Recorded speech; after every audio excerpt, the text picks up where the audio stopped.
Muhammad is the rapist guy. Muhammad is a piece of shit.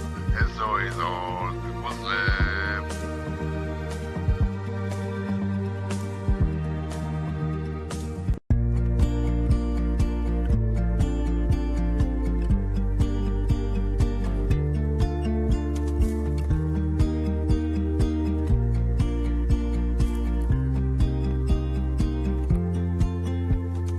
Muhammad is a pedophile. Muhammad is a child molester. Muhammad is a pedophile. Muhammad is a child molester. Muhammad is a piece of shit of a guy. Muhammad is a rapist guy. Muhammad is a piece of shit. And so is all the Muslims.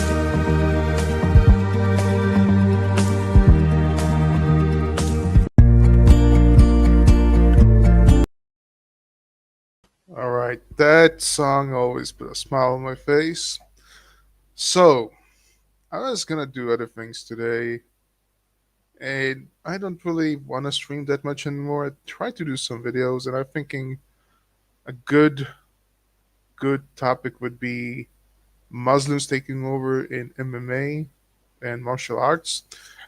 Uh, but of course, because Matt Dillahunty, the king of atheists, the leader of atheists, had to open his fucking mouth about a topic he does not understand and become a useful idiot for the Hamas movement, for the pro-Philistine movement, uh, because he opened his mouth and talked a lot of shit. I had to open a live stream and talk and respond to or react to what he was saying. And I gotta say, I now understand why Apostate Prophet and Ayan Hirsi Ali left the atheist movement, because it's no longer about atheism. It's a political movement. It's a woke, transliberal, whatever you want to call it, movement. And the cherry on top is basically pro-Palestine. And it's just disturbing to see this, because somebody who's supposed to be a critical thinker comes and just repeats blood libel tropes, Hamas propaganda, and other leftist bullshit ideological points is disturbing. So I have to go through that. But before we do, last time I promised that I would go through the whole accusation of Israel killing kids, that Israel is killing kids deliberately. So I have a few articles that I went through. I have through doctors. I went through claims from doctors on there, and I'm just gonna let you guys be the decision makers if you actually believe this or not. Me personally, of course, think this is all scripted, but let's go with Al Jazeera. U.S. surgeon tells the UN Israel deliberately shot children in Gaza. Let's listen to this idiot. And let's not forget, this is a man-made catastrophe. It is entirely preventable. Yes, if Hamas just stopped being terrorists and released the hostages. Something this surgeon, of course, would not dare to say or speak about. Participating in it or not, allowing it to happen is a choice. Yes, you allow it to happen. It's your choice. When you go into the hospitals in Gaza and pretend like Hamas is not part of the hospital staff, then you participate in it.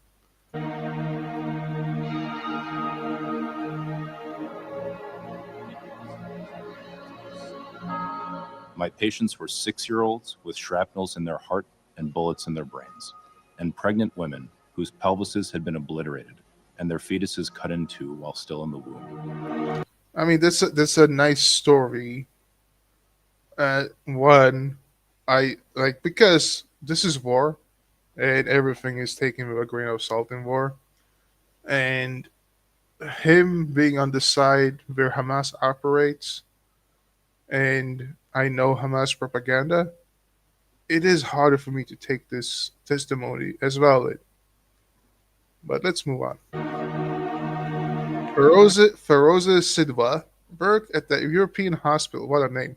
European Hospital in Khan Yunis. You know, it's amazing how many hospitals there are in Gaza.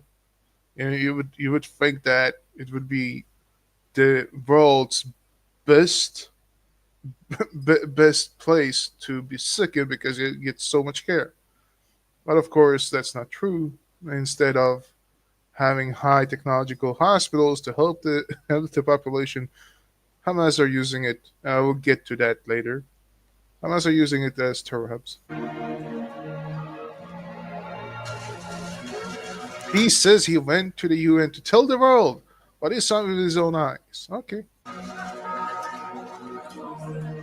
I mean, you know, they talk about children, but this is a nitpick, but still, they talk about children, and this guy doesn't seem to have a scratch on him getting shipped into to an ambulance. I don't know.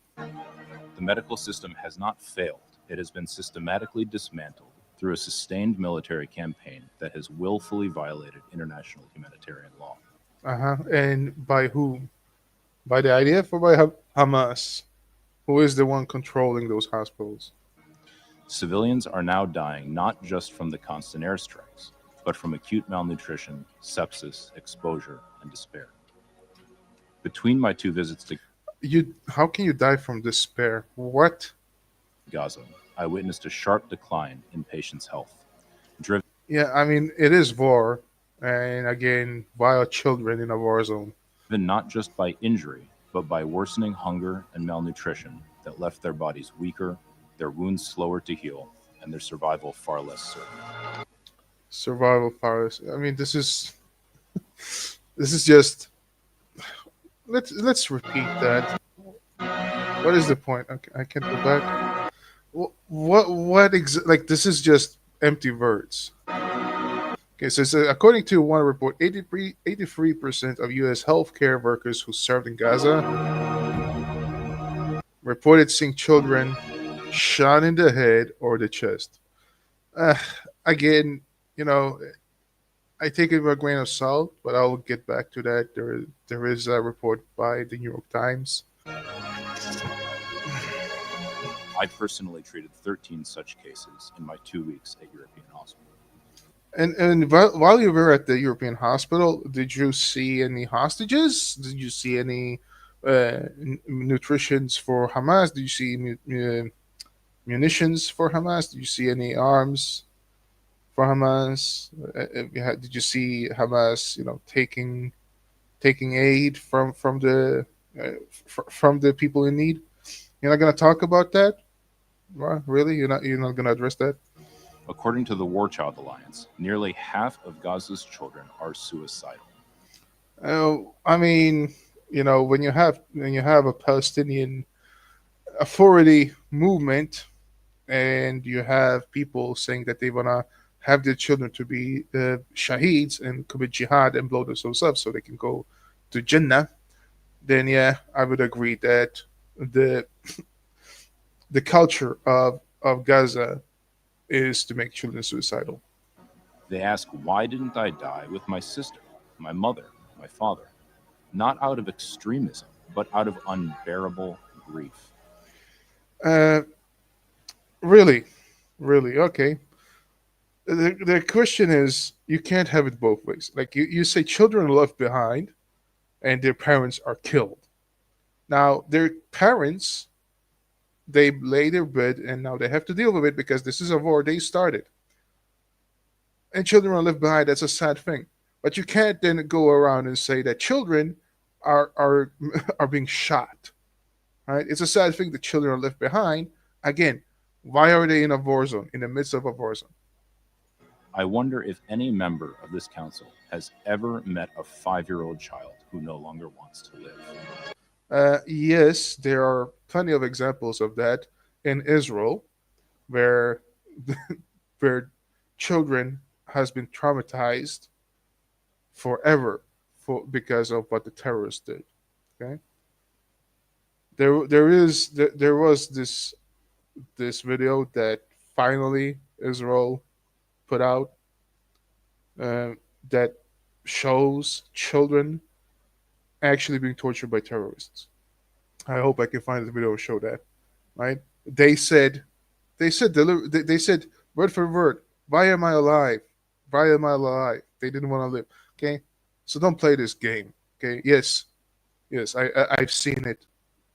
I've seen it. Okay, you've anyway. This is the problem. Like this is the like they try to play with those emotions, and it's always children. Oh, the poor children. Yeah, you don't care about children. You don't care about children when you kill children uh, on the other side of the border. You didn't care about Kfir Bibas, who was in captivity and then killed by being by a baby that's been strangled to death by Hamas, and then as a cruel joke, you send it back in a coffin. Yeah, you don't care then, right? Oh, Israel's UN ambassador is justifying this. Okay, listen to the the Israeli ambassador. Country's treatment of civilians. Here's the problem, and this is Al Jazeera. Of course, they just gonna uh, they're gonna be very biased. But who, like, when they say civilians again, this is the issue, and it's gonna come back over and over again. When Hamas are being strong, they put on uniforms, but then when they get attacked, they pretend to be civilians. So when they say treatment of civilians, the line is very muddy. Ambassador Kristen Salumi from Al Jazeera in English. How would you respond to the allegations that he's raised? There is suffering in Gaza, but the blame is on the shoulders of Hamas. Hamas that started the war, and Hamas that is not willing to lay down their weapons and release the hostages. So there will continue to be suffering until Hamas will understand that they will not stay in Gaza. Absolutely. And if you actually think about it, with all the tunnels, they don't want to use tunnels. They even said themselves that they don't want to use tunnels for the civilians. Shlomo, hello Shlomo. Welcome. They have too many undersized community hospitals with too few beds. In the UK, the equivalent has around 200 beds. This is for efficiency and economies of scale. They have different objectives. Of course, you can do that with StreamYard easily. What? You can do what with StreamYard? If you want to come up and talk, I'll invite you. I'll give you the link. Just remember one thing: if you don't want to show your face, and you're using, because this has happened a couple of times, where people have come up and their camera has been turned on, just randomly, not deliberately. They just switch it on for a second and turn it off. Make sure it's turned off if you're using your phone. If you click the link, then you will come to the show. Okay, so but this is like very much him making these accusations and blaming it on Israel. Then we have this genius, Mark Perlmutter,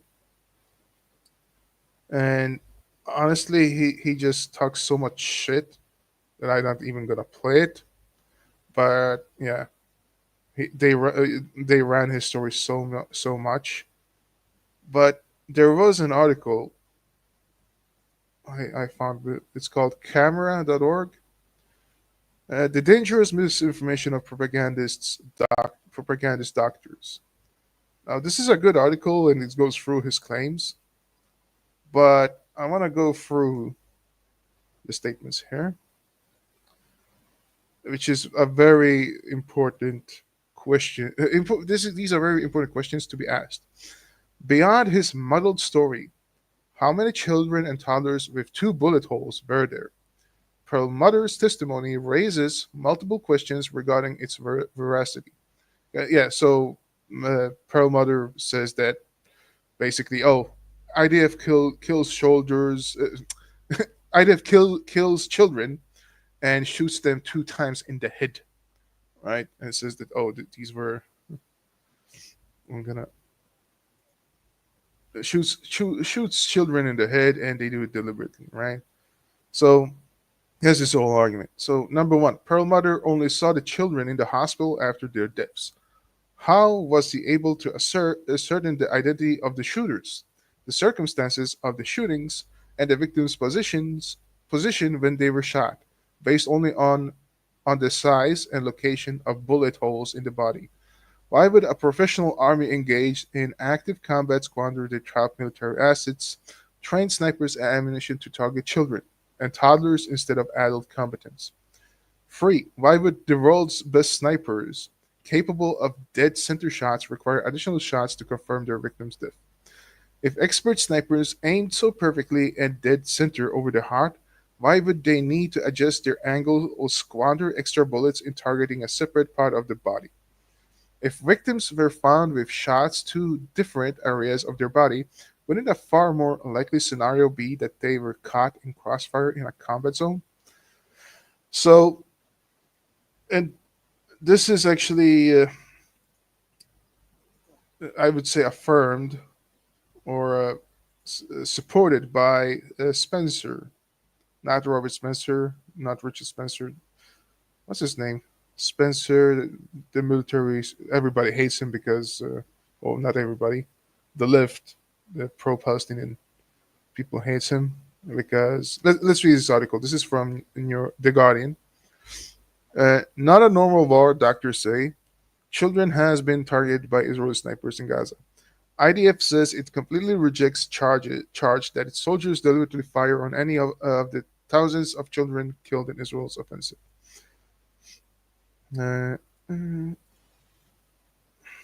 Dr. Fozia Alvi was making her round of the intensive care unit on her final day at the battered European public hospital in southern Gaza when she stopped next to two young arrivals with facial injuries and breathing tubes in their windpipes. I asked the nurse, "What's the story? What's the history?"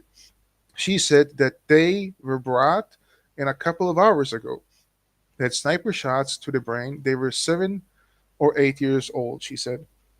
The Canadian doctor's heart sank. They were not the first children treated by Alvi, who she was told were targeted by Israeli soldiers, and she knew the damage a single high-caliber bullet would do to her fragile young body. And it continues. Okay, so it's 9 of the Guardians, blah, blah, blah. In mid-February, a group of UN experts accused the Israeli military of targeting Palestinian civilians who are evidently not combatants, including children, as they saw children. Actually, this is not the article with Spencer in it. This is just a sub story and talking about children. Where is this? Sorry about that. Where is that? Yeah. Here's the article. Sorry, it's not The Guardian. I was surprised. I was like, The Guardian? No. The Times of Israel. Okay, so after doctors accuse Israel of shooting Gaza kids, experts see need for a second opinion. This is the article. Okay. On January 30th, an Israeli and Thai hostage were being released from Hamas captivity, blah, blah, blah. Okay, well, it's not blah, blah, blah, but John Spencer, right? His name is John Spencer. John Spencer, a leading international expert on urban warfare, watched the proceedings while focusing on one specific detail: the weapons held by Hamas gunmen. They were carrying M16 and M4 rifles, which use 5.56 millimeter bullets, the same rifles that Israeli soldiers use. Spencer told the Times of Israel by email. To Spencer, head of urban warfare studies at the Modern War Institute at West Point, in the U.S., the terrorists use the same weapon as the IDF cast serious doubts on the allegations made in the essay in the New York Times 3 months earlier, implying that Israeli soldiers were deliberately targeting children during the 15 months Gaza war. Uh, Attached to the essay were X-ray pictures appearing to show 5.56 millimeter rounds lodged in children's heads and necks. It could be that the terrorists were shooting at children, Spencer said. Hamas has a long history of exploiting and harming minors as well as non-competent adults to advance its political goals through tactics such as training children as suicide bombers and soldiers, forcing them to construct tunnels in perilous conditions, using them as human shields, or internationally killing them. So this is basically John Spencer's take on it, and I would have to agree with him because these are doctors saying these things. This is not military experts, and they just claiming that no, it has to be IDF, and this is taking these doctors, words for granted, for as valid. But again, these are doctors in Gaza who operates under Hamas house, and they absolutely seem not to care that much about what's going on behind the scenes, which is a very odd thing. Like, you think they don't know where the hostages are? How many of them has been caught to be actually Hamas operatives, right? The so-called civilians. But even so, uh, nobody actually can tell me if these people were killed by Israel or by Hamas, or who killed them, right? And again, I mean, could it happen that IDF are shooting kids? It could happen, but these are second-hand testimonies without actual any proof. These are accusations, right? So I don't know why I should have to believe them. Here is this is Time's opinion. Here is a good. There's like testimonies by what they're saying. Here's the bullet, yeah, in the head. But here is a weird story.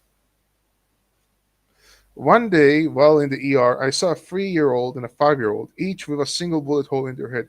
When asked what happened, their father and brothers said they had been told that Israel was backing out of Khan Yunis. So they returned to see if anything was left of their house. There was, they said, a sniper rating who shot both children. You want me to believe that when IDF are retreating from Khan Yunis, there was a sniper there waiting for children so that they could kill them. Not their parents, but their children. Not just, any children, but a 3 and a 5-year-old. And they deliberately shot them. I find that story to be very far-fetched. Welcome, Shlomo. How are you?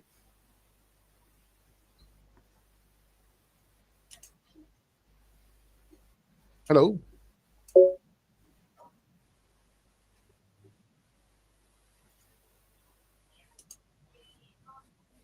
Hello. Can you hear me, Shlomo? I can hear you clicking. Shlomo, can you hear me? Shlomo, can you hear me? Shlomo, can you hear me? You're on stage.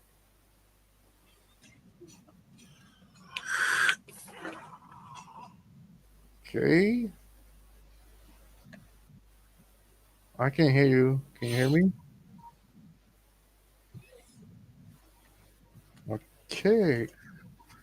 Well, while you're fixing, just I gotta do this because I can hear your background noise. I'm gonna mute you when you're done. Just put in the private chat and I'll mute you. Uh, and I'll let you know. You let me know when you're done because I can hear you. Uh, oh, you can hear me now? I muted yourself. No, I don't know if you can hear me. Okay, if you try to fix things. All right, so let's move on for now. And here is a like when people say, "Oh, why would you doubt, these doctors?" Well, there's a lot of reasons because they are not very truthful. Their organizations are not truthful. Their organizations, for example, like the Red Cross and Doctors Without Borders, has been they have like it's been documented they actually have had Hamas Hamas operatives in their midst, right, working directly for Hamas. So by the way, being very supportive of like the Palestinian cause, which is a bullshit cause. Now here's a great article by Bild, a Dutch newspaper, just to show you how much they lie when people say, "Oh, they're starving" and stuff like that. This Gaza photographer staged Hamas propaganda. Gaza photographer Anas Zayed Fateh, I don't know if I pronounced it correctly, staged the real suffering of Palestinians for the world public to the benefit of Hamas and its propaganda. This photo was taken as part of a documentary for which the photographer was accompanied. Accompanied, yeah. Okay. And emaciated children, desperate mothers, and people begging for food with empty pots. These photos from Gaza are circulating around the world. They move millions and influence politics worldwide.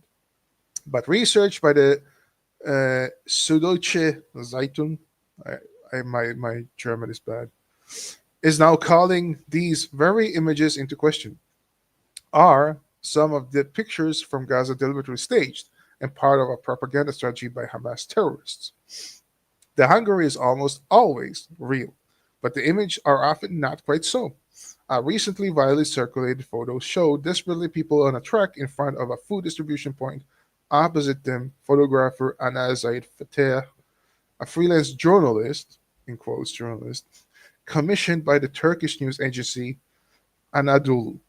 People waved their pots and shortly thereafter received food. But photographer Fateh apparently isn't sharing the pictures and hasn't responded to Bill's request to reveal what photos he took. Yeah. Uh, doesn't Fateh have any use for this?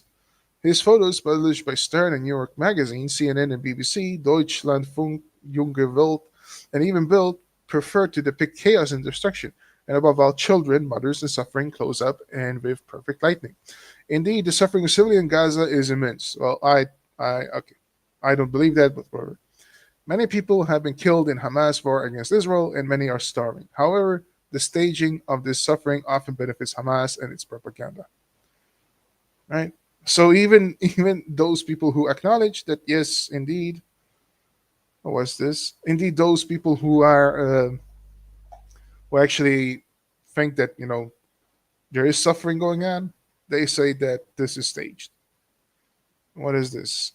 An activist disguised as photographer and video reporter on behalf of a news agency that reported directly to the Turkish president and Israel hater Recep Tayyip Erdogan, who in turn has promoted, financed, and hidden Hamas terrorists for years.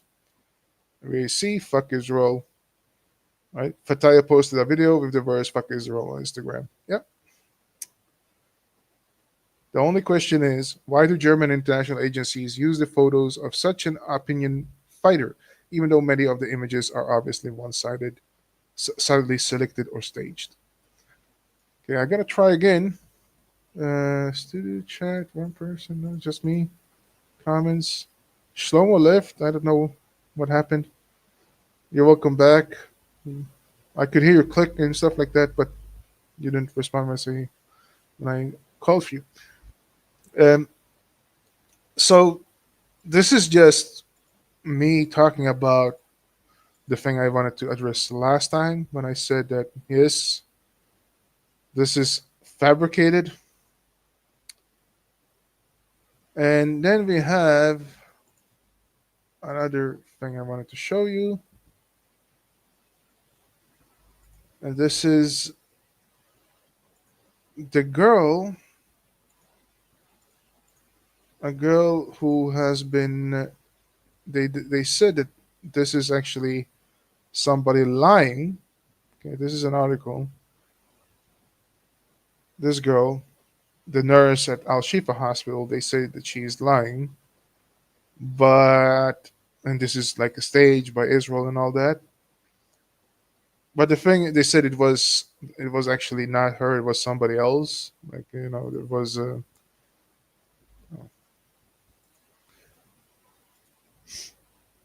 this was a Israeli actor, which the Israeli actor denied.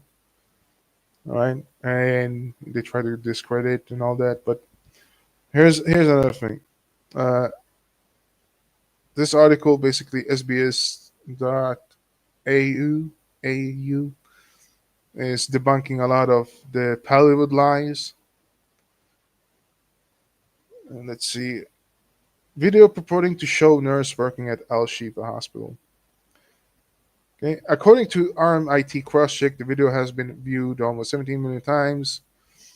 ICAD found that the loud bangs heard throughout the video, and which are supposed to the explosions happen in the women's surroundings, share nearly identical sound waves. This means they might be added at intervals to the video. It didn't happen in real time. And of course, she was defamed and all that. Journalist Sayan Sardashi from BBC Verify, who has debunked a series of posts relating to the war on social media, said he spoke to Abdul and confirmed she was not the woman in the video. Abdul also responded in a video posted to Instagram saying it's different. Another person she has vowed to sue defamation after being trolled online and receiving death threats, Chan said. Claims behind the scenes film footage shows Palestinian faking injuries. So another claim, footage of makeup being applied to a child and a man directly. A group of people holding Palestinian flags has been shared online without context to back up claims Gazans are staging injuries during the war. However, the clip has been found to be behind-the-scenes footage from a short film made in Lebanon as an artistic interpretation of the crisis in Gaza. Reuters have debunked the clip as miscaptioned and circulated in false context. While AFP reports the claim is false and part of a style videos often referred to as Hollywood. So why should I believe anything of this that Hamas says? Okay, welcome back, Shlomo. Okay, it seems to be working now. Can you hear me okay? Yes, now I can hear you. Welcome. Okay, welcome. Well, I just want to catch up with what you're doing. I thought you were talking about the Matt Dillahunty video, but you're going through pages on something or other. I'm not sure quite what. Okay, yeah, I am going to go through what Matt Dillahunty said.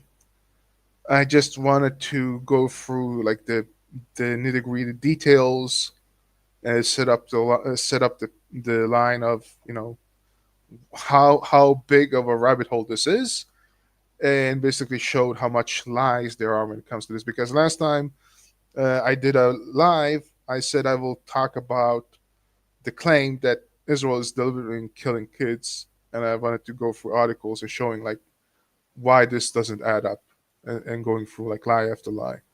So I think I'm done with that. I wanted to show one more thing about the Nasser hospital, but I can leave that for later if you rather wanna to address the Yeah, well, as I drew your attention to this video, given the theme that you given attention to me that I hadn't really paid much note of, which was that atheists, and I hold an atheist is someone who, answering the question, do you believe in God, says no, doesn't mean they're particularly rational or empirical or scientific, but generally the ones who are very vocal online are, and they normally they are anti the extreme left and anti the extreme right, but they often fall into a position of being against the religious and against the religious right because they're atheists.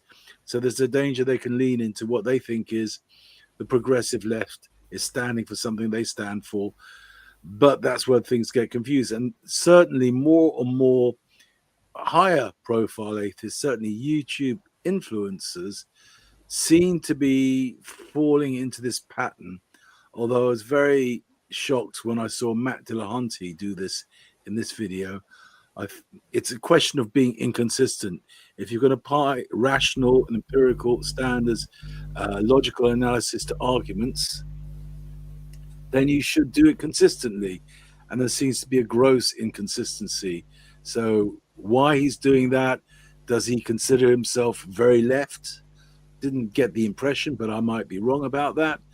But it was a bit of a shock to see him do this video.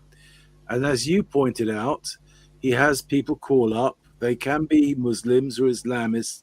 He's very careful not to generalize an individual, however extremist, to categorize a whole group of people. Whereas, as we shall find out, he's not doing that here. Thank you. Yeah, exactly. And yeah, this really boiled my blood because I am very much, I do like to listen to the atheist versus theist debates. I think that when it comes to that sort of topic, when it comes to philosophical terms of theism versus atheism, Matt Dillahunty does know what he's talking about.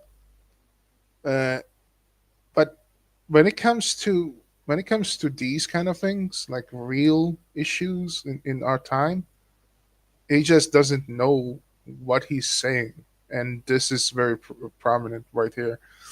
Another thing is also that he has served in the military, and as he's gonna say, a lot of things that are basically anti-military stance, or he doesn't like the military at all. He doesn't even understand what war is or why people fight wars. It seems like that. But yeah, very disappointed that Matt Dillahunty, the leader of the atheist movement, is this fucking dumb. Okay, so are you ready? Whenever you want me to pause it, you want to say something, then just let me know. I am probably going to dissect the shit out of it. So let's go. The 18,592 kids are all terrorists? Yes. They will be. Such a, right from the bat, like, what kind of stupid question is that? Like, yeah, okay, what does he think you're going to say to that? Like, okay, yes, they are. Okay, now what? I'm an evil person. Okay, that's what you think anyway. So fuck you. It's such a dumb question. Like these are supposed to be the intellectual questions asked.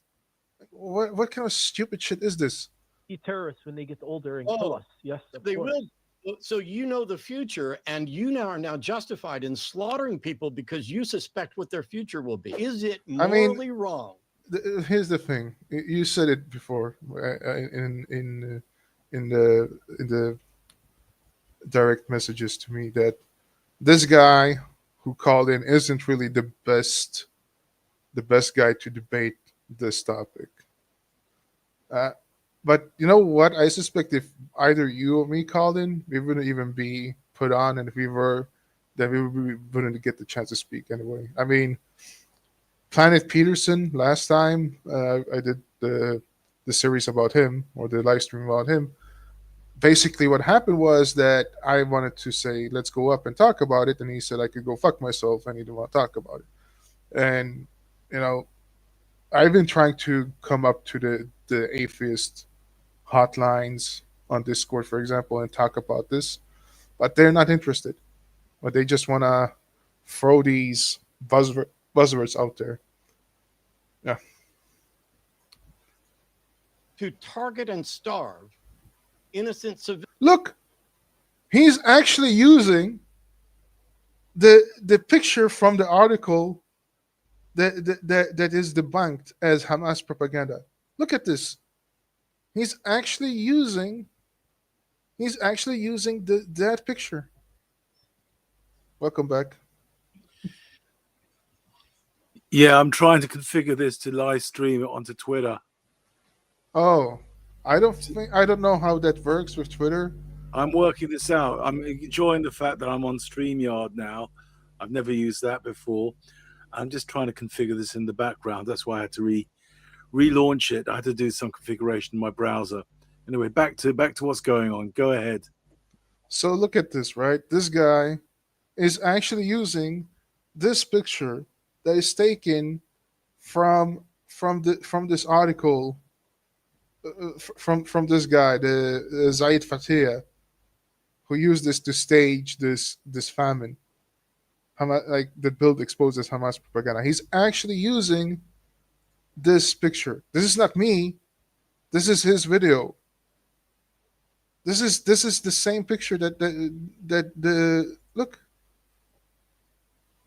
Look, this is same. This is the same fence.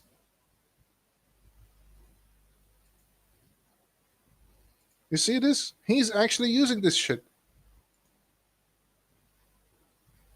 What a! Oh my god! So his team or his editor is producing clearly biased videos, which have been debunked. Yeah. I'm just trying to do something on StreamYard. It looks like only you can do it because you're running StreamYard as a client of it, of a client of your stream. I can't forward it onto X. It's something we can discuss offline at another point in time. Oh, like you wanna, like you wanna compile both at the same. Yeah, I haven't done that before, so I don't know how that works. We can work it out afterwards. Obviously, you're doing a live stream now. Let's not discuss that now. Yeah, we can talk about it later. I mean, like you really triggered me when you showed me this. So I'm like, I have to call this shit out. I just have to, because it does offend me as somebody who says I'm an atheist too. And like, I just want people to know this guy does not represent me, and his views does not represent me. This is politics. This has nothing to do with atheism. And he uses this shit. He uses this calling like atheist experience to promote this shit. This is what is so disgusting, guys. Okay. Civilians during war, yes or no? Millions? What are you talking about? Innocent? Civilians. Innocent civilians. And here's the thing, like the video has not even started, but it's so many wrongs already, and this is just like he's using a kid who's got a genetic disease. He's immediately shown the most deliberately evocative, emotive. Yes. Look, that's not starvation. That's a tragic, diseased child who's being used for propaganda purposes. They don't care about that kid at all. Yeah, this was debunked too, right? Like this is actually this picture is actually taken of somebody who has disease, right? He has what do you call it, a DNA disease of some sort, and the mother is actually very wealthy and fat. The danger of this is that we're going to start debunking this. We're going to end up fisking this, and this will take forever. Shlomo, when you want to leave, no. You can do it. I have go ahead with it. No. I've said to myself that this is gonna take all night for me. So if you need to leave, that's all fine. But I'm gonna go through it, and if it's gonna be very lengthy, people, just a point there. I will come and go, but essentially, you are going to fisk his video, and I think that's a good thing. It needs to be fisked. Yeah. But I always like to call out. The term fisking comes from this journalist called Robert Fisk, who was a journalist for The Guardian, who was very pro-Islam, pro-Pali, and he was beaten up by some Arabs in some country when he was a journalist, and then he wrote a whole argument as to why they were justified in beating him up. And then someone went through the article and basically debunked every single line of his reply, and that became an internet meme, and it's known as fisking. So this idea of fisking an article like this is exactly where this came from in the first place, when journalists lose their head and get deranged on the issues in this region. Back to you. I hope, because last time I did a full day stream was Armistice Day 2023. I was actually watching all these things going on Armistice Day in London, and watching all this shit going down. The problem was that it was taken down because somebody thought it was inappropriate and mass reported it. So then it was taken down, and I couldn't get it back up. So this is a risk with StreamYard when I actually like go through it and spend so much time, and then it's just taken out. But yeah, is it taken out by YouTube or by StreamYard? YouTube.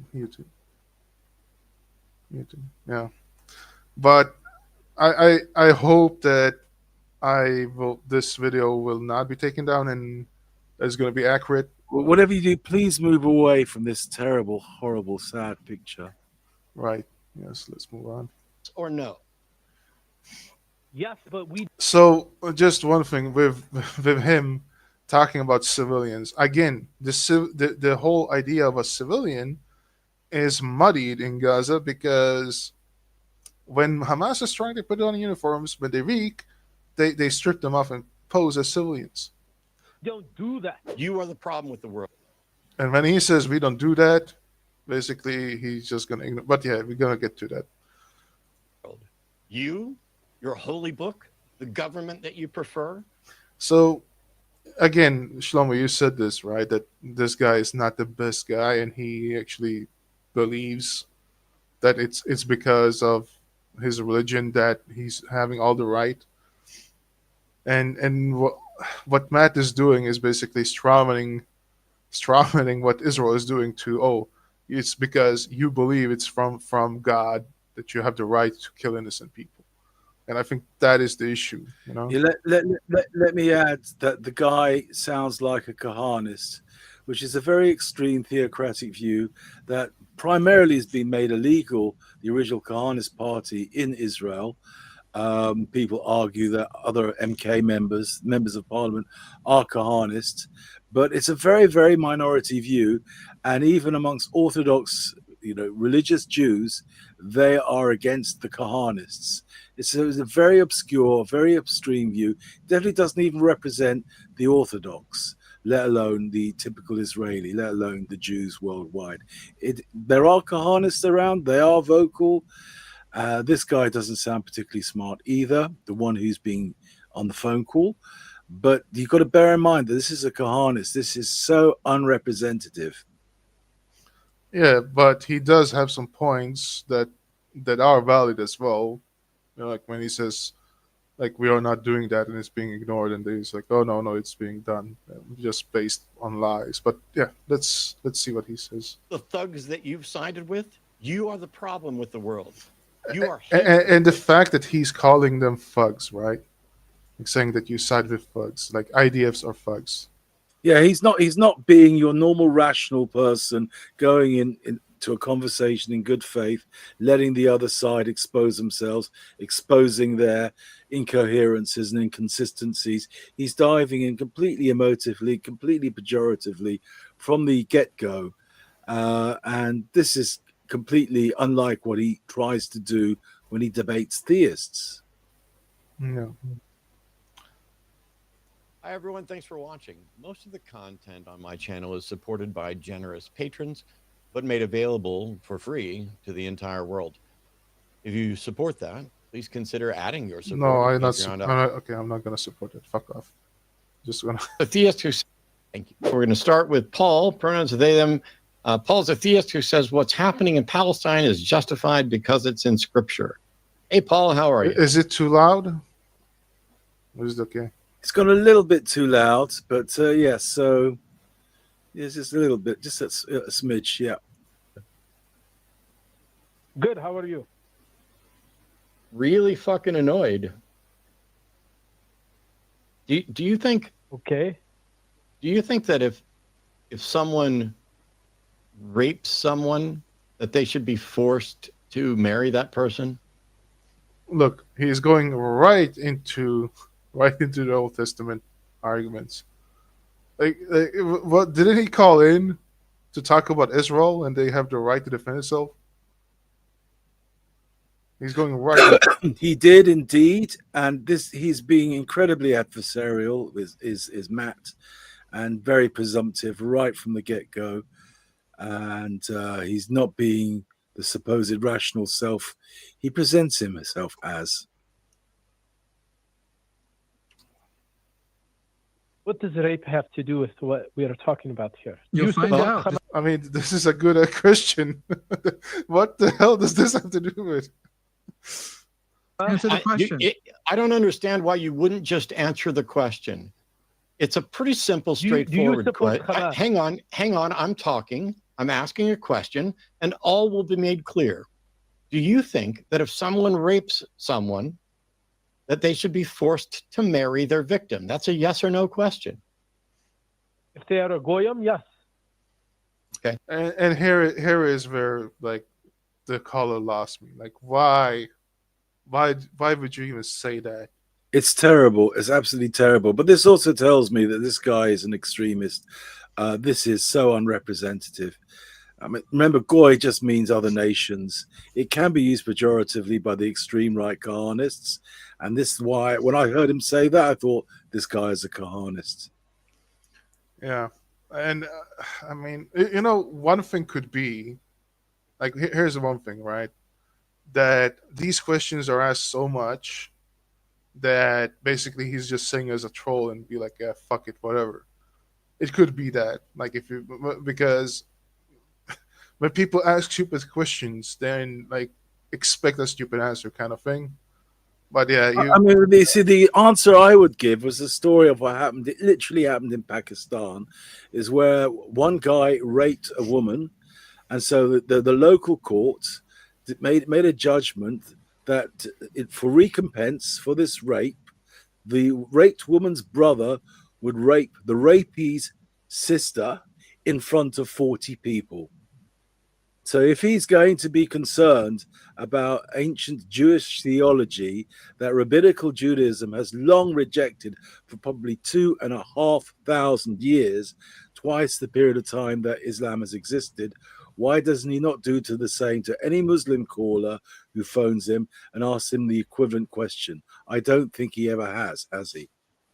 No, he doesn't debate Muslims that much. He has debated one. I think he's a Swedish Muslim. No, I'm not talking about debating. I'm talking about when people call up and they happen to be Muslim, who might be on, say, the Palestinian side. Is he going to ask that Muslim that question? No, I don't think so. No, I mean, no, of course not. I have not heard him talk to a Muslim this way. Like there are many instances, you know, we could talk about, like, is it okay to rape women in Islam? Do you actually support that? Right? And here are the cases where the things actually happen, like you said in Pakistan, right? Like, do you support that? Like, you can go that route, but he doesn't do that. And it's basically the opposite here, because here the caller called in to talk about Israel and not about biblical stuff, right? So yeah, it's just very disingenuous. Okay. Thank you. So clearly your answer to that is because that's what scripture says, right? Yes. Okay. Now, Paul, do you see why I asked you that question? Because I wanted to see if you were going to consistently support scripture or if you were going to pick and choose. So now do you understand why I asked that question? Yes, of course. So here's the next question. Why should anybody else in the world care what your scripture says, and why should we think that it is morally correct just because you do? You don't have to care about my scripture. I'm sorry. You asked. Paul. Okay, I'm going to mute you, Paul. And here's what, like, where I get pissed off. He said something very prominent. You don't have to care about my scripture. You don't have to agree with it. And he's like, oh, I'm gonna mute you, right? Like it's not like in Islam where it's forced upon you. He's basically saying, yeah, it's my scripture. Like, you can think of whatever you want about it, right? Like, you can think that it's absolutely immoral, and I think it's immoral to say this, but what does that have to do with what's going on in Israel right now? Look, no Orthodox Jew, you'd have to look really, really hard to find an Orthodox Jew, even a Haredim, even the ultra-Orthodox, who would actually say that. Partly they'd say it's not going to ever happen. It's not something we ever have to consider. They could regard it as a theoretical construct which will not actually happen in the world. For example, the concept of a death sentence still does exist amongst the Jewish law, but the construction of the standard of deciding to actually execute such a sentence, if such a court were ever to exist again, is far higher than any American court, for example, beyond reasonable doubt. It's a far higher standard than even that. So there are these slightly twisted ways that there are some rabbinical interpretations, but generally someone to say it just like that tells me that this is not a remotely representative even of an Orthodox Jew. And remember, I went to an Orthodox Jew for 7 years. I might be an atheist. I do know and still know plenty of Orthodox Jews. Yeah, no, I get that, but like when he says you don't have to care about it, and he's like, "Oh, I'm gonna mute you," like it's.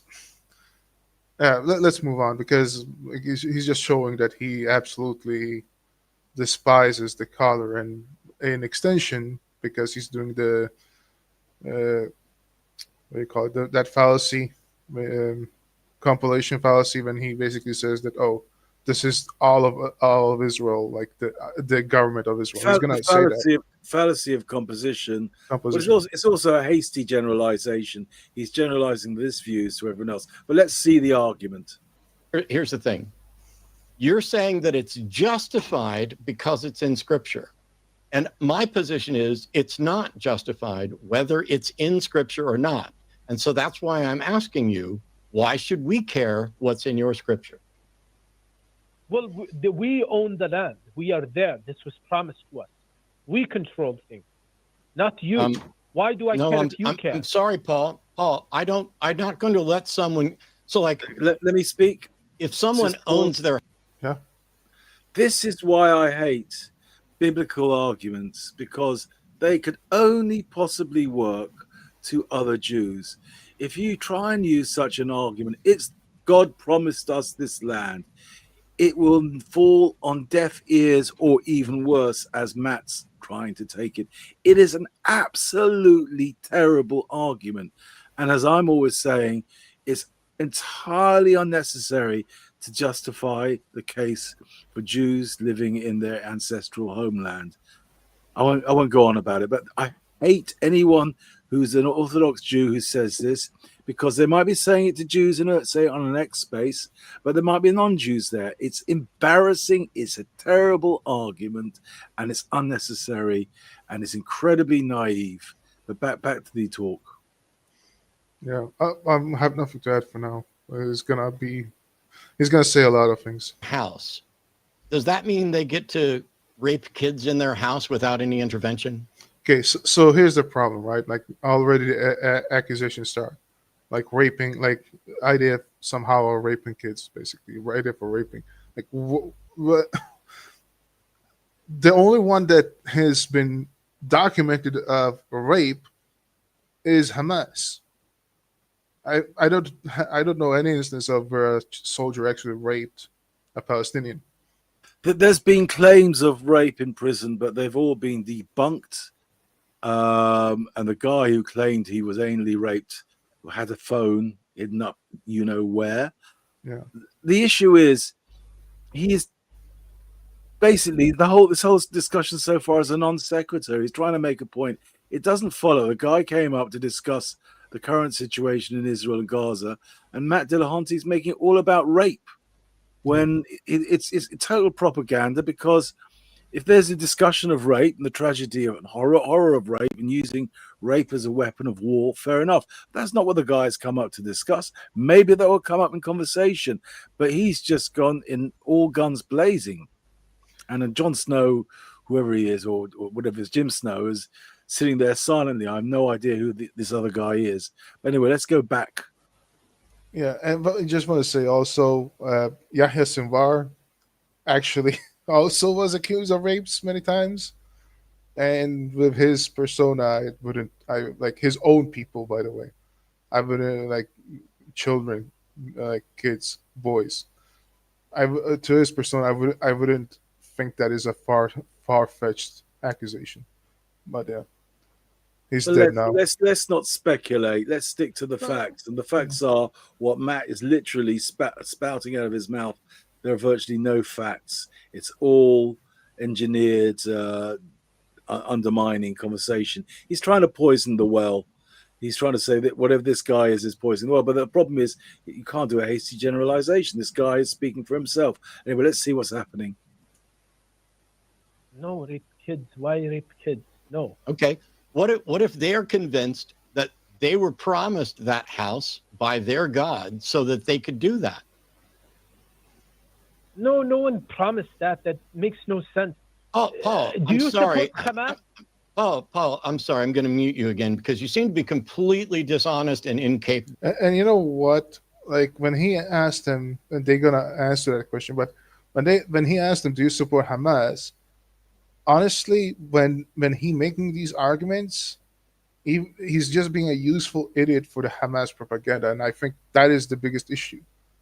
Because I don't like. It's also the irony. He's accusing the caller Paul of being dishonest. Well, when I'm saying he is actually being too honest, he is revealing his views. They are deeply problematic to me and the majority of Jews on this planet. But the one thing he's not doing is being dishonest. He's actually being honest. Yep. Yeah, that's true. Of engaging in a hypothetical. Why hypothetical when we're talking about a real life event that's going on right now? Like, why do these stupid hypotheticals? Our argument is we own the land. We were given this land by God, and we can exterminate whoever we want. And I'm saying look, now if we're gonna not speculate, did Paul actually say that he has the right to exterminate whoever he wants? He said nothing. He hasn't had a chance to make his argument. What he said and again, back to the going to the Kahanists, even they were not talking about genocide. Kahanists may have certain views that Israel needs to be a Orthodox Jewish theocratic state, which I'm totally against. But at the same time, Kahan had very specific ideas on how to get people to move, and he wanted to pay for them to move. He didn't want to exterminate them. He did not want to genocide them. There's only one side that's explicitly and openly said they want to genocide the other side, and that's Hamas and other Arabic Muslim groups against the Jews in Israel. So he's completely flipping the argument, trying to make this guy, who so far has been honest, as worse than Hamas. This is a very, very devious conversation, I have to say. Someone says, this is my house. I was given this house by God, and God says I can have sex with whomever I want in my house. Those two arguments are logically equivalent. So I'm trying to figure out why we should care about your claim to scripture and not the person who thinks that God allows them to molest kids. First of all, we are not God molesting kids. I mean, is he debating a Muslim here? Sounds like these are points if you want to talk to a Muslim. Peculiarly, this Orthodox Jew, he almost sounds more Arabic than Jewish with his accent, which is slightly odd. But I think he must be. I don't think maybe he's a convert, like a Noahide maybe, or like just a Orthodox Christian or some Arabic Christian of some sort. Doesn't need to be. I don't know, but yeah, the points he was saying right now, what Matt was saying, would be absolutely applicable to Muhammad and Allah and the Quran. So, and as I asked you, I haven't been paying much attention to his chat shows, but you said you've seen some of them, and you've seen him do nothing like this to any Muslim caller. Well, no. Here's the thing: like Matt is an ex-Christian, so he understands, and a lot of these atheists are ex-Christians, right? So they focus a lot more on the Old Testament, the New Testament, and what the Bible says and what the preachers of Christianity says. So, like, they don't like the right wing coalition in Israel, and they don't like the right-wing coalition in America. But whenever a Muslim calls in, they don't focus on the Sharia, they don't focus on the Ummah, they don't focus on all the imams and sheikhs around the world, saying absolute horrible things. They don't focus on Muhammad's life. They really just go with the general term of God existing, not existing, and they don't really want to bring up Muhammad and Aisha because they think it's a straw man.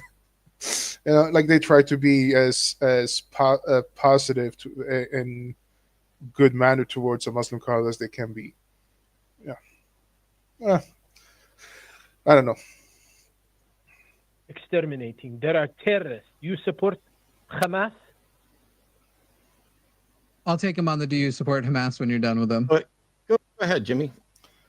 It just when he says they are terrorists, I mean, I do agree with him. Yeah, because look here, okay. October 8th, we saw massive protests, or not protests. There were actually massive cheers of joy by pro-Palestinians worldwide. You saw them in Sydney. You saw them in New York. You saw them in Canada. You saw them in Germany. You saw them in Britain. They were going around celebrating that Hamas were killing innocent people. And they thought that finally Israel is going to fall. Right? So it's not a far-fetched thing to say that these are all terrorists. When people say, "Oh, they are civilians," and Hamas were broadcasting their atrocities in the Gaza Strip on a big screen TV for the public to see, and they were just overjoyed. They didn't know what to do. But when they brought back the captives, they spat on them. They berated them. And not one single Palestinian to date has actually come forth and talked about where the hostages are located. So yeah, I'm not like it's not something far-fetched to say that this is a terror-infested hub and everybody's a part of it, right? And if you're gonna go through the waters and say, well, there might be one or two, yeah. Well, guess what? These people cannot come forward if Hamas is in power, and if Israel is just gonna leave it be. This is something they don't understand. But yeah, let's move on. Anything to add? As I said, this is gonna take time, but I let it take time. No. Okay. All right. So, Paul, first of all, do you support Hamas, Paul? Are you crazy? They're terrorists. You see what happened makes on them October terrorists? 7th? What makes them terrorists? Yeah, I know what happened on October 7th. So I'm asking you, do you support Hamas? I don't think he does. When he says, I know what happened, I don't actually think he does what happened. I don't think a lot of people actually understand exactly what happened. You said no. Is that a no? Because are you crazy isn't actually an answer to the question. I'm not crazy. So do you support Hamas? No or yes? Of course not. They killed many innocent people in our country. Interesting. Paul, we're asking yes or no questions. When we want more than that, we'll ask you to expand. Yeah. So, but Paul, actually, that's where I was going. You were saying that they killed because they killed civilians. You do not support Hamas, correct? Yes. Right. I don't support Hamas for the same reason I don't support Israel or the IDF, because they are both terrorist organizations killing civilians. So this is a fallacy, a false equivalency. Israel has actual military fighting back a terror organization, and it's a war. It's a war where they go after Hamas operatives who are hiding behind quote-unquote civilians, and sometimes they even portray themselves as civilians, and it's very hard to weed out who's a civilian, who's not, and Israel is doing its best not to take out civilians. Granted, there are casualties of war. There is collateral damage that is unavoidable. But if you actually look at the numbers, I would say that Israel is doing what they can.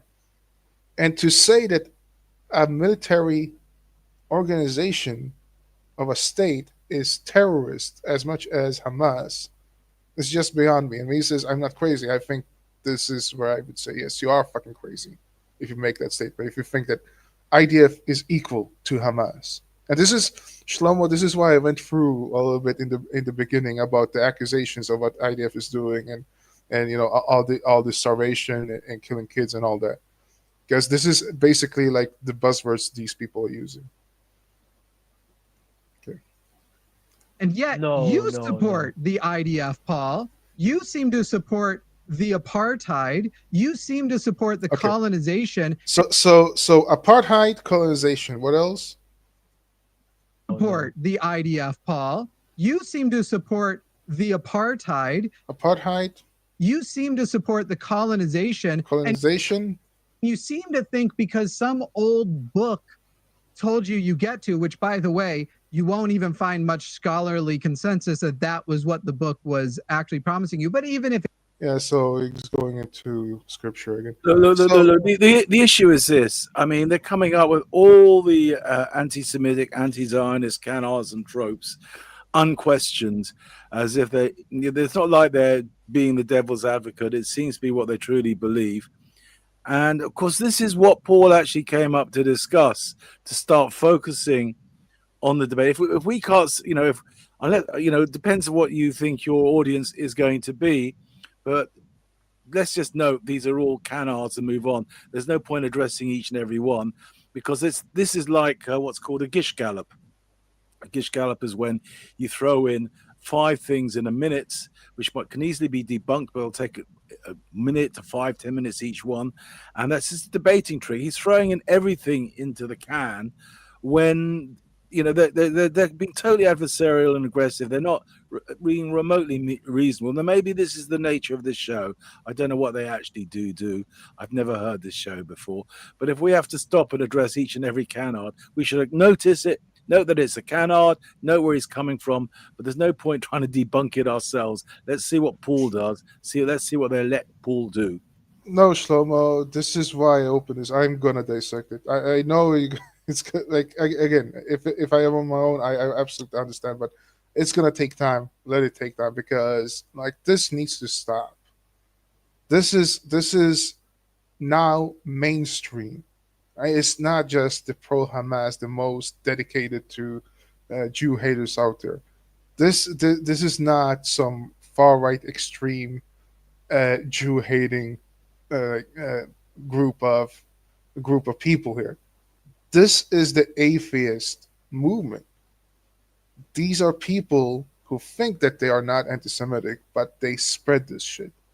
They are useful idiots. And everywhere, this is going on everywhere. They just using the same shit that they heard and spread it. Where's the apartheid? Can you please tell me where's the apartheid? What apartheid are you talking about? What colonization? Who is the one colonizing? Okay? Like if you actually look at the history, and you're right, I'm not going to go through it in detail here. I would just recommend Traveling Israel on YouTube, doing a great job actually going through the history. Robert Spencer going through the history, and many others going through the history. Nico's talking about the left agenda. I forget his name. Nico's a former socialist who talks about the left coalition with the Irandian objectivist, but he's very good. Yeah, the Ayn Rand. Yeah, and very much they go through like why it's not an apartheid, why it's a lie, why there is no colonization. It's actually the opposite. That the Palestinians the way I look at it, as I always said, don't be defensive. I mean, if people don't know this channel or don't know you, they need to understand that these are canards. But I always say, and I can run this through Grok very easily, or any AI with the correct prompt to show that Israel, one word answers, Israel's not apartheid, and in actual fact, the PA is more apartheid given a choice. And in fact, every surrounding country is more apartheid, and the same for everything that he just spouted applies to the rest of the Middle East and the Arab world far more than it applies to Israel. So not only is it not applicable to Israel, it's Israel. If you were to rank it on any of these criteria that people are supposedly morally outraged on, they should be more morally outraged than just about every other country in the region, including Hamas, including the PA, and Lebanon, and Syria, and Egypt, and Jordan. They are all worse. So the fact that people are morally outraged and they don't understand, that means they don't really care about any of these issues because it doesn't involve Israel. They're looking for reasons to slap against Israel. They do not give the slightest hoot about apartheid. Doesn't mean anything to them, because if it's against anyone else, they do not care. Absolutely. And just throw in a couple of other names. Talaran, Zahar TV, also very good to watch. Like, there are plenty of YouTubers out there. Erin, I forgot the last name, who interviewed Shlomi Litvin. Like, there are many YouTubers out there actually doing a full-time job debunking this. And as you said, like, if you're gonna debunk it, it's gonna take forever. Like this, like, people don't understand that debunking the lawfare and the propaganda war is a full-time job. By the way, I linked this video on my X, and I linked it to Matt's X account. I doubt he'll be interested in coming up and talking, but Matt, if you happen to be listening, you're more than welcome. Is he though? All right, sure. I mean, the thing is, yeah, if he comes up, of course, I'd still be honored that he would talk to me. I mean, I'm absolutely insignificant, but like compared to him, the reason why I do this is because I hope that people will listen and see that, like, this is very alarming. This is somebody who he is basically a leader of the atheist movement. He's saying this, right? So, but yeah, if he comes, sure. I doubt it though. But I want to actually call out his bullshit in this video.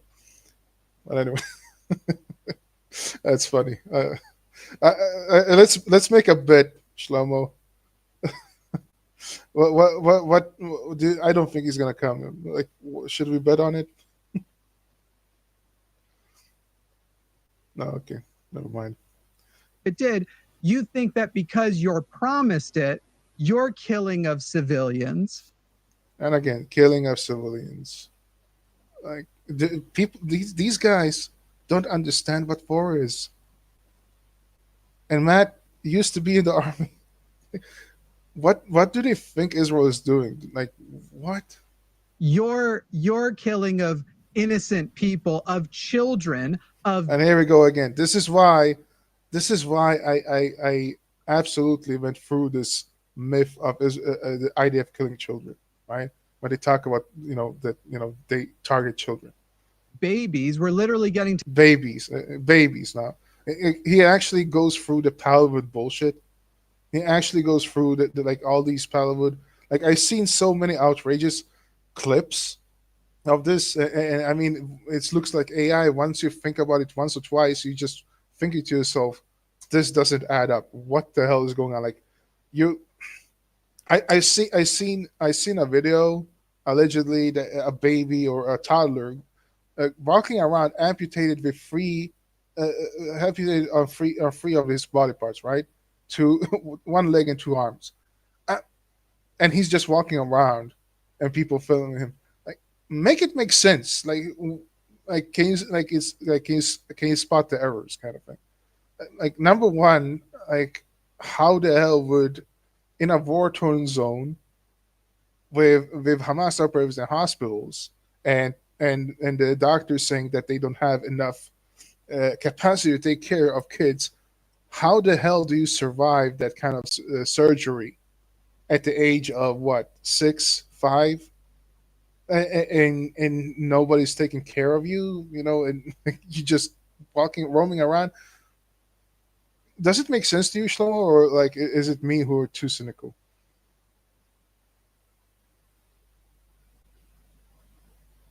Okay, you're not here. So I was just typing some messages on X at the moment. I can't. I just should have two screens running, but I'm just typing something on X. Lars Dove, Samuel Tawhid is an anti-Semitic trope spreader. Oh, really? Really? Is that why I'm here and trying to debunk the anti-Semitic tropes? Somebody got mad. Okay, good. Maybe you'll learn a thing or two while listening. Live videos of emaciated babies that look like skeletons with the skin barely. Yeah, so he's going to that. He's pointing to that picture that we just saw that has been debunked already, saying that this actually was genetic disease and had nothing to do with the war. But his brothers were healthy. His brother was healthy. Hanging on. But that's okay because your terrorists are doing it. But yeah, IDF are not terrorists.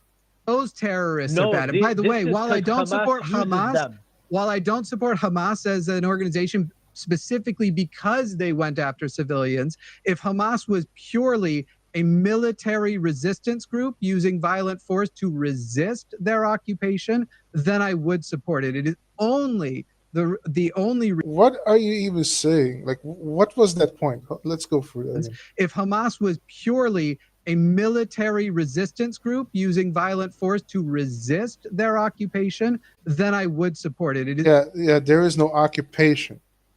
Like, you know, I know you say you're not gonna go through it, but just very easy. Israel left Gaza after the Second Intifada.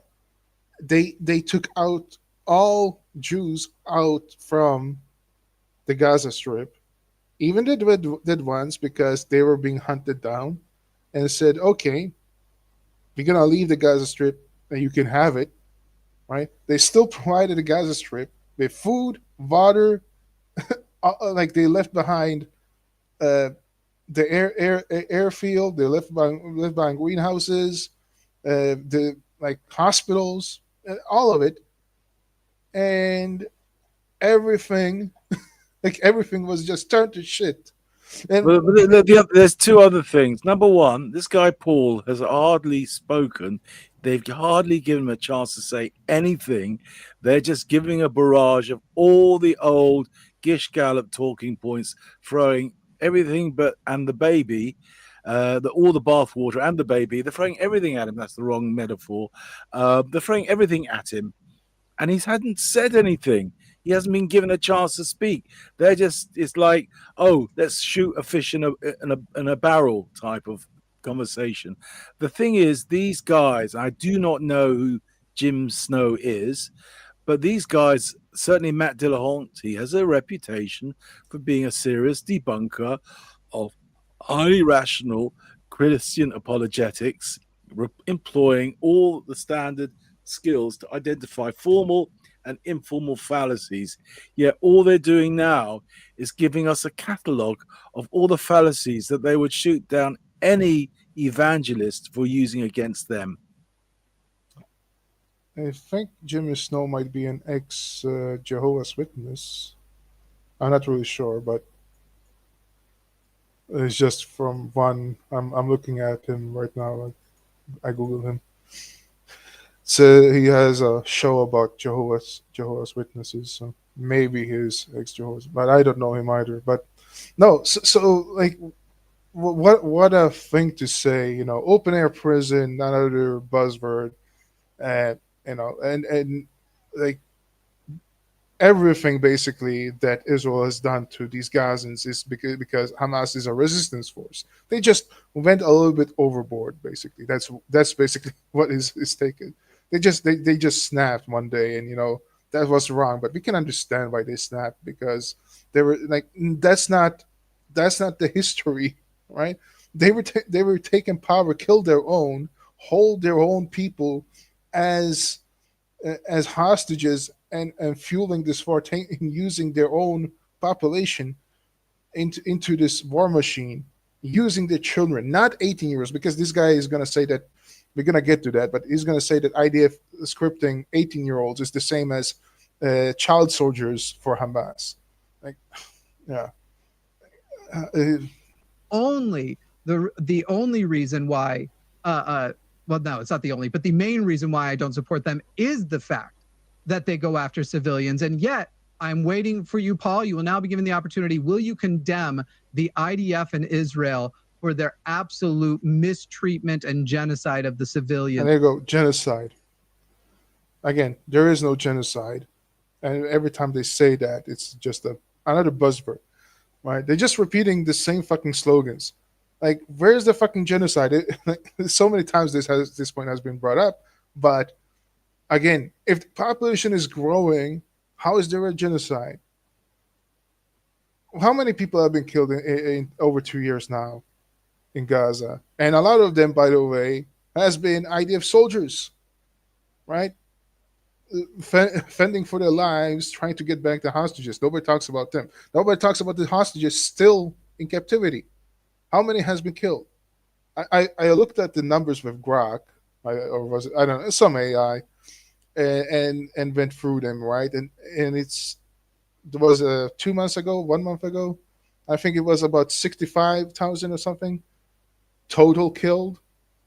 About 20,000 confirmed terrorists, and about 9,000 people under 18. And when of those 9,000, they don't differentiate between people who are actually combatants and like in the later age of teenage years and toddlers. And even sometimes there's been reports of they just scramble the numbers, and anybody who would be an actual soldier, a Hamas operative, would be written down as a child, right? There's reports of that as well. So like, where is the genocide everybody's talking about? Paul Smith says, "Miss the Zionist propaganda." No, you're here we're talking about it right now. You're talking things that are actually true. You're talking about the Hamas propaganda that we're debunking. Who is this Paul Smith? He is some guy. You know, it's amazing. Whenever I talk about Islam or something like that, people don't care. Whenever I mention Israel, we have idiots like this.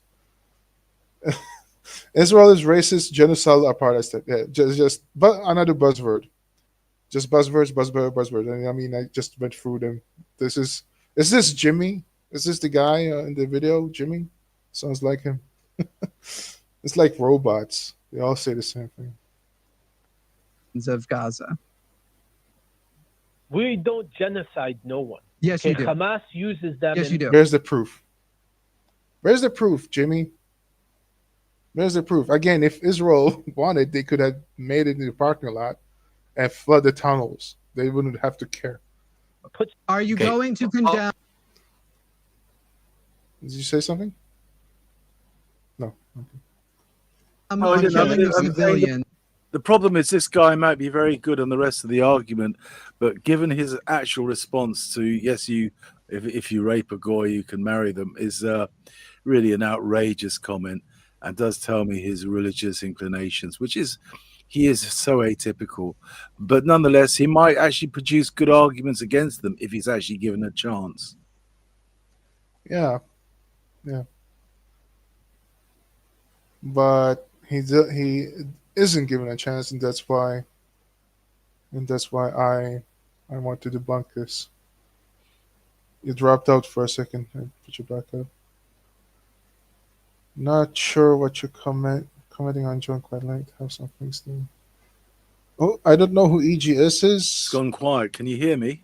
I can hear you. Can you hear me? So I think EGS was a friend of mine. Yeah, we're experimenting with StreamYard. Well, I'm experimenting with StreamYard. Our friend Cheeky is using this in earnest.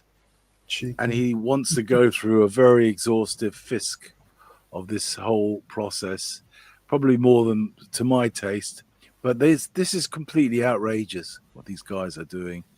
And the fact that you would expect Matt Dillahunty to be challenging someone spouting Hamas propaganda and challenging each and every statement that Jim Snow's made, and he's just accepting it all. It's just so utterly biased and so utterly inconsistent with his otherwise fairly good stance on these issues. Okay, so Paul Smith, I don't know who Paul Smith is. whoever he is it just popped up, and I thought I'd see how you're excusing a murderous regime. I'm having some sort of connection issue. I'm not hearing you, Cheeky. Okay, that's odd.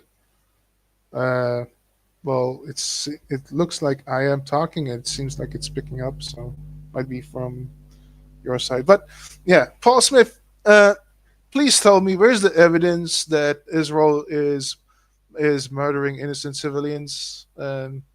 Because this is exactly what we're here and talking about. Because you sound exactly like Matt Dillahunty and Jimmy. You come, and if you actually listen to what I'm saying instead of giving accusations, then you would learn a thing or two. But my excuse to Israel going after Hamas and Gaza and the so-called innocent civilians is because they were all part of the genocidal attack on October 7th, where they murdered a lot of people, all right, and took a lot of them as hostage. They don't care if they killed cattle, women, children, or anything in between, if they were Jewish, Muslim, Christian, black, white. And they took them in as slaves into Gaza, where they are now harbored and been harbored by the so-called civilians in Gaza, right? So saying that IDF has no right to go in attack in a war is beyond me. Basically, you're saying that Israel has no right to defend itself or go after the ones that harmed it. That's basically what you're saying when you say that they're a murderous regime. Hamas is a murderous regime, but you don't seem to care about that. I'm just gonna. There's a good thing on StreamYard, is that you can actually ban the user, so you don't have to deal with his bullshit anymore. So if he wants to listen and learn a thing or two, he's welcome to stay. But I'm not gonna read his comments anymore because it's just derailing.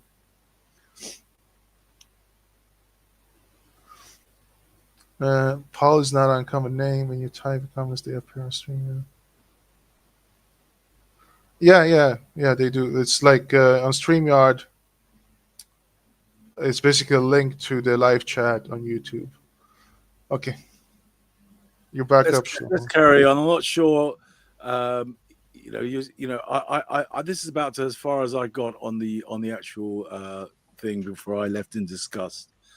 But I'd be interested to know what Paul's actual arguments are. If he's given a chance, I don't think he's going to be given a chance. These guys are so biased. You expect this of pro-Pali, loonies, and Hamasniks online. You don't expect this of supposedly serious atheists. And that's exactly why I think this is important. By the IDF. See, Paul, you've got to answer the question we ask, because you are now in an absolutely no fucking spin. I mean, how many accusations did they throw in like five minutes? No, but he's just about to say you're in a no fucking spin zone or something like that, when all they've done is spin. It's just absolutely absurd. Let's carry on for a bit. Carry on. Zone. And so what Jimmy asked is if you would condemn what IDF is doing to civilians in Gaza, would you do that? Would you condemn that? Condemn what? They use their civilians against themselves. Paul? I do not condemn IDF. I condemn Hamas. Okay. They kill innocents. Then you are a terrible person. What a piece of... This is where my blood stops boiling. What a piece of shit. Seriously. I've lost all respect for this guy. I mean, I wasn't a huge fan of him in the first place. He's certainly a high-profile atheist who's had conversations. He was made famous probably the conversation that he had with Jordan Peterson, where they were on opposite sides. But I've always had slight misgivings about him compared to other people. But this is just utterly, utterly appalling, because he's doing exactly what he's accusing Paul of doing. And it's so obvious. It's so utterly obvious that if he'd seen some theologian speaking to some atheist online, he would be you and me debunking the whole argument. But he's doing exactly what he's learned from all the theologians that he's debated over the years. It is absurd what's going on. He does not condemn the IDF, and he has reason not to condemn the IDF, and saying that Hamas are the one using civilians as human shields, which is documented. They've been doing it for decades. And IDF are using soldiers to go and fight to protect people at home so that Hamas will not commit October 7 again. And they are dying in the line of duty. Listen, And for that, hold on, Shlomo. Shlomo. And for that, Matt is calling him a terrible person. Fuck you, Matt. Well, every accusation is a confession. He's talking about himself. The problem is, whatever Paul says, even if he is allowed to, which I severely doubt, give good arguments, which I severely doubt, he really shot himself in his foot with his early comments. So Matt did set him up. Paul did reveal himself. It's the same way a lot of people on the right can give very good arguments against the pro-pallies, like Ben, I can't remember his last name, the Shapiro? Jewish guy. Yeah, Ben Shapiro and lots of others. But actually, when they debate atheists, Jordan Peterson, I don't know what his position is actually on that situation. I don't know if he's talked much about it. But when they debate atheists, they're really shown up. Like, for example, Jordan Peterson, when he was debating 20 atheists, he's really shown up. The emperor has no clothes, and even Ben Shapiro, but they're very good. Or even Charlie Kirk, when he had the debate in Oxford with that blonde undergraduate lady. So this is, they can be very good on one topic, not good on others. Hopefully, Paul, I'm just appalled by what's going on. I don't think I have much patience to go through the whole thing, but I'll let you carry on. Yeah, if you need to go, that's fine. But yeah, I said I'm gonna be committed to this. I'm gonna let it take its course. Because you refuse to condemn people who are killing and starving innocent civilians. We just went through this. This is exactly why I wanted to go through these papers and articles before I started this, because I knew this was gonna come up. Right, again, a buzzword, right? Starving them, yeah. I don't know, but I have to say this: the trucks the A trucks has been stolen by Hamas systemically and used as bargaining chips from their own citizens, highly overpriced, while the Hamas operatives are feasting. Ramadan was a good time for Hamas and everybody who was surrounded by Hamas. Anybody who was on the fringe, they had to buy it from Hamas because they stole the trucks. We've seen them just really steal the trucks. And now because they lost that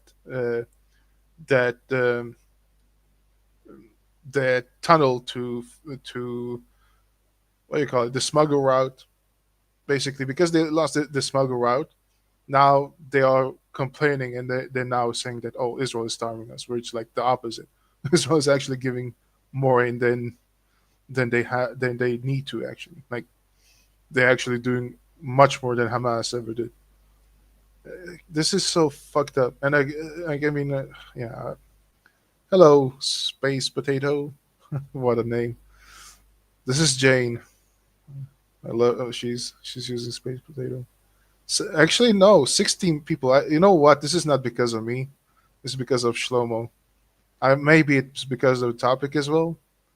But if you want to come up, you're welcome. Can you still hear me?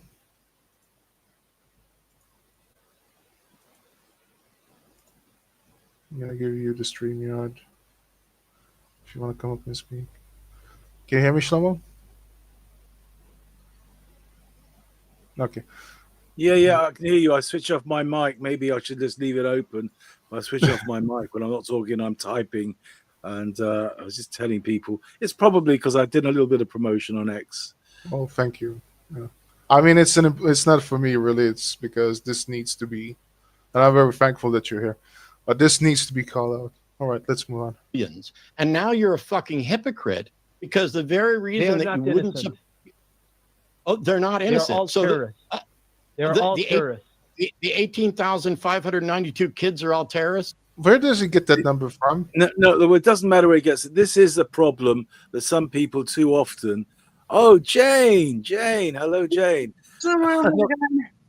Long time no speak, but this is a problem. You know, I cannot. I personally say this, and I recommend everyone else says this.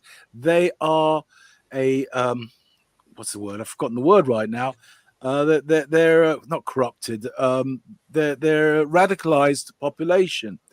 I wouldn't call them all terrorists. I just say they're a radicalized population. If we want to live in peace, we have to de-radicalize them. Leave it at that. You can't call kids terrorists. They're all terrorists.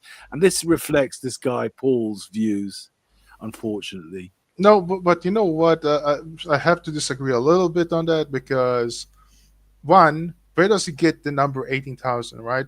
What I said was, again, it's about 9,000 people under 18, and they don't differentiate between people who are toddlers or people who are teenagers with guns, all right?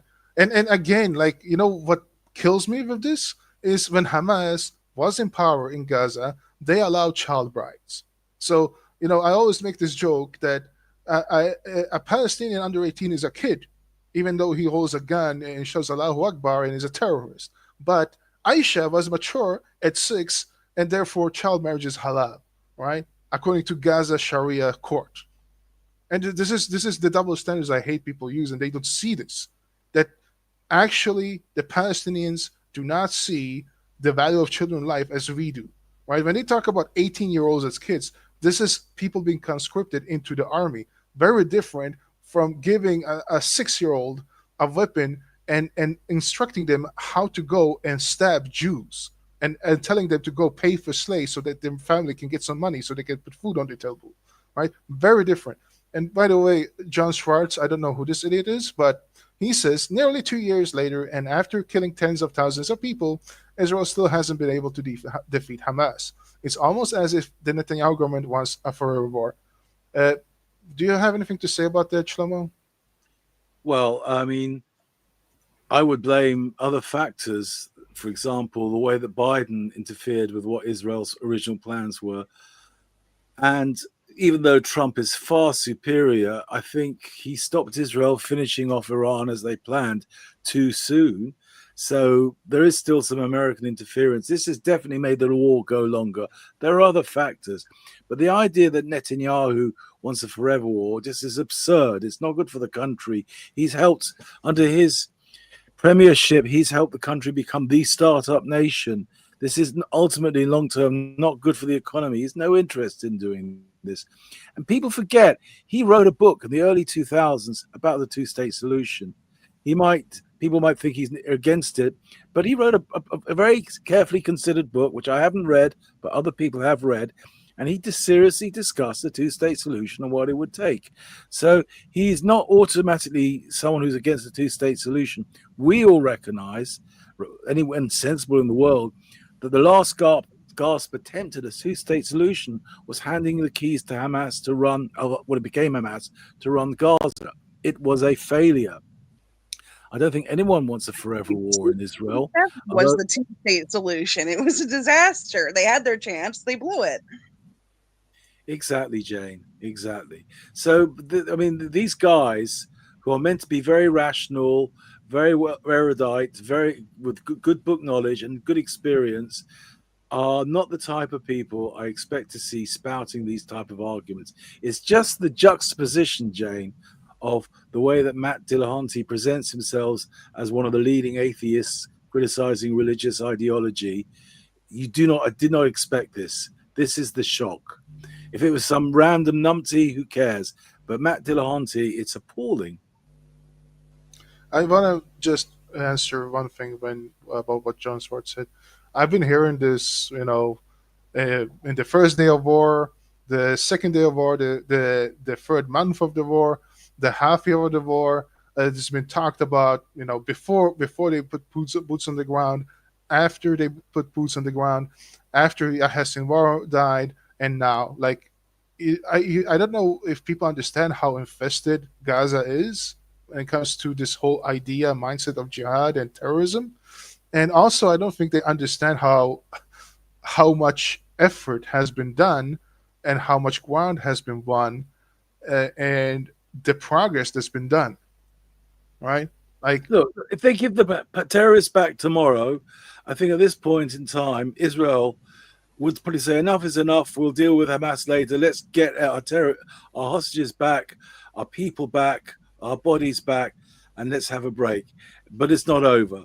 Unfortunately, Israel's never allowed to actually have a victory.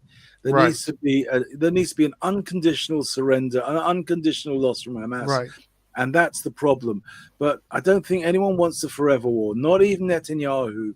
And again, the way that John Swartz framed it, and this is always a little red, not a big red flag, but a little red flag. They immediately start talking about Netanyahu. You and I have been on Spaces having discussions for 2 years. Netanyahu is hardly ever brought up. We might talk about his speeches to the Iranian people and why it's not covered by the media and not analyzed and reported on. But we hardly ever discuss him. We talk about what the IDF has and hasn't done, what Hamas has said and so on, how the world's responding in terms of the news, in terms of Pallywood, in terms of Gazawood. We talk to military strategists and military analysts like Colonel Kemp and John Spencer.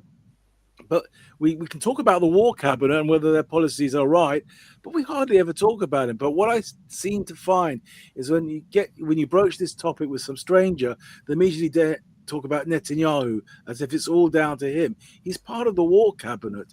He can be overridden and has been, and he can be overridden by the Attorney General. There's all sorts of other factors to certainly blame on Netanyahu. If he wants a forever war, everyone has to follow. He's not a dictator.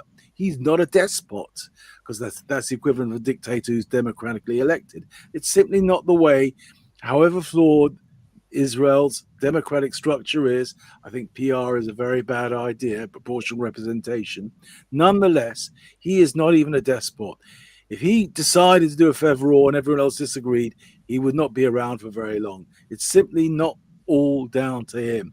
So as soon as someone starts talking about Netanyahu this and Netanyahu that, and I recognize John Swartz, you only made one comment, but you did bring him up. This to me is, if not a red flag, maybe an orange flag. This is simply not the issue at hand. But just wanted to conclude. So Shlomo Litvin has been rescued because of the effort. Hamas has lost power because of the effort. Hamas top operatives like Yahya Sinwar has been killed because of this effort, right? And it's crumbling down. The next is the tunnel network, right? Like hostages has been released, they are losing power and they're losing control. So like saying that it's going to go on forever and it's pointless, people really don't understand that. No, it takes time, and it's brick by brick, inch by inch, and it's getting there, right? And I mean, I get it. People are always, and this is, I heard this from Jews when after October 7, when Israel was about to get into Gaza, they said, and this was like, it's almost like Jews knew, because they were so experienced with how much stabbed in the back they got, like from the rest of the world. They knew that, okay, we have about 6 months with the world support to go in and do our job, and we know that it's gonna shift after a while, because people are gonna blame us for war crimes or whatnot because we're doing our job. And this is exactly what's going on right now. And Matt is even gonna say that later on in this video. They will be terrorists when they get older and kill us. Yes, they will. So you know the future, and you are now justified in slaughtering people because you suspect what their future will be. What do you think makes them more likely to be terrorists? Matt is right about that. This guy is not making good arguments. I certainly would be embarrassed to make such an argument. You simply can't do that. It's just, it doesn't matter if they've been. There's other examples, like there was an article I read about how Israeli and Palestinian kids were doing sleepovers together in spite of the indoctrination, because they had a bonding over going to see a movie together. I can't remember the movie. And the fact is, people think, oh, if they're indoctrinated from an early age, they're lost forever, because the Jesuits said, give us the boy and we'll give you the man. In actual fact, it's, I think, fairly easy to de-indoctrinate kids. because they tend to rebel against their parents and the guidelines anyway. It's just so it's not that difficult. But you cannot say that these kids are future terrorists, even if they actually are. It's just a terrible argument. So Matt's got him on this one, I have to say. Yeah. Killing their friends before the Jews have. Sorry, what? Did you say something, Jane? No, but I mean, I don't think it's that bad of an argument. You can only tell somebody's, future from their past. You can only judge from their past behavior, and I mean, the indoctrination is really strong there. Yeah, the problem is, Jane, is that these guys are not coming from the position that these kids are being indoctrinated. Have they not seen the videos of them at the age of 5 doing the equivalent of nativity plays, and they're assassinating and capturing Israelis and going around with guns at the age of 5? Exactly. I mean, we know this indoctrination, and the problem, I think, is how many other people, Matt Dillahunty's audience, how many of them do they know what we know? If they don't, to make that argument is a bit dubious, I have to say. I wouldn't make it anyway. Not in public. A lot of pissed off people coming in. Maybe they can learn a thing or two. One state. I don't give a shit. I don't give a shit if the Jews have 0 state. I'm not talking about Israel or Jews. I'm asking about what's right. Is it right for the IDF to starve out civilians? Okay, again, like this is. How many times does he gonna come up with a false hypothetical that is not related? Like, again, where's your evidence that Israel is starving them? Like, I'm showing you already that this is a Hamas propaganda trope that they fabricated. How many times do I have to go through this? Gaza, and you say yes. No, we send food. We give them millions. No, you don't. Look. Here, Paul has a point. Is actually true. Is accurate. We send food, and he says, "No, you don't." Like, is Matt living under a rock? Like, why is he speaking about something that he has absolutely no fucking clue about? What do you mean? No, you don't. I mean, what's the American aid truck agency called? GHF.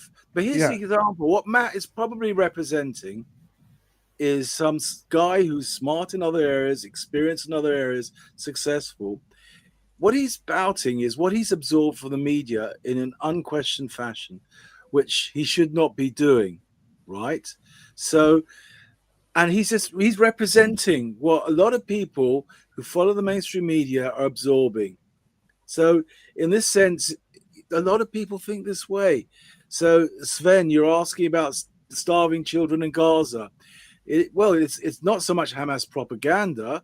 It's that Hamas is doing interceptions on food supplies. UNESCO just published a list of all the UN organizations providing food and the amount of interceptions. UNESCO itself, 95% of all their food supplies was intercepted by Hamas, whereas GHF, there's about 1% of interceptions. So the GHF is doing what UN has failed to do for 2 years, which is provide food to the civilians, whether you think they're innocent or not. That's its job. That under international humanitarian law, Israel is not obliged to do anything, but is obliged to allow third parties to provide supplies to the civilians who are caught in the war on the other side, but only if those supplies go to the civilians and aren't used to feed and supply the enemy, which is what UN has failed to do repeatedly as a matter of record and a matter of video recently, with all these journalists showing all these trucks that the UN refuses to give to the GHF to distribute to the Gazan citizens, the Gazan civilians. This is what's going on. Israel is making a lot of effort to ensure the food goes to people who need it. There is no starvation. There is some hunger. But if you are concerned about starvation, look at Congo.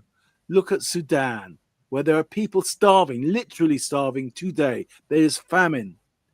If you are concerned, why aren't you concerned about that? Why isn't resources going there? I think I need to do a collage of all the pictures from X that I collected over the past 2 3 months with like showing all these Palestinians who are fat going around saying they need food and show it.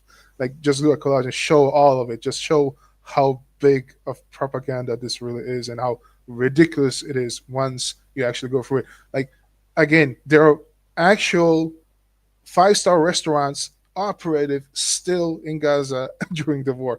People during Ramadan eating like kings. She showed the video of them partying last night with restaurants and everyone cycling around. That there's a great site called Imshin, and she gets Instagram and TikTok videos from Gaza. I'm not saying this is obviously the whole of Gaza. It clearly is not. But right now, last night, there was a big party going on in Gaza with obvious timestamps. And this stuff is very carefully vetted. So it's not like stuff from a year or two ago or from another place.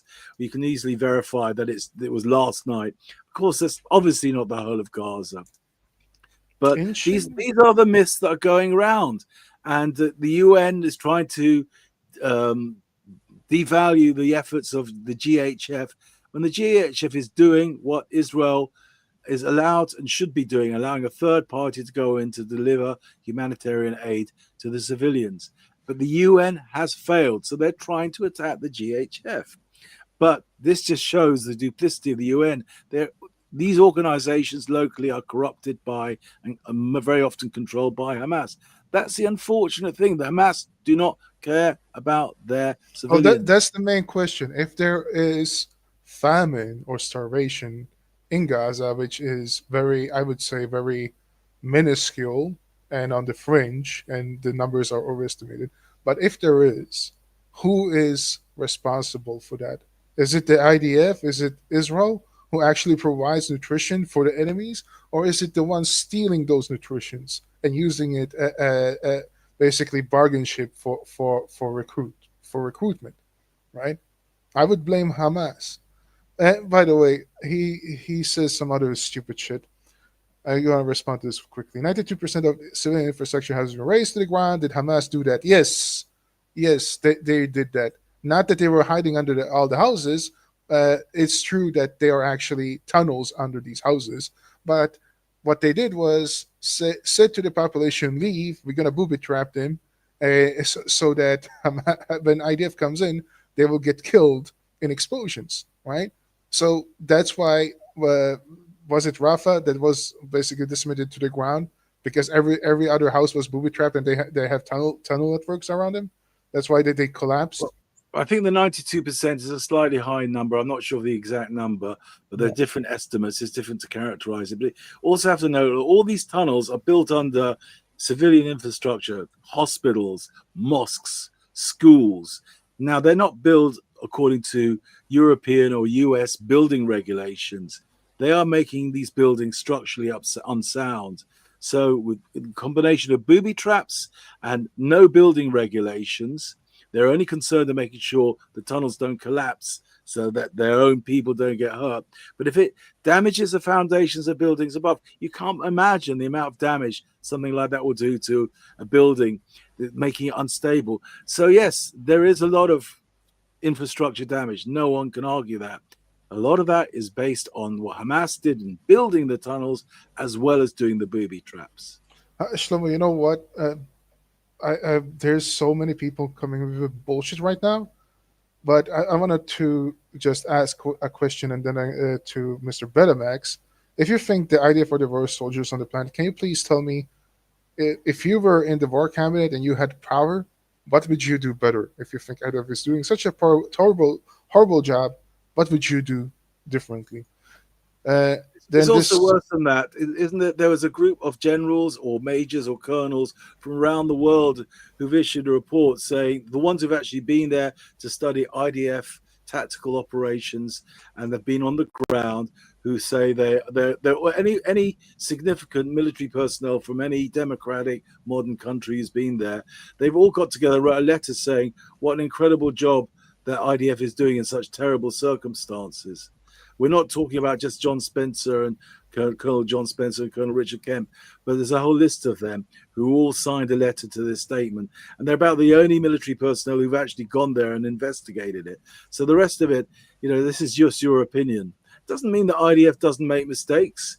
What happened in the Gaza hospital the other day with the 2 tank rounds was, I think, problematic and an operational failure of IDF. I disagree with you, Shlomo. I'm gonna go to that in the end of this video. I absolutely think that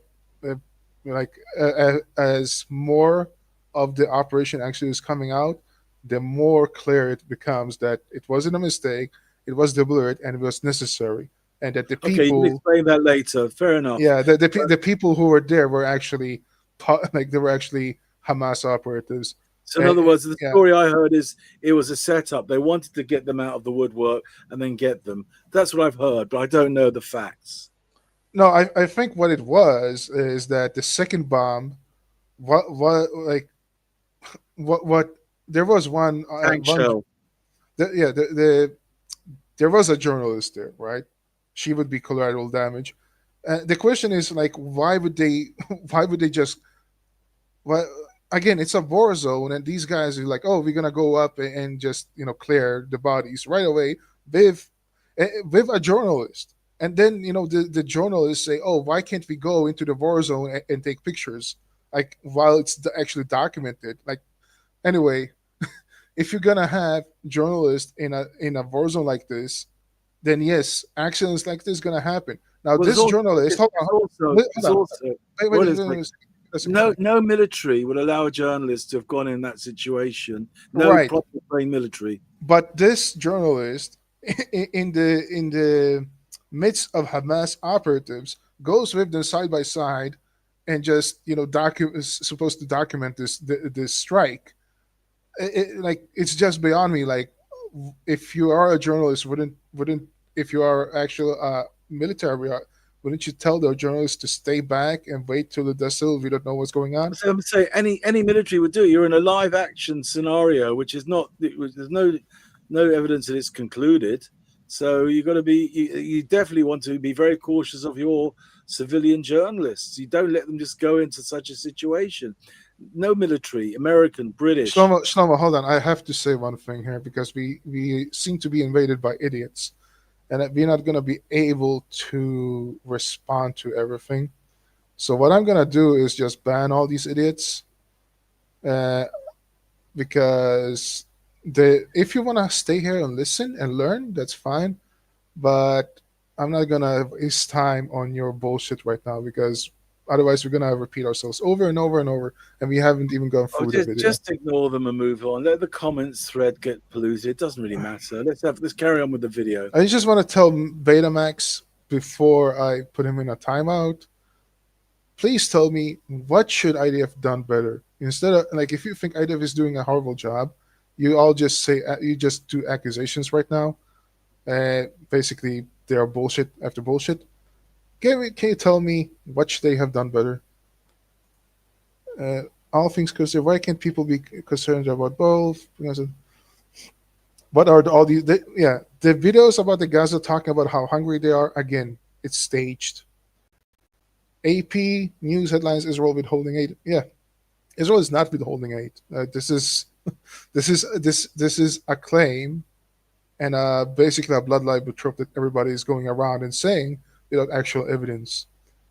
Okay, so now that we've gone through those idiots, let's move back to where we're here. Are you ready, Shlomo? Okay. Yep, go for it. In the same way, in the same way that you'd like to say Hamas uses those civilians as protection, the government of Israel uses idiots like you to protect them and shield them from the consequences of their inhumane actions. Are we used by the government, or are we actually doing our own research? I'm not tied to Israel whatsoever. I'm not even Jewish. Well, where's the money, man? Yeah. Okay. Mr. Betamax says, I think Israel should have consulted other countries before it went all guns blazing. right? Well, I mean, It did. That's why I didn't go in the next day. There's a period of weeks before it actually responded. What do you think was going on? That's exactly what happened. Yeah, all things considered, rewind the video. We actually talked about the skinny bone showing kids that are actually just fake. It's a genetic disease. The families are all healthy around them, just genetic disease kids as propaganda tropes trying to paint a picture. If you think about it twice, you actually, then it doesn't make sense, right? But of course, if you want to talk about children, again, all things considered, Kafir Bibas was strangled to death by Hamas in captivity as a baby. He was not even a year-old baby, and it was shipped back in a coffin as a cruel joke by Hamas. Right? I'm not calling an idiot for questioning me. I'm saying that like we already gone through this, and like it's always the same accusations, and this is why like Matt Dillahunty, who's repeating these things, who should know better, actually is alarming. What should evidence look like that's you would consider war crimes and forced displacement?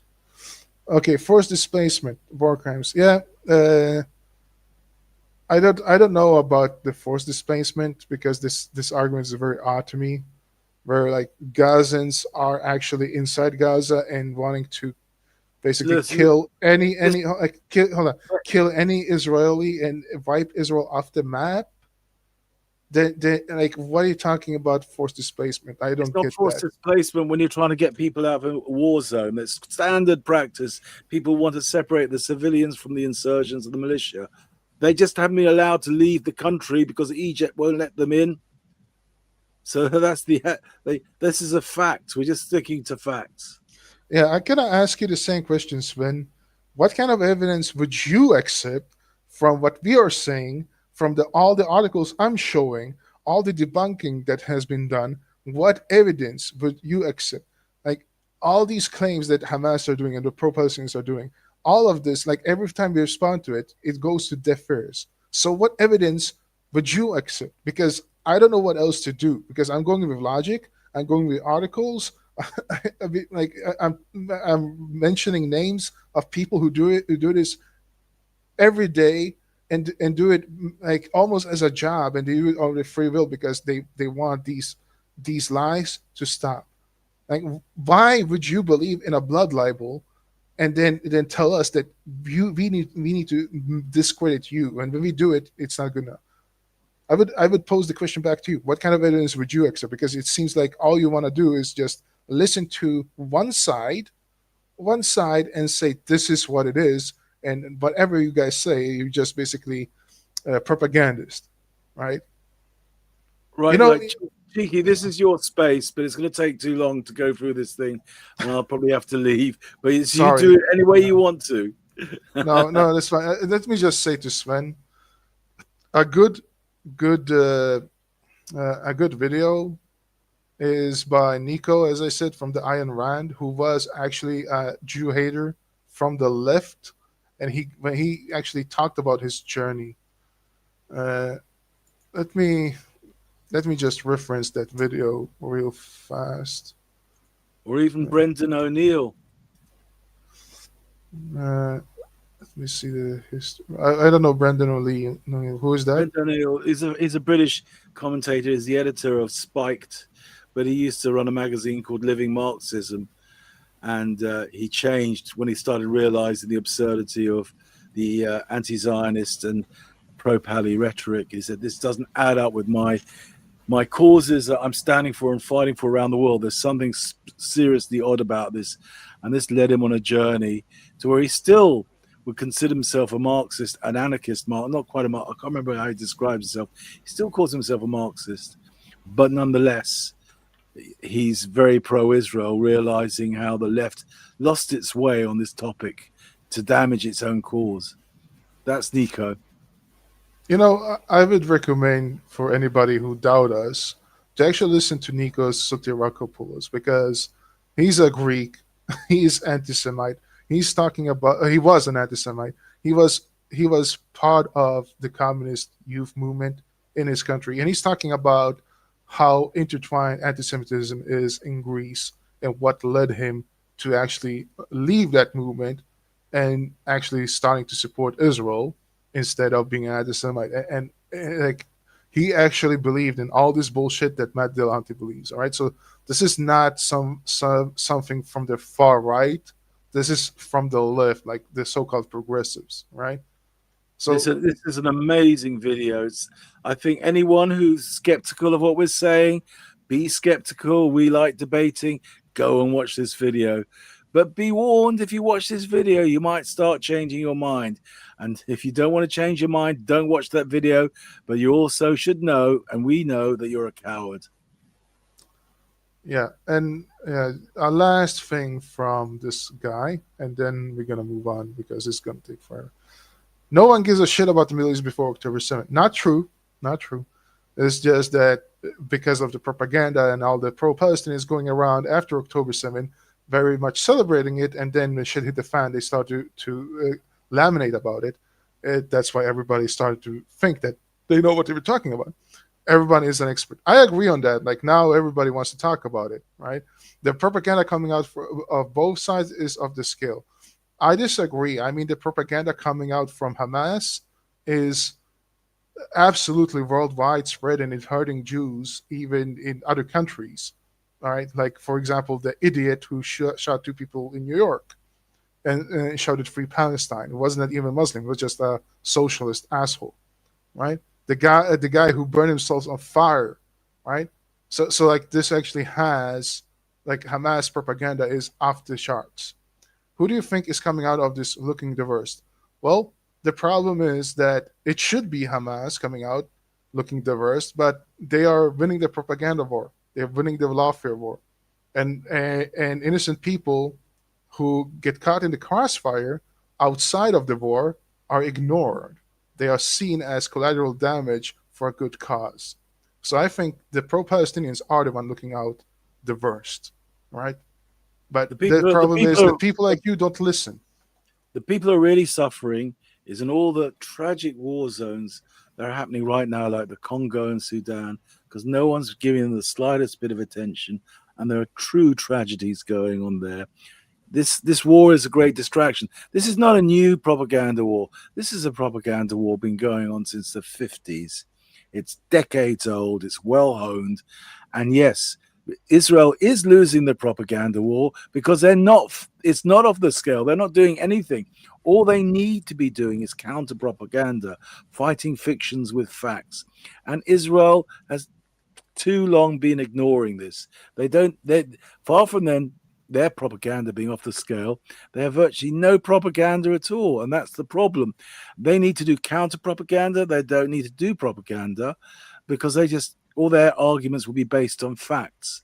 And you can dispute the facts. Well, at least they're facts to dispute. There are no real facts the other side. Everything's made up. Classic example being the Al-Ali bombing, which we know was a PIJ misfiring rocket in the car park. So they claim there were 500 people who died.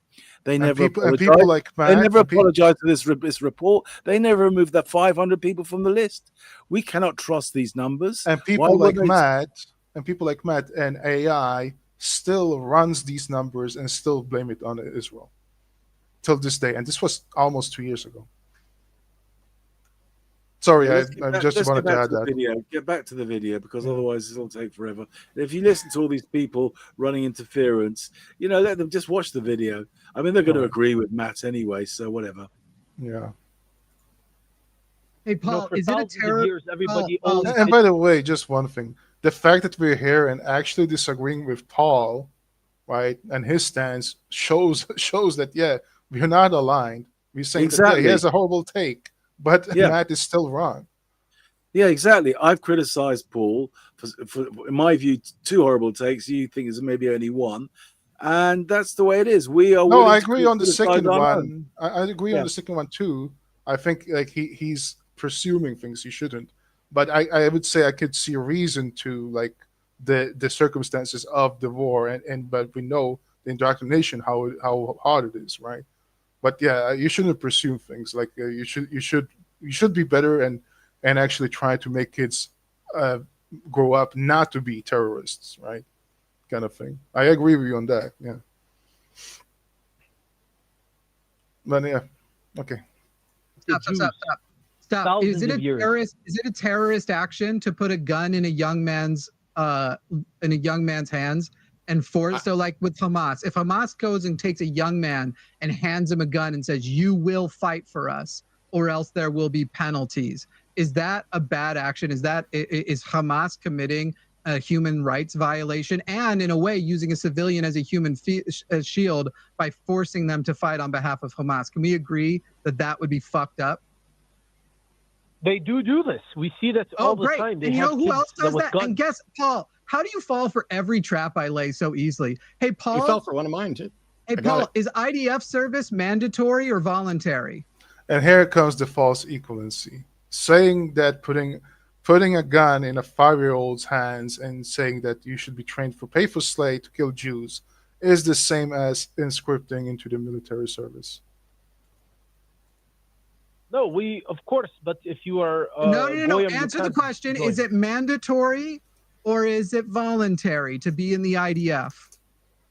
It is mandatory, like here in America, it's mandatory. No, sir. No, sir, Paul. No, sir, it's not. The thing about conscription is obviously applied in different countries at different periods of time. But in Israel, if you don't want to be on the front line and you're conscripted, you don't have to be. I mean, it's a matter of pride that people want to get into the elite regiments and battalions. But if you don't want to, you want to help on the side with food supplies and logistics and so on, you have that option. No one is forced to have a gun and fight. There's enough people who do because it's a matter of honor and pride, but no one is forced to. If you decide you're going to sign up for the IDF, you have to join for 2 years or 3 years. You can do other things apart from be a frontline fighter with a gun. You might go through basic training and know how to use a gun, but you might become a chef. You might become a driver. For doing logistics. There's all sorts of things. You might be trained up to service aircraft. You don't have to be holding a gun if you don't want to in the Israeli army. You're not forced to. It's bullshit. This idiot just asked me, I put him in a timeout, but he's like, look at the numbers of the genocide. Yeah, 65,000 of 2.1 million are dead in a war, right? There's a population growth in Gaza, like the worst genocide ever. How many times has this point on a per capita basis? All the losses of the Arabs who live in Gaza and Judea and Samaria, they add up to not even in the global top 50 of all wars in the Middle East, in the world since the creation of the United Nations. Not even in the top 50. That's the reality.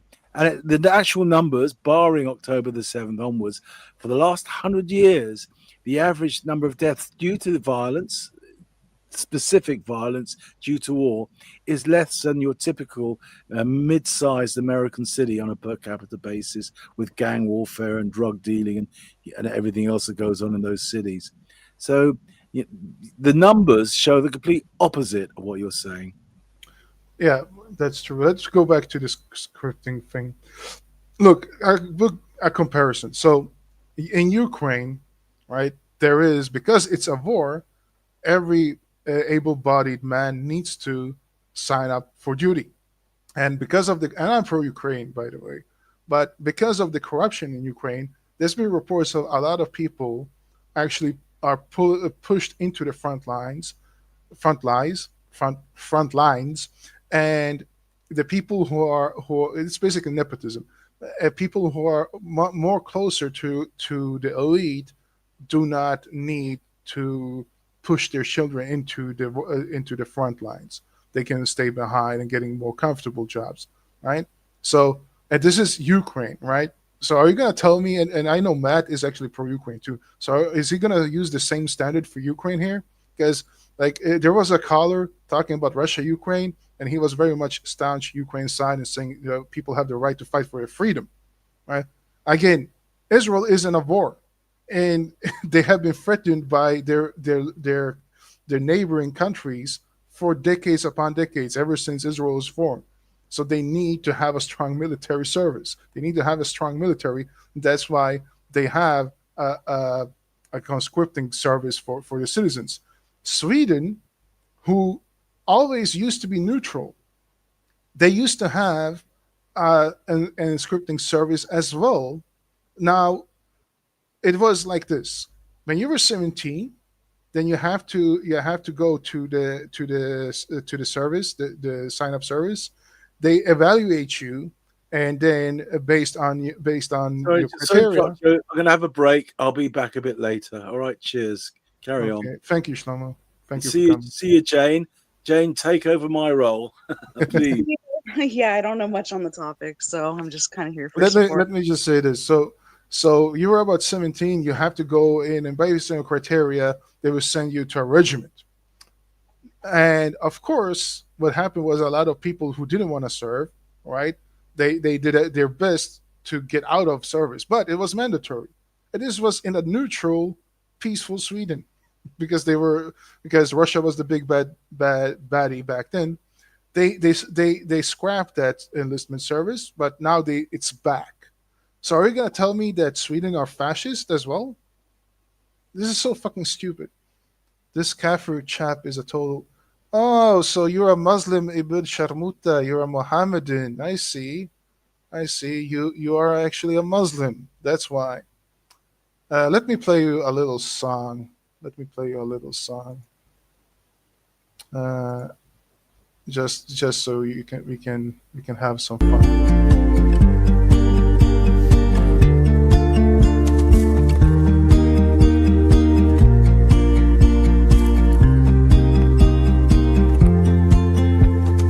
Muhammad is a pedophile.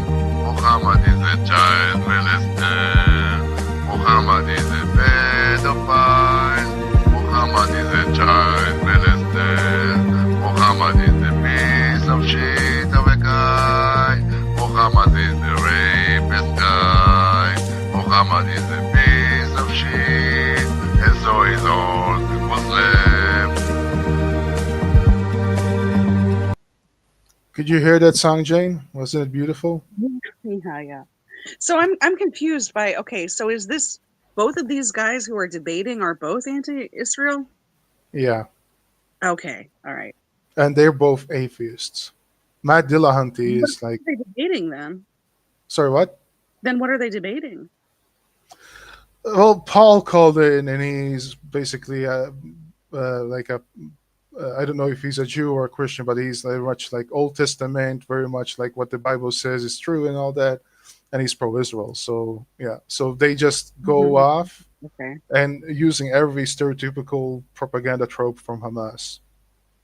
Okay. And this is like the anti-Semitic blood libel tropes on Israel is becoming so mainstream that progressive people like Matt Dillahunty, who vouch themselves to be critical thinkers and saying that they are for truth and critical thought and all that, they just jump the shark and just any propaganda of like Israel is committing this and that, they just repeating right now.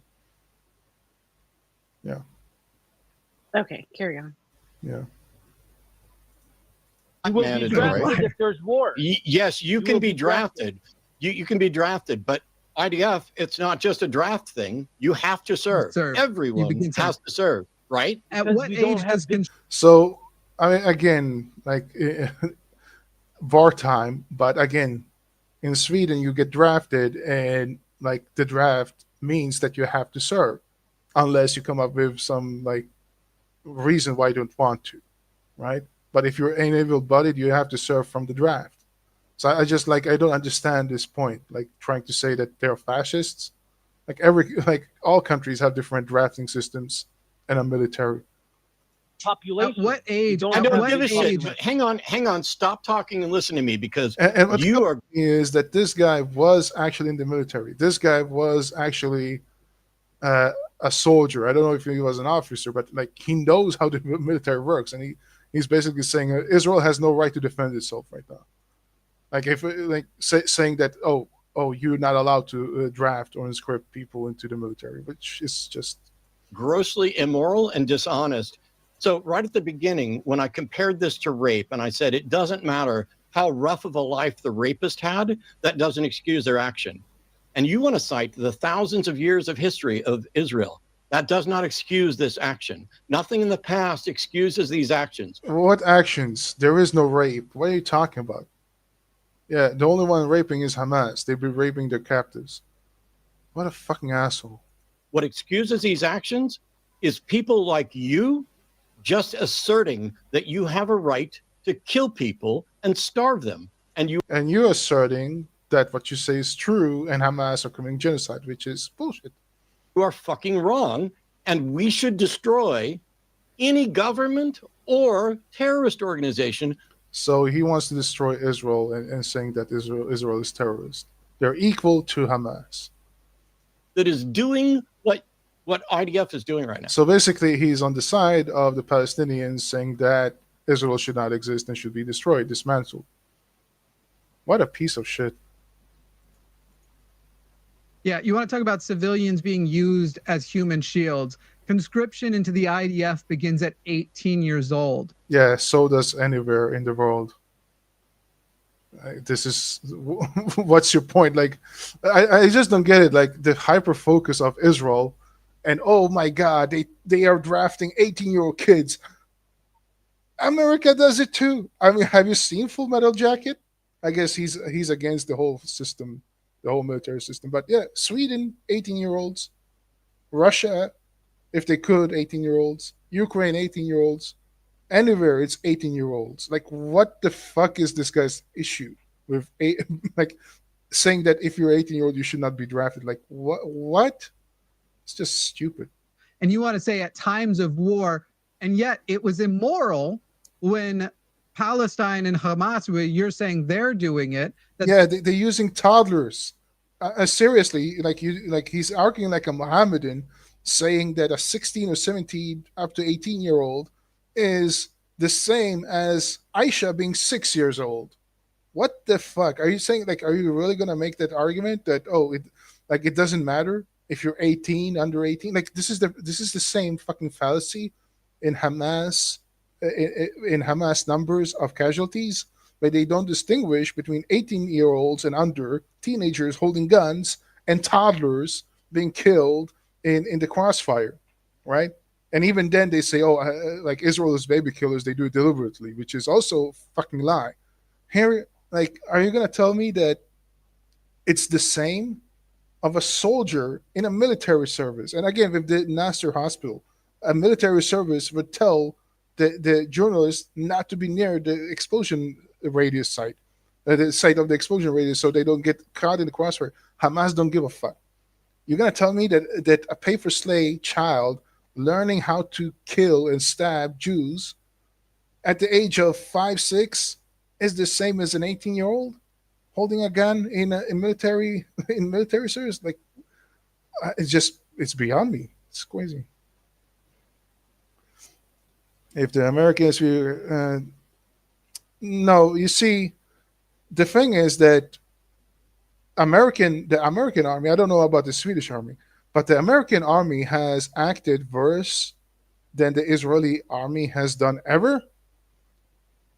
Sorry, the American army has done worse than the Israeli army has done ever.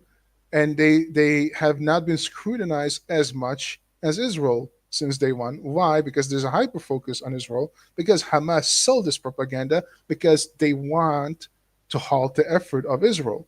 Basically, what people are saying is that Israel has the right to defend itself, but they don't have the right to defend itself unless I tell them how to do it, and with their hands tied behind their back and not allowed to do it because we think that war is immoral. Even though Hamas started the war and they should go after Hamas, we tell them how they should do it because we know better. So they are not allowed to actually wage warfare, right? So please tell me, Sven, I'm going to ask you the same question as I asked all the other idiots.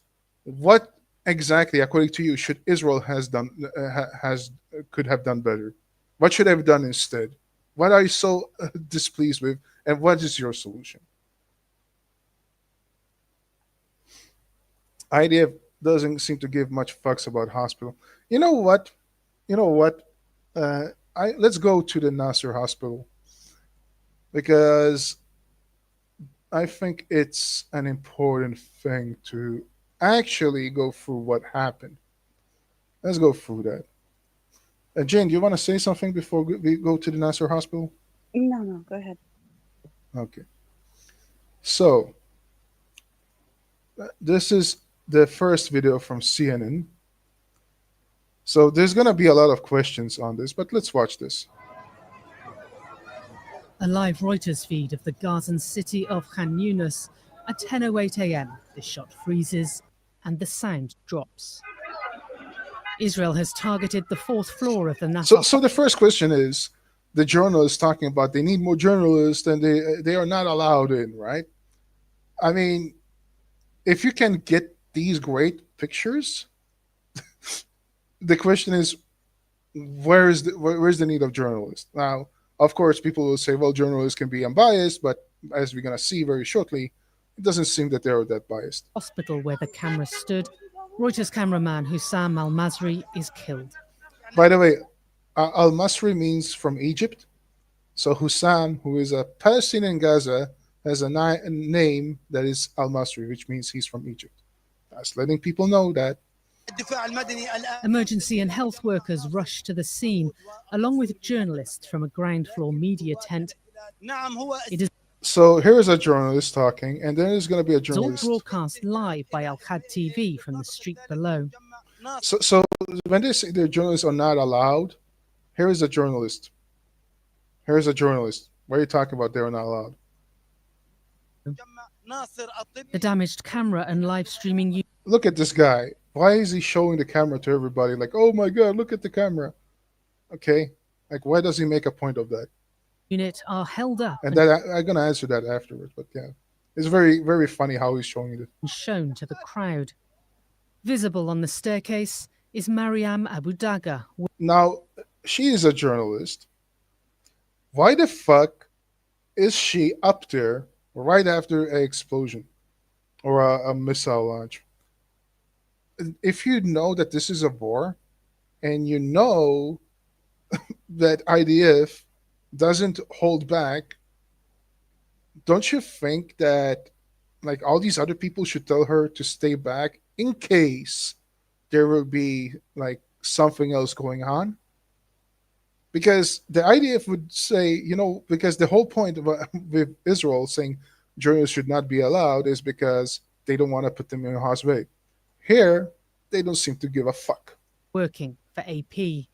Al Jazeera cameraman Mohammed Salama and freelance journalist Muath Abu Taha in the final moments of their lives. Look at this. Look at this. He wants to talk about the hospital, and I'm showing him the hospital and going through it, and then he's talking about something else. You're talking about something else. I'm showing this. So focus, idiot. You put you in a timeout. Focus on what's going on. You want to talk about the hospitals? Let's talk about the hospitals. Okay? Focus. One thing at a time. Reuters cameraman Hatem Omar, seen here in a red t-shirt, films the scene on his phone. A rescue worker says they carried 2 body bags down as they gathered remains of a third body. There was a second explosion. It was 10:17 a.m., 9 minutes after the first strike. Footage filmed seconds later is too horrific to show. Lifeless bodies piled on top of each other. New video obtained by CNN reveals that this second explosion was in fact 2 near-simultaneous strikes. The second and third strikes, less than a second apart, appear to have caused most of the deaths. One weapons expert says, quote, "It suggests a more carefully coordinated attack rather than a single vehicle firing at a target of opportunity." Oh, so basically, Israel knew what they were firing at, and there was a reason for it. Now, I'm just going to say that I'm very happy that this was filmed. I'm very happy that this was documented, because this shows that, one, anything that they're gonna try to spin it on will actually have actual footage showing what happened. You cannot deny who these people were in there and what the purpose was of this attack.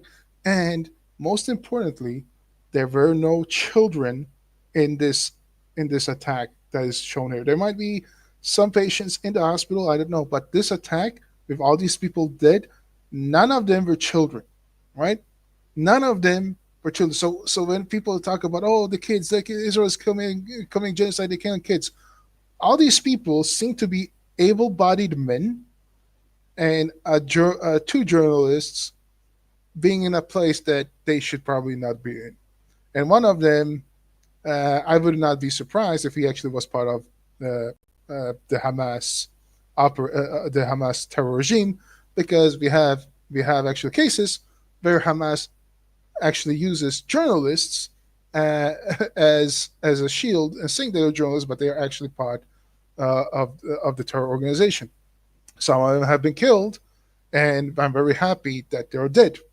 Yes, I'm happy when Hamas are dead and killed and pretending to be something they're not. Something that is very dismissed when people talking about this effort of war, saying that Israel is killing journalists, when in reality, Israel is killing Hamas operatives. So I'm very happy that this is actually documented, because any bullshit that comes afterwards can be fact-checked. And we're going to go through a little bit more of who these people who got killed might be. Firing at a target of opportunity. What is the point of waiting the humanitarian and medical staff to arrive? I mean, who amongst them were humanitarian and medical staff? Really? Like, this is the thing, again, because they muddy the waters so hard between a civilian and operative in this war. This is the coward tactic that they use. And this doctor, again, has no problem, and I'm going to get to that this hospital is used for terror organization operations. A specific area and target them once they arrive. Israelis. Well, it could be that they want to lure them out, or it could be that they want to have a second strike to be sure, but these idiots rushed to the rescue and thinking that, oh, it's going to be fine and we don't care. But I don't know. If it's a war zone, perhaps, and you started a war, don't cry. Perhaps you should take precautions. Just me thinking. What do you think about that, Jane? I don't know. Am I going crazy here or making sense?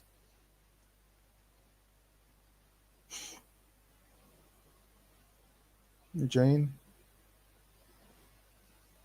Sorry, I'm just sort of listening. I'm sorry. All right. I asked you, I'm making sense or am I going crazy? Yeah, you're good. No.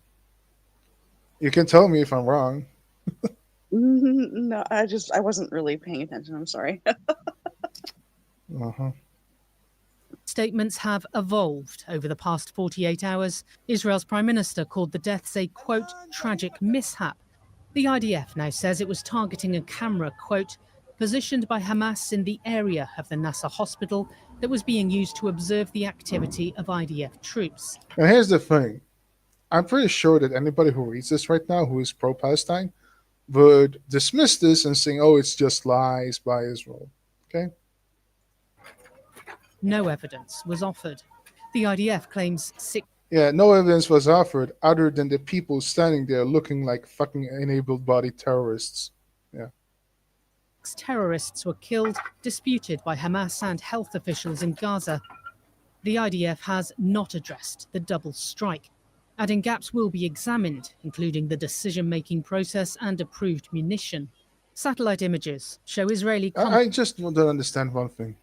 If this was the Second World War, I wonder if all these people who are pro-Palestine would be pro-Nazis and actually saying that, oh, we feel so bad for the bombing of Dresden and the bombing of German cities, and they don't deserve it. And look, all the terrible people getting killed, like the terrible slaughtering of civilians, like, oh, these people are innocent. I wonder if they would make the same argument if World War II was happening today and all the cameras in Germany would be available.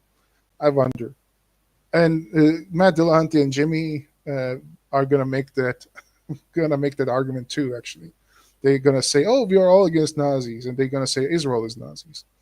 But let's not get ahead of ourselves. Vehicles, including tanks, stationed nearby the hospital. An Israeli security official tells CNN the military fired on the hospital with tank shells. The staircase was often used as a live camera position by Reuters, AP, and other global media outlets. And by Hamas, because they are in control of those camera stations and sell footage to those media outlets. Again, if you have that and you control the media, of course, then why would you need journalists? And why would you say that, oh, Hamas is not controlling the media? If I'm going to go through this later on. With international media kept out by Israel, local journalists grouped together here, searching for cell signal to feed their material to the world. Mm-hmm. The last and basically using this as a hub for terrorism. Functioning hospital in southern Gaza already struck multiple times. The United Nations says targeting hospitals, journalists, and rescue workers is forbidden under international. And that's why Hamas are hiding behind all these titles. This is why Hamas are using these structures as their operation, their, what do you call it? Their house of operations. Yeah, that's what it is. Yeah. What are you saying? As a base, yeah. Base, thank you. Base of operations. You know, when I speak too long, I lose words. National law, calling for accountability and transparency, adding neither have been readily apparent in previous incidents where Israel has investigated itself. Right. When has Hamas ever investigated themselves? Of course, never. So let's look at this. This is another take on what happened. Hamas was using Nasser Hospital as a terror link, ? Did Gaza terror group just expose itself, ? Days after Israeli forces bombed Gaza's Nasser Hospital, Hamas exposed in Nasser Hospital attack. Big reveal from Hamas military operation in Khan Yunis.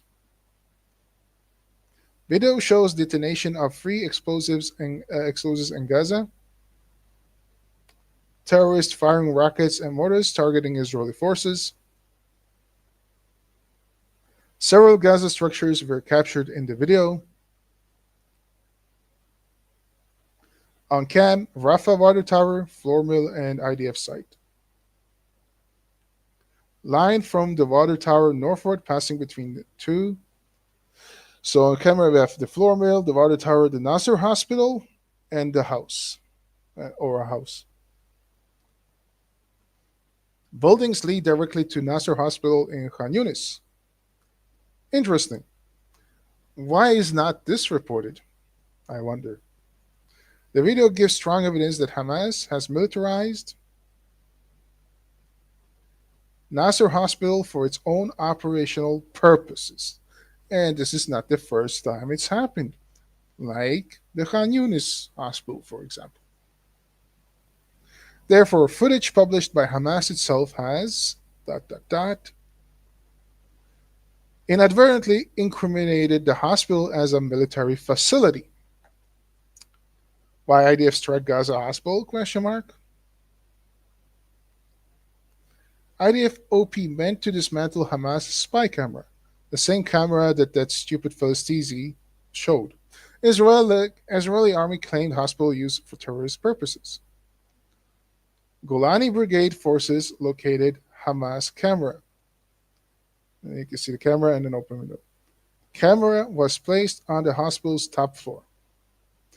That camera, by the way, what we just heard, was used as a live stream for news outlets.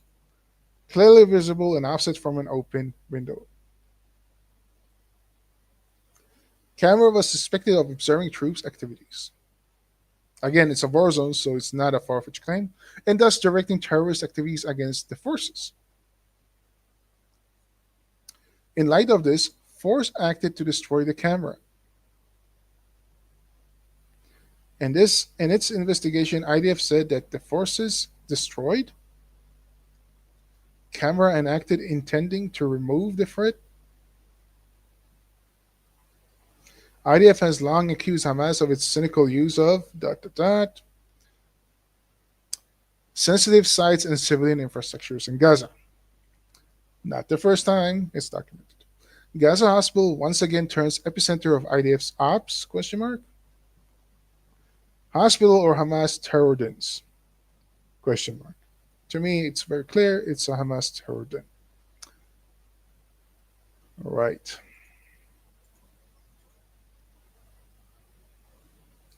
That's it. Next thing is Times of Israel. IDF widens Nasser hospital probe amid questions over who approved deadly tank fire. Military cites Hamas civilian camera on hospital grounds as a reason for attack. Hebrew media reports Southern Command did not authorize tank fire that caused fatal blasts. A man reacts to the whole as he holds the equipment used by Palestinian cameraman Hussam al-Masri. So Hussam al-Masri, again, al-Masri means from Egypt. I wouldn't be surprised if this guy actually is a terrorist. Who was contractor for Reuters at the site where he was killed along with other journalists and people alleged Israeli strikes on Nasser Hospital. Well, alleged, I guess it was. In Khan Yunis in the southern Gaza Strip. The Israel Defense Force says Tuesday its preliminary investigation into Monday's deadly attack on Nasser Hospital in Khan Yunis found that Hamas installed surveillance camera on hospital grounds and that 6 of the more 20 people killed were terror operatives, including one who took part in the October 7, 2023 massacre in southern Israel. How about that? Who could have thought? Who could have guessed that? Hebrew media later reported that IDF Southern Command had only authorized a drone strike on the Hamas surveillance camera, but did not approve the use of tank shells that ultimately caused the deaths, including those of several journalists. According to the reports, Golani Brigade troops first identified the Hamas-installed camera believed to be monitoring Israel troops movement. Southern Command approved a drone strike to neutralize the device. Shortly afterwards, troops spotted what they thought was a rifle scope, assessed it as an immediate threat, and urgently sought approval to fire. While the division commander authorized the tank fire, Southern Command had not, the report said. In the end, 2 shells were fired at the site, followed by 2 more after armed men were identified for a total of 4. Footage from the scene showed rescues engulfed in smoke after a second blast struck those rushing to aid victims of the initial strike. Among those killed, more than 20, according to the Hamas-run Gaza Health Ministry, a figure that has not been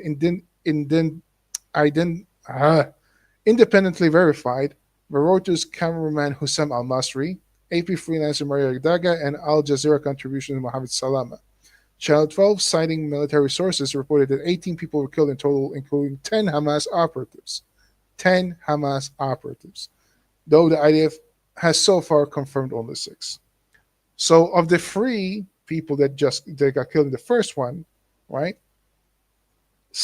3 others in the next strike were actually Hamas operatives.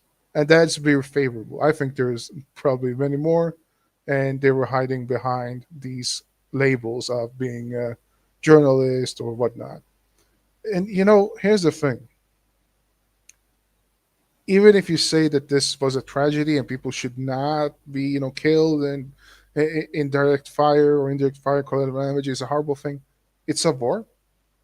And when you use a hospital as a terror hub, you basically put yourself and the civilians under duress and under direct under danger. Basically, you're putting them in danger, and you're the one to blame for the civilians when they die. It's because of you. You started this shit. Also, when people say, "Oh, Israel has the right to defend itself and go after Hamas," this is what it looks like. This is the sad reality of war. What else should they do? What do you think that the war effort is? What do you think war is? In these people's minds, I don't think they understand what the hell war is. They just live in a fantasy world. So was it a camera or a Hamas then? I don't think you're listening. I really think that you have something wrong with you when you actually don't listen to what I'm saying. So Sven, you proven to be a fucking useful idiot, and you don't want to listen. So enjoy the ban. And when I ban somebody, you can still listen. Just don't have to comment anymore. Jane, do you have anything to say? No, not really. I'm just listening. But yeah, so essentially it was a camera that was being used by Hamas for intelligence gathering to prevent IDF from doing their job. Not only that, they actually used rocket launches from that area, and it led to the hospital, like as the den of operations.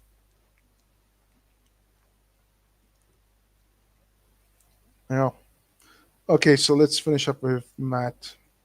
They're saying, hey, those guys shooting missiles at us, those guys shooting bullets at us, those guys killing a 6-year-old boy who Which guys kill a 6-year-old boy?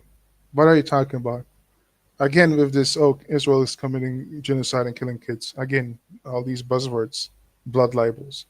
12 kilometers to get the scraps of... You know what, Jane? You see that Pokemon ball behind Jimmy? I honestly think that he should retrieve back into that ball. It was a joke. Food that was left, and on his way away from receiving that aid, the IOF killed him and his family, the women and the children around. What are you talking about?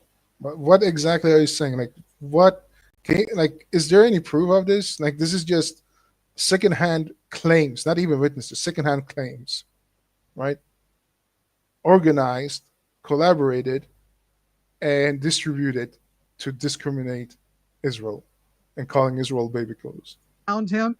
That's all. It's bad when they go, hey, we need to do whatever we can, including violence, if it resists the continuing killing of our people. And if they arm their young people, well, they're using... Well, again, Israel gave any chance for Hamas, actually Hamas, to set up their own government in Gaza and rule themselves.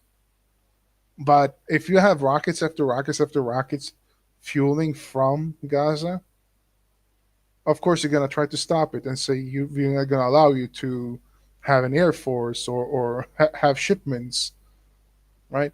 Like, why would you allow a neighboring country who is determined to exterminate you to allow their operations, and then break in and killing a bunch of civilians, raping them, torturing them, taking them as captives, as slaves, sex slaves, into Gaza?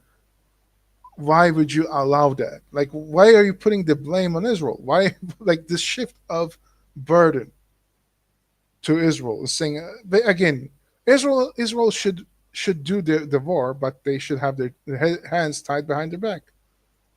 Human shields, but we don't talk about how mandatory service in the IDF, putting a gun in a young man, and voluntarily, I believe it's voluntary potentially for women.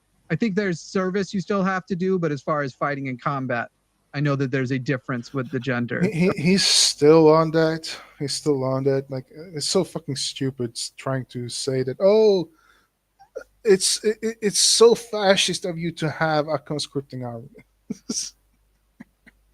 It's so fucking dumb. Okay, so basically what he's saying is basically Israel should just roll over and do nothing. They should not exist. They should just take it. But with gender going up, maybe it's the cutoff age might also be younger. So you're sitting there and you're saying when they do it, it's wrong, but when we do it, we're not terrorists because we feel This is a false equivalency. Again, being a part of an army does not make you a terrorist, you stupid dumb motherfucker, because in that case, every single country in the world is a terrorist. You stupid dumb motherfucker. You're saying being a part of the army makes you a terrorist. That's what you're saying. Are you dumb? Are you this dumb? Jane, I gotta tell you one thing.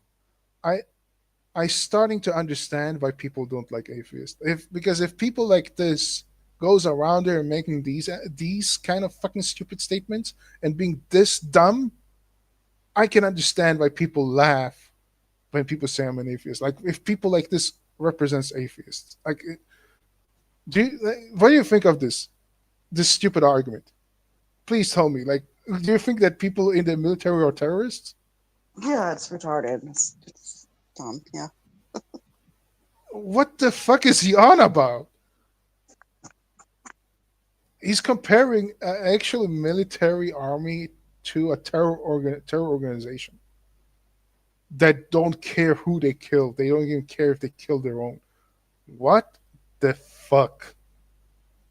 This is gonna be one of the dumbest fucking arguments I ever heard. And Matt is just sitting there like, yeah, that's true. This guy was in the fucking military. Matt was in the military, and he's like, yeah, that's a good point. Yes, what a fucking retard. Holy, we are entitled to it. But by the way, we only have the one nation state. They have multiple. Well, Paul, no matter how many. So Israel has one nation state. Palestine does not exist. Hamas could have ruled Gaza, but they failed because they didn't want Gaza. It was just a scene to set up shop so they could eliminate Israel. That's what's going on. They didn't want to govern Gaza. They wanted to use it to fuel the jihad against Israel. That's what's going on. So when Israel is going out to take out the terrorists who hide behind civilians, and a lot of them actually are Hamas operatives as well, then they have every right to do so. They have you have the right. Again, Nazi Germany. You think that the Allies they had no right to invade Germany to end the war? Really? Like, what kind of stupid shit is this? Houses you ever buy at the moment anyway, if you own a dozen houses, I don't get to just come take one because I don't own any. What does that even mean? So, here's the funny thing. This is the mentality of the Palestinians. They don't own any shit, yet they want it, and they want to take over and say we were always there, but they never were. Just like I showed you Al-Masri. What does the name mean? From Egypt, right?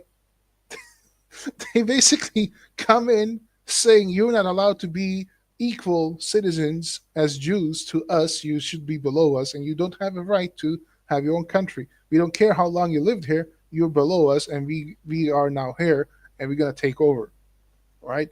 Saying, this is our house, get out. That's what's going on. Learn the fucking history of this region. Jews were there first, long before any Arabs set foot there. You guys, you believe the news. You guys don't know what happens over there. I have family there. Okay, you believe Sir, the news. the war is being live streamed. So this is funny. The war is being live streamed, right? So why do you need the fucking journalist and saying, journalists are not allowed if you actually have the live streams? And because this is just contradictory statements. And also, this Jimmy is only looking at Pallywood fucking idiotic things. Children are starving and stuff like that. Like basically showing pictures that are fucking AI and absolutely outlandish and not coercive enough to make any sense once you stop and think about it and stop thinking with your feelings and saying, poor children. Why do you think that Hamas and the Palestinians are so prominent with showing you pictures of children? Because they wanted to sell. So it is like you can fall for the propaganda, right? Again, that Nasser hospital, not one kid. That's why I'm very happy that this was shown, because now they cannot lie and say, Israel killed kids. not one kid was amongst the ones who were dead. Right? How amazing is it that the one strike that is actually filmed that shows Israel deliberately firing rockets at alleged civilians and journalists has no children in it. And yet you want to talk about Israel is killing kids left and right.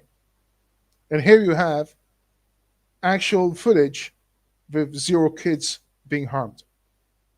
Isn't that amazing? Oh, these fucking idiots. Jane, any thoughts? This boils my blood. This makes me furious, like this bullshit. No, I think I'm gonna just take off and just listen. Yeah, okay. Yeah, I guess you're not that interested in this, but I want to go through this because this is really, really like just infuriating. Yeah, I don't know much about it. I haven't been paying attention. Well, I mean, what's your take on all of this? What's going on? Yeah, same take. I mean, they're winning the propaganda war. They're just better at promoting their propaganda in the Western liberal sphere of influence. But don't you think it's problematic when people who claim that they are not anti-Semitic and they're free for like they are for free thought and individual rights and freedom? To their audience, they're not thinking on their own. That is true. They don't, but I mean, the thing is, why you're an atheist is supposed to be a critical thinker, right? You think on your own. Yeah, but I mean, this is how it is with YouTubers that are trying to make a business out of their YouTube. I mean, essentially, you have to like cater to your audience to some degree, and so whatever's popular, you have to sort of take that stance. So I don't think they're critically thinking. I think they're just, saying what gets views from their audience. And sadly, this is what sells the lying fucking bullshit. Well, but how does this make sense anyway to anybody? That's just liberal take, anyways. Like, whoever's in power is wrong no matter what, right? Fight the man. Yeah, I think that is it. Like, yeah, the strong, like when you're strong, right, then you're always on the wrong side because you're a colonizer. But if you're the weak, then of course, like you're on the right side of history, and you're just a rebel. You're just a rebel, fighting them. Like, if they actually knew what the Gaza culture is, or Hamas is, and how fucking disgusting it is. The Marxist take. I mean, there's a reason that a lot of these third world countries are third world countries. It's because of their culture. That prevents development, that prevents stability. And that's what these Marxists just don't understand. Yes. I mean, it's everything. Like from Matt. Matt is, very much pro LGBTQ friendly, and like he's dating a trans. I mean, he would be thrown off a rooftop for the people he's rooting for. The other guy is an apostate from Jehovah's Witness. He's an atheist. He will also be thrown off the rooftops because he's godless, right? And he'd be used as a useful dhimmi or a slave. Right. And both of them, no matter what, would be taken hostage if they were over there. Right. You know what? Greta Thunberg, with her stupid shit. There was actually an Italian guy that did something like that before the war. It was like 2021, something like that. Italian guy who did the same thing, and he was taken hostage and killed. Yeah. Like these people, like who are always talking about free Palestine and saying, "Oh, we're not for Hamas," but we still say, like, who do you think is going to take over if your dream come true and Israel is dismantled? All these people that are supposed to be opposed, who you think are terrible, are the ones who are going to get in power. They are the ones who are terrible against animals, against women, against free, like individual freedom, and all of that. And yet you're talking about that Israel is the same entity as these people. It's just, I don't know. Like Israeli society is absolutely the opposite to what Hamas society is, or Gaza society is, or the West Bank is. Yeah. Well, then I just watch, I guess. Try and pay attention. I'm just tired. No, it's fine. I knew there's gonna be a lengthy one. I'm not even done with. I'm not even half. You want me to stay in or just go watch from YouTube? It's up to you. You can stay. You're welcome to stay here. Okay. Yeah, If I'm just gonna. I will, Sort of, I will not call your name unless you want to say something. You let me know. yeah. Okay. Full tactic. You're so full of shit. We can see it for ourselves. Oh, can you see it for yourself? Really? Please show me because everything like this is the thing. And these idiots who come in here, these idiots who a lot of them I have to block because they were just spewing bullshit. All of these people coming in here saying the same fucking thing as these people are doing, right? And the moment I start to address these points, they shift to something else. They don't want to listen. And I show article after article disproving all these fucking tropes, all these blood libels, all this propaganda, right? And you say you can see it for yourself. Like all of this is orchestrated. All of this is a big manipulation. This guy is falling for it. I mean, of course he's gonna fall for it if you think that the military is equal to a military. And by the way, it's not just IDF. Any military, according to him, is equal to a terror network. I'm sorry, sir, but you're saying that what's happening there is justified because of Scripture, and I'm saying that any human or God that justifies this is an immoral monster that deserves to be opposed and annihilated. So you think that Allah should be annihilated and Islam should be annihilated? Because Allah and Muhammad are condoning this. It's ordained for them to do this. Muslims are commanded to do this because Allah decreed them to do so. That's because you don't believe God. You don't Correct. even believe I don't believe in a God. Correct. And you don't get to use your belief in a God to justify your action any more than anybody else does, which is not at all.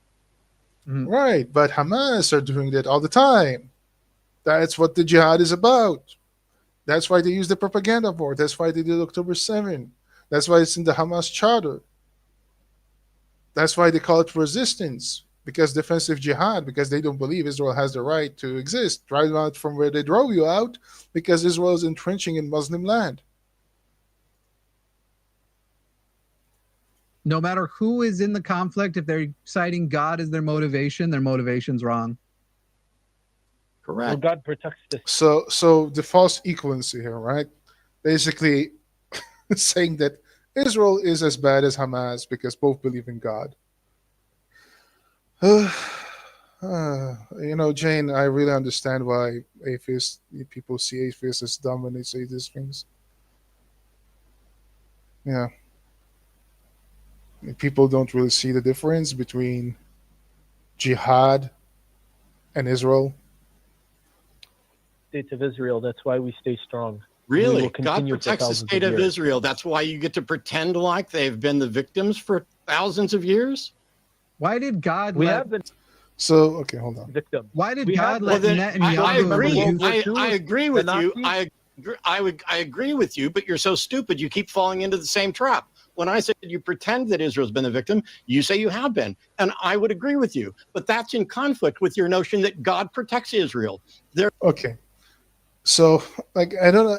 This is what I don't like. I have to steelman somebody's position for something I don't believe in. But if you believe that God is what makes Israel prosperous, absolutely can be it can coincide with the fact that Jews have been victimized over centuries and centuries because that's what's been happening, right? Right? Like people say that, Israel is a miracle, it makes us strong, God ordained this to us. I think, again, I'm agreeing with Shlomo that I think it's a very stupid take, but two things can be true at the same time here. That yes, Jews has also been not victimized. They've been vilified. They've been vilified by the rest of the world, and even today, and by Matt, what he's doing right now, he's vilifying Paul, right? So yes, I mean there are plenty of victims because of anti-Semitism out there, and because of this fucking Hamas propaganda, pro-Palestinian propaganda. So absolutely, this is true. There is no evidence ever that any God has given two fucks about Israel or anyone else. This is just your rationalization to kill people you don't like.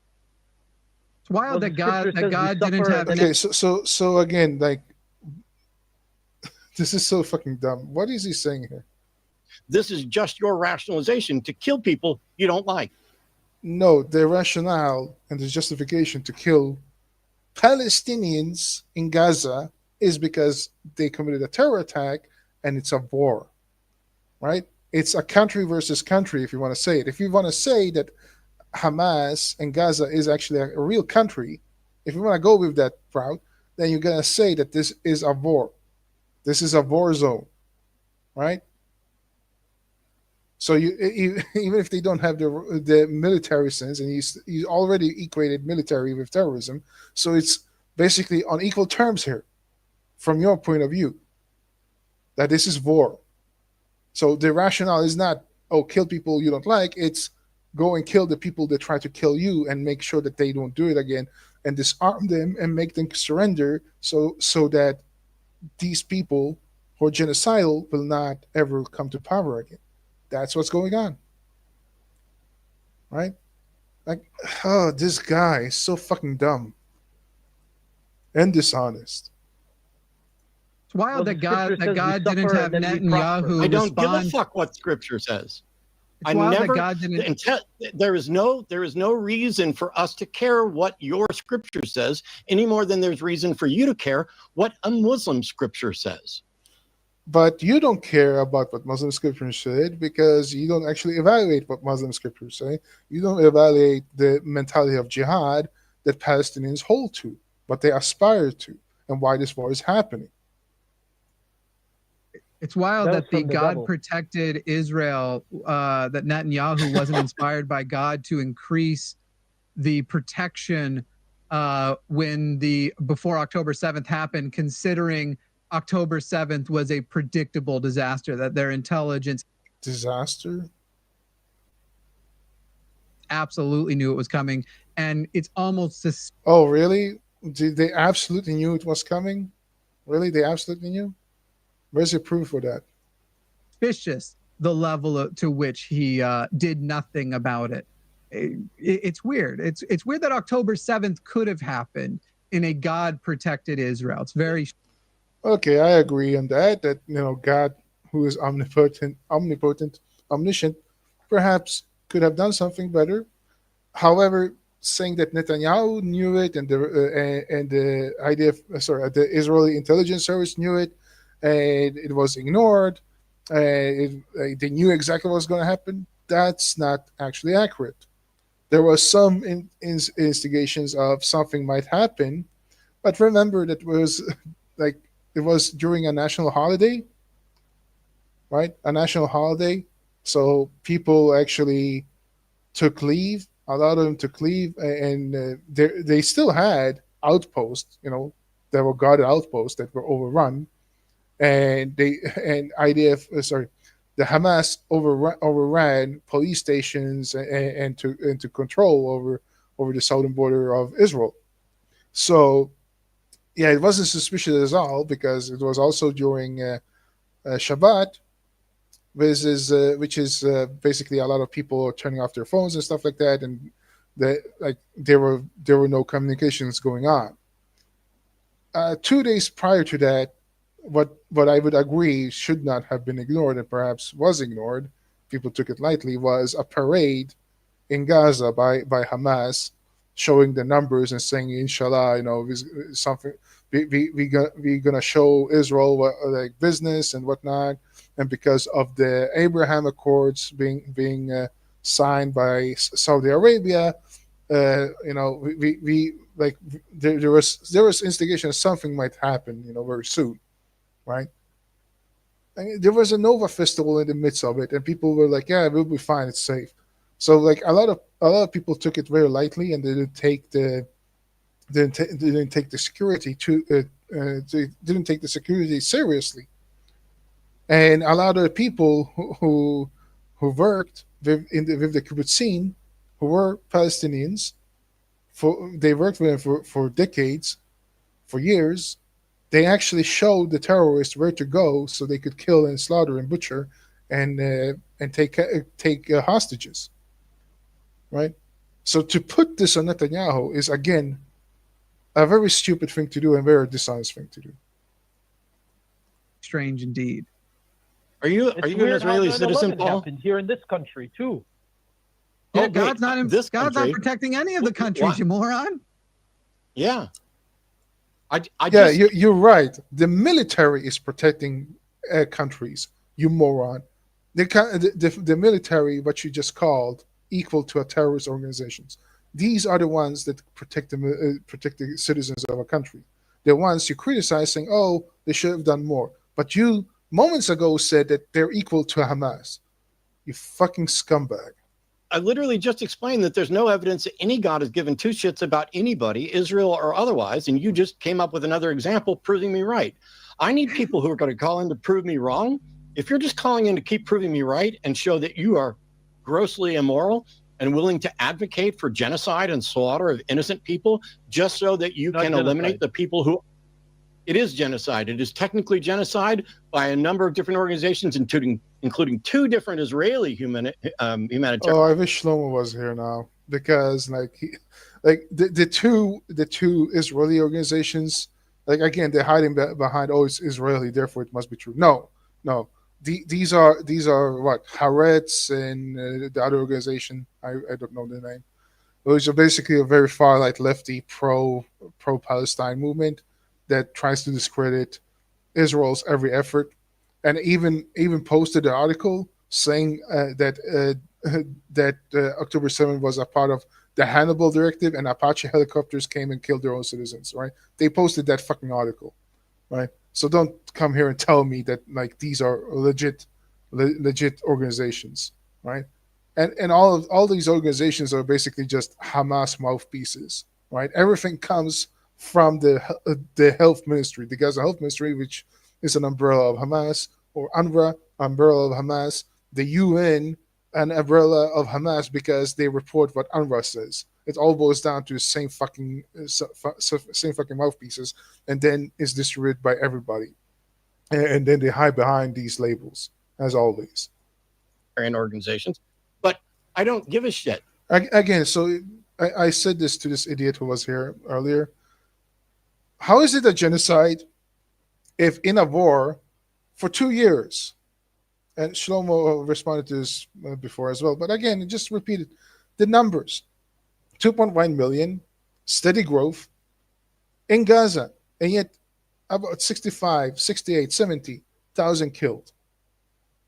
And they are not starving. Like, how many times I have to show this? They are not starving them. They're not shooting them.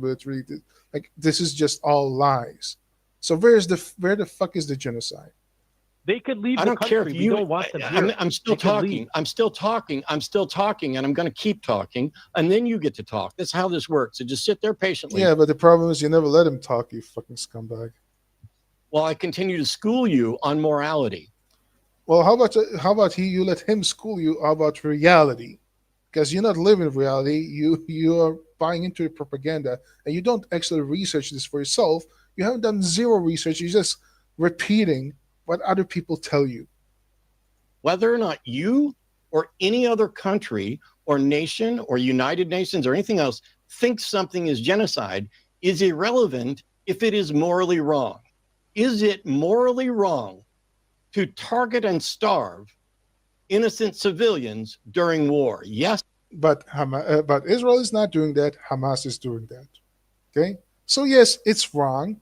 But again, Israel is not doing that. Hamas is doing that. Or no?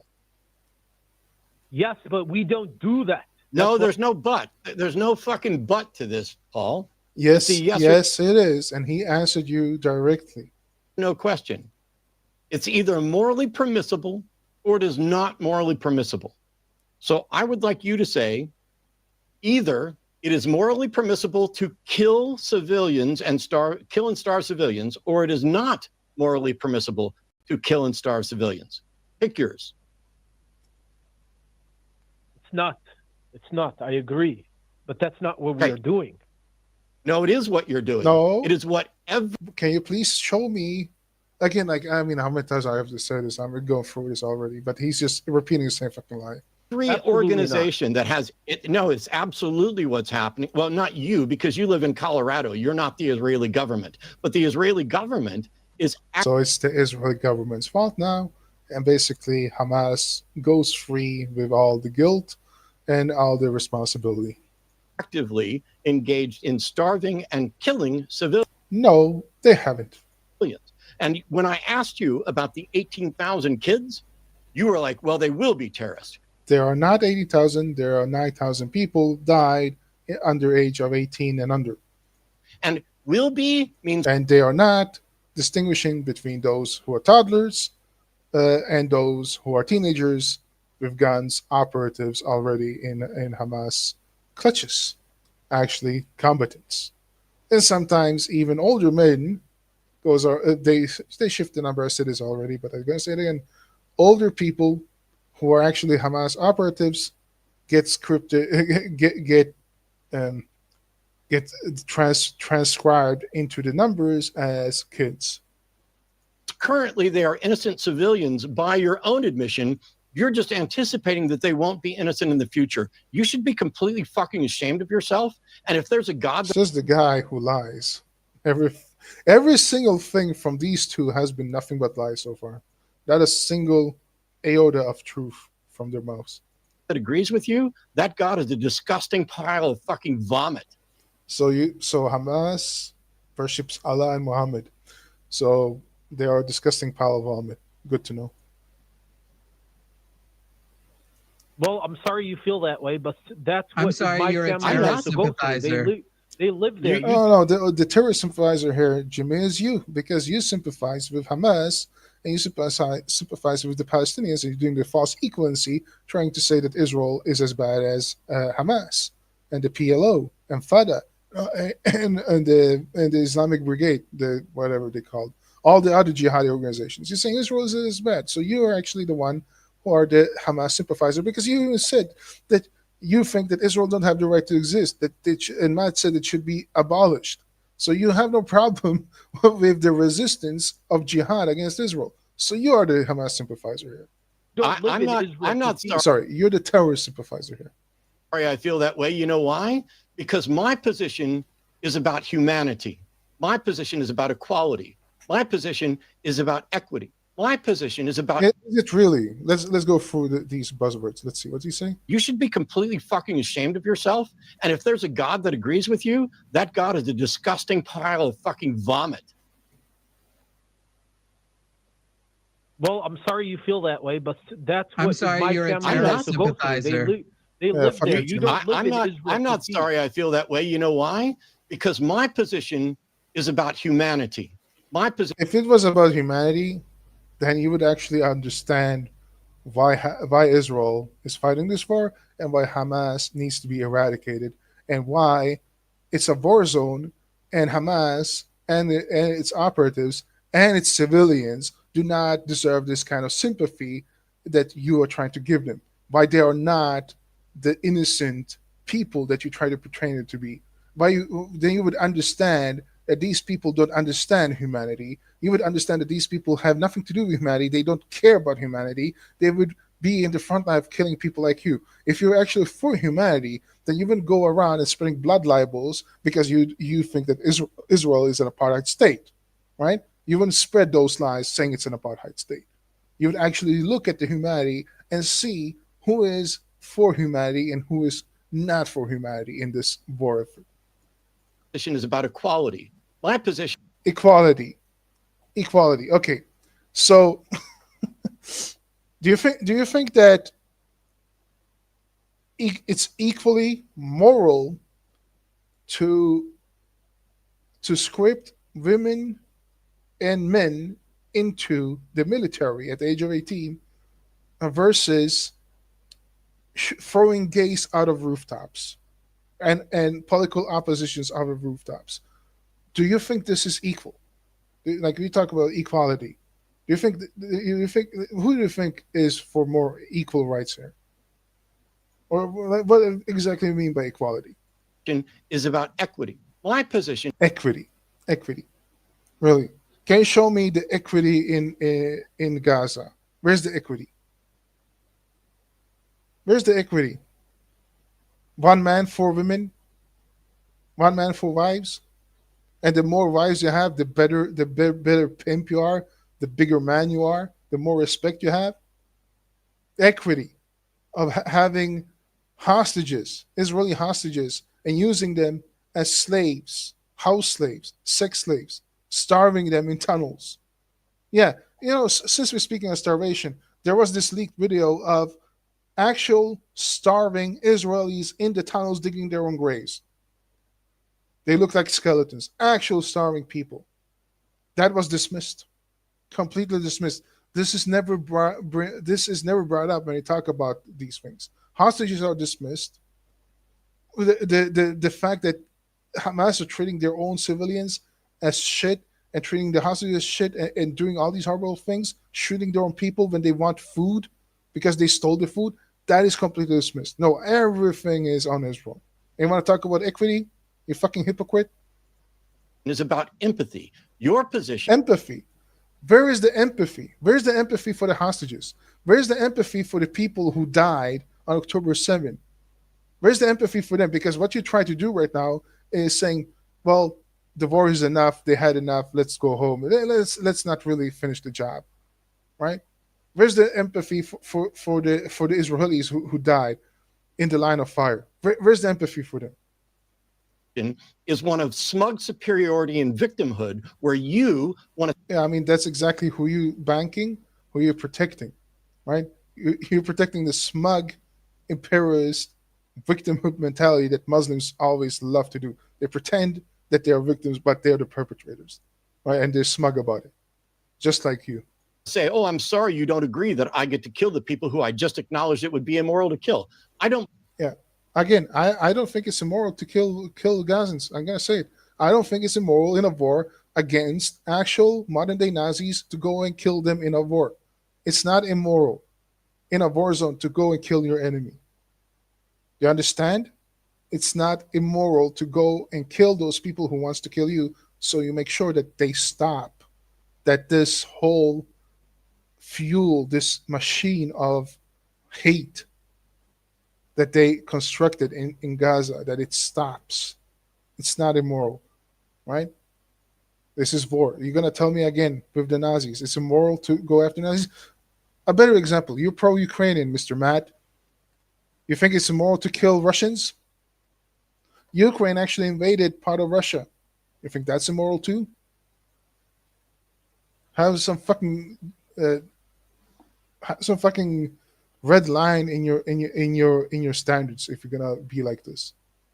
I believe you're real, Paul. I think you're a lying troll who called in to get some stuff. And one of the reasons I think that is because despite the fact that you keep in, what's that? I actually do think he's real. I've heard. I suspect he is real. You could be right, but well, because I would prefer to not think that human beings can be as grossly immoral and corrupt and vile and you mean like Yahya Sinwar or all the other leaders who lives in Qatar of the money that the UN and the European Union and all the other organizations have given over the years to the civilians in Gaza so they can live like kings? You know, Gazans actually live pretty nice because of all the grants they get from the rest of the world, right? What are you talking about? What exactly? Like what, again, with the lies? Think that human beings can be as grossly immoral? Yeah, I believe that the Palestinians are grossly immoral because of the culture, because of Islam. Yeah, and what they have done to their own civilians, to their enemies, and how they portray this whole effort trying to sway useful idiots like you. I think you're an idiot who actually fall for this.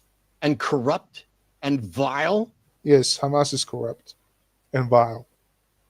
And to do this false sequencing again and saying Israel is responsible, and not even a slight iota of mention of the other side. And repugnant. You don't care about the thousands of Jews that were killed. You don't. I do care about thousands of Jews that were. I do care about. I do. No, you don't. No, you don't. I don't believe for a second that this asshole cares. Care about the thousands of Jews that were killed, which is one of the reasons why I agreed that they had a right to go after the individuals who perpetrated that. And how would they do that, you idiot? This is exactly what I said before. That Jews knew that they had a couple of months before the world would turn on them. They knew that, yes, right now we have the time because people saw this and they feel sorry and they're going to say, go after them, right? And but then, I don't know, in their fantasies, they thought that, oh, well, perhaps they should have done something better. They should have done this or that.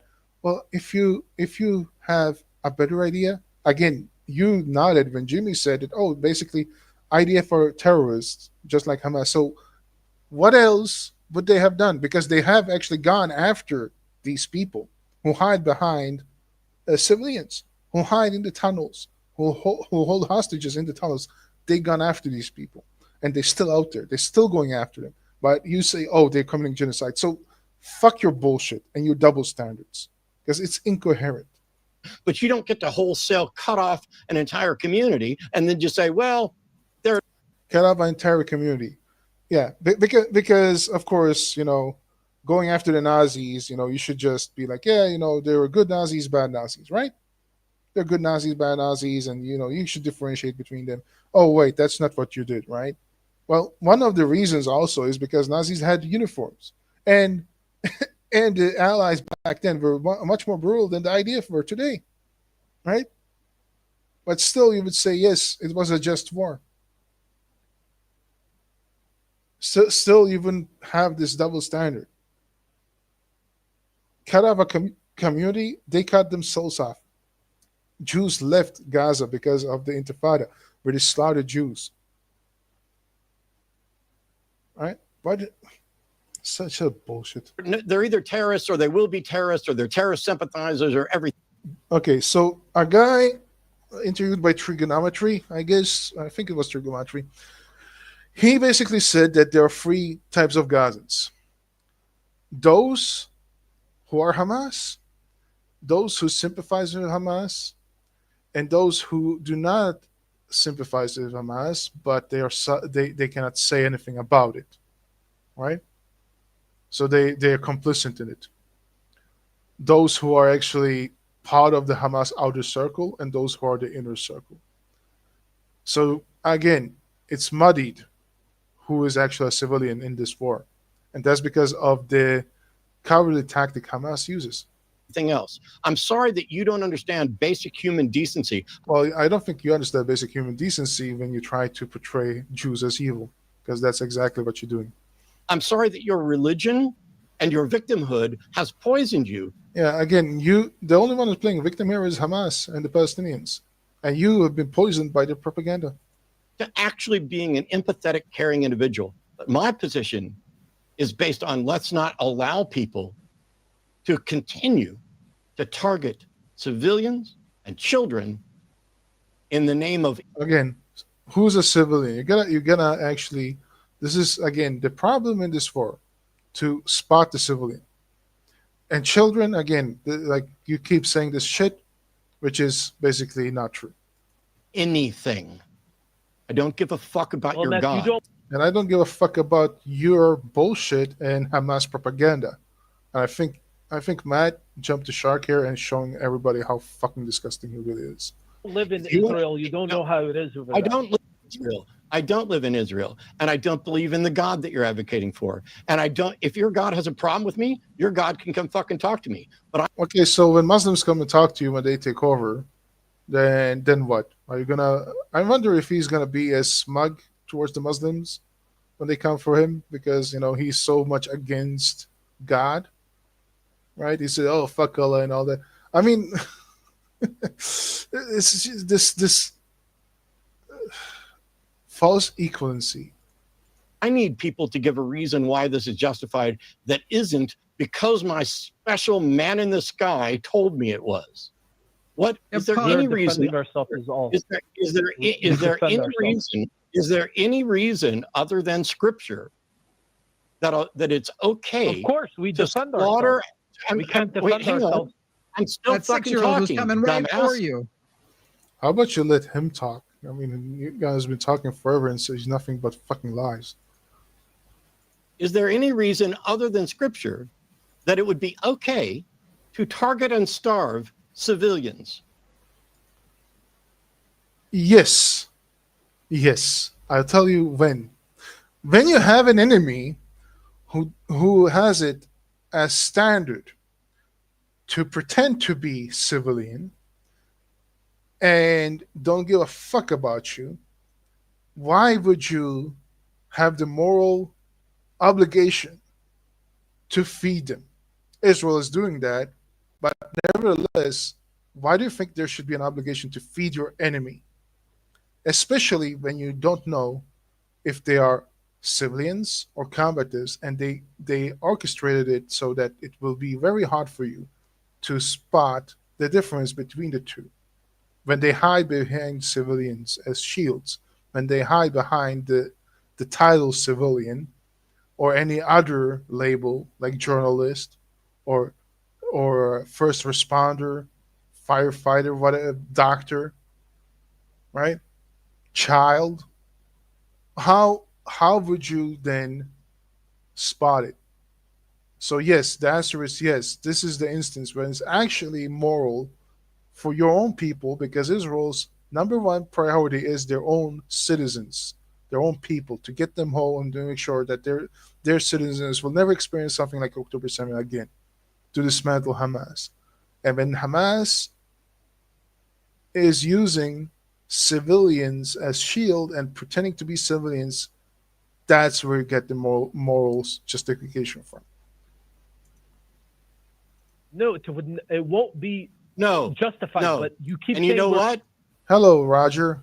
I hope that you liked what I said, because if it hurt you, it's true.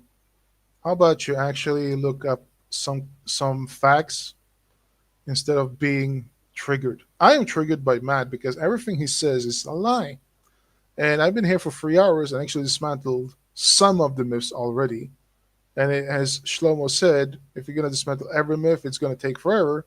And I have not dismantled every myth that's out there, but I have done so extensively over a few of my videos, live streams so far, and showed articles so far that shows you another side of what's actually going on. So the lying sack of shit here is Matt Dillahunty. And if you think that Zionist equals lying, basically what you just buy into the Jew-hating propaganda and saying Jews are liars.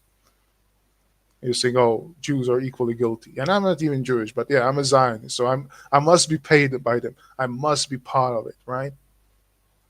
No. We're done, Paul. Thank you. You've acknowledged that it's immoral. You've acknowledged that outside of Scripture, there isn't a justification for this. And you've acknowledged that even with Scripture, that what they're doing is still wrong, and yet you want to... No, without Scripture, it's still right. I'm an atheist, and I don't buy Scripture for 1 second. I look at the ground, the facts on the ground, and I say, this is right. So, yes, you can justify it. Excuse it. You are the problem with the world. No, the problem with the world is you who buy into this fucking blood libel, Jew-hating propaganda orchestrated, promoted by Hamas for the pro-Palestinian movement, and then spread it like a wildfire. Holy book? The government that you prefer? The government you prefer, really. So now it's, again, the government is equal to Hamas, and you know what? It's not even equal. According to him, Israel's government is worse than Hamas, basically. The thugs that you've sided with? Why did I say that?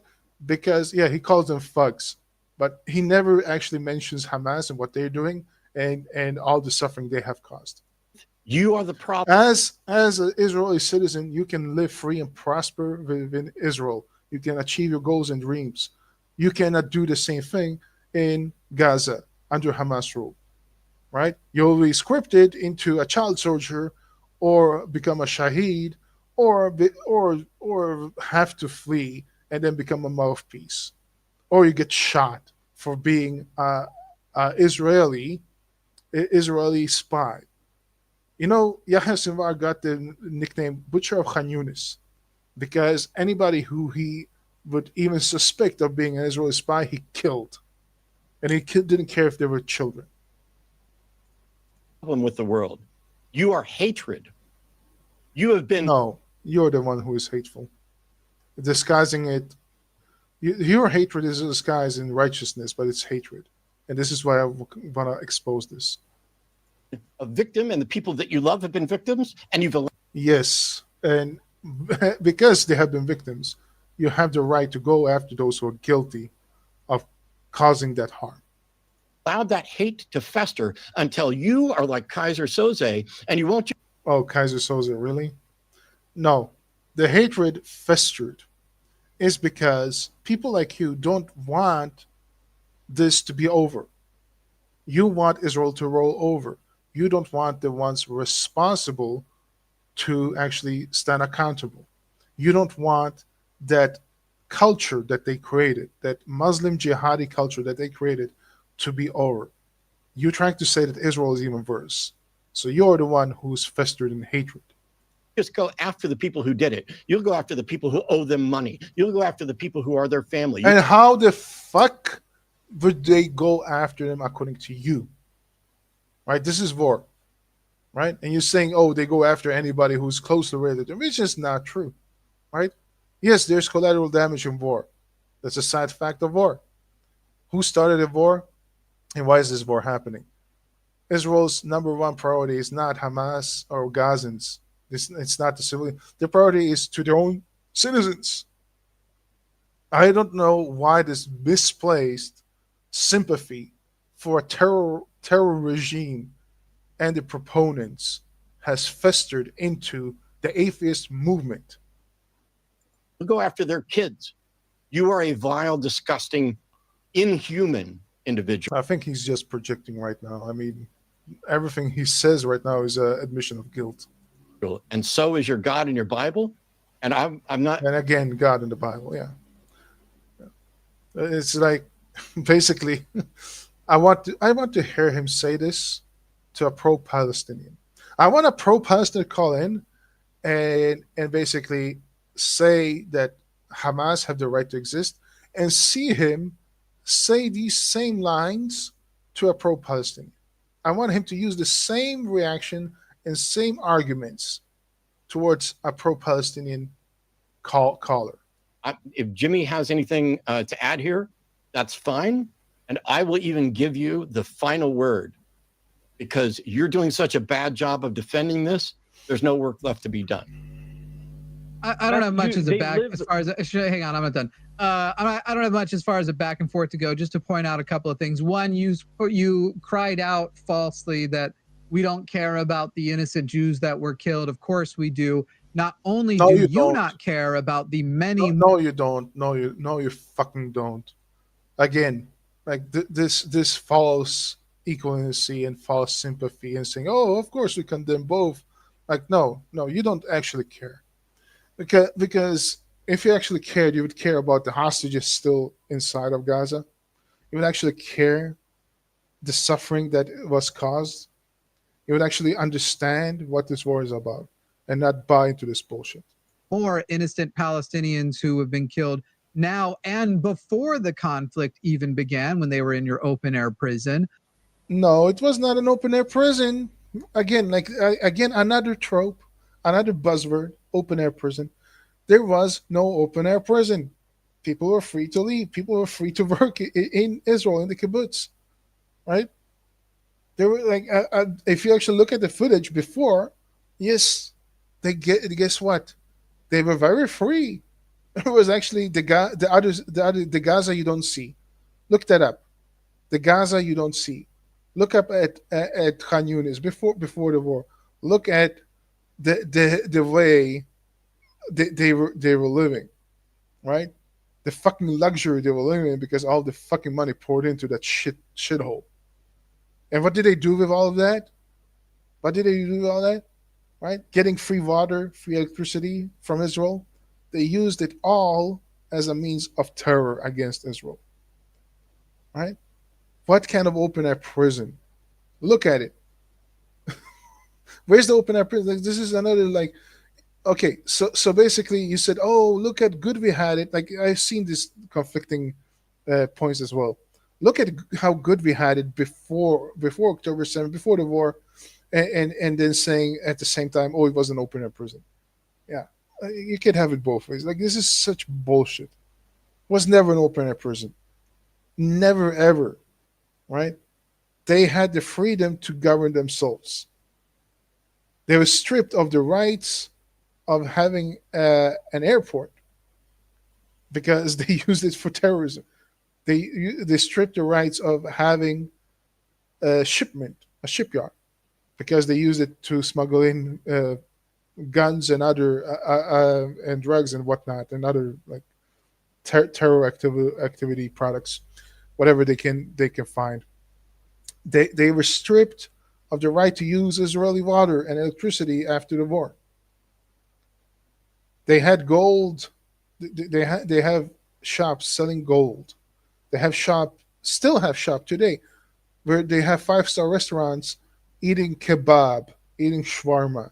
That's absolutely like world class number one. Like they have Dubai chocolate and all that. Like they have all these luxury things. So what do you talk about open air prison? You have expressed your endorsement of their death and used. I am endorsing the death. I'm endorsing the death of Palestinians because it's a war. I don't care.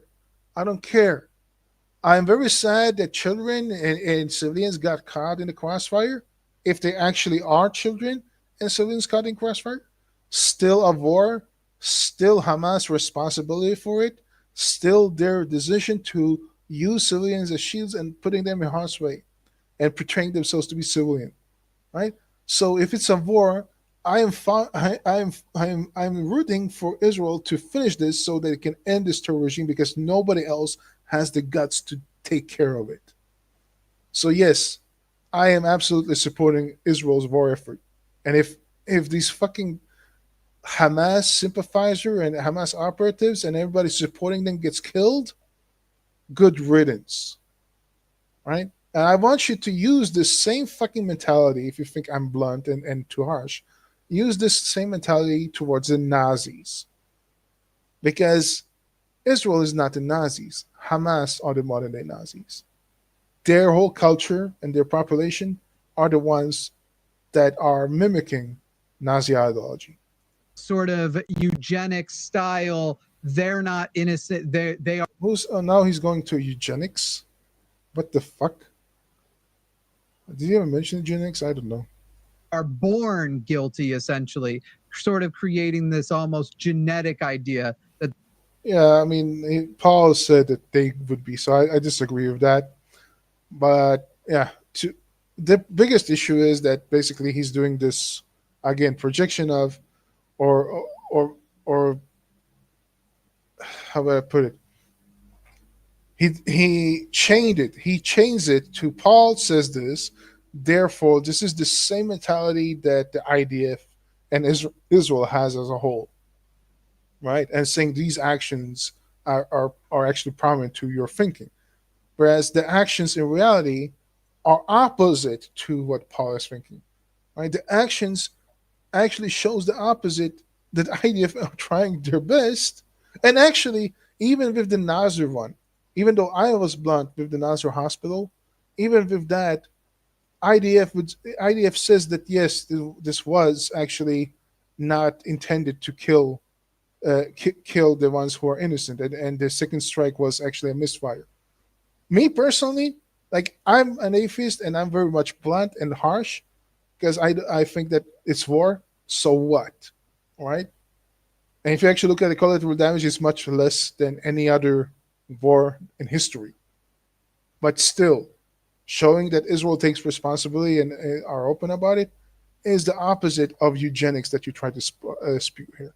These people are inferior to you from birth and therefore born guilty and not worthy of everything. So there's a lot of irony there because we actually give a shit about both because both are humans. You not only don't give a shit about one, you actually endorse the murder and slaughter. And despite the fact that you won't use the word, the genocide.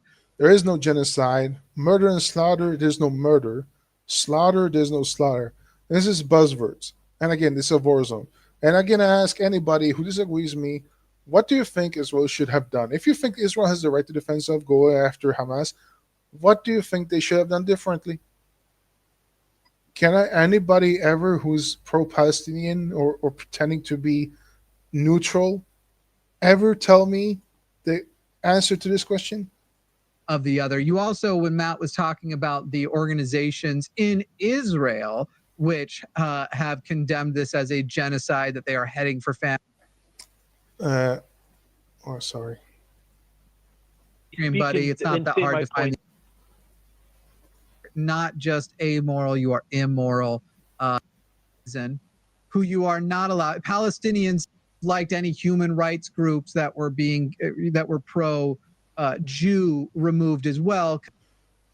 These organizations, Bamji, it's not again. Okay, Bamji, another useful idiot. So I'm gonna ask you a question. A 2-year war conflict and a war zone. It's been going on for 2 years. The population is 2.1 million and actually flourishing. And you have 65,000 dead. Can you please tell me how that is a genocide? Again, this is a war zone. They started the war, right? Israel is actually committing war. Not war crimes, war against a legitimate target for what they did. So far, over 2 years, it's been about 65,000 dead, right? That includes the ones who are operatives. And there are 2.1 million people living in that area. Can you please tell me how is that a genocide? Is it war when they bomb the last hospital because of a video camera? Yes, I've been through this. You came late. I actually showed. If you scroll back to live, you can about. I would say 40 minutes back. I actually went through exactly what was going on at Nasser Hospital. Yes, it's war. Yes, it's war. Okay, but can you please answer my question? Can you please answer the question I asked you? How is it genocide?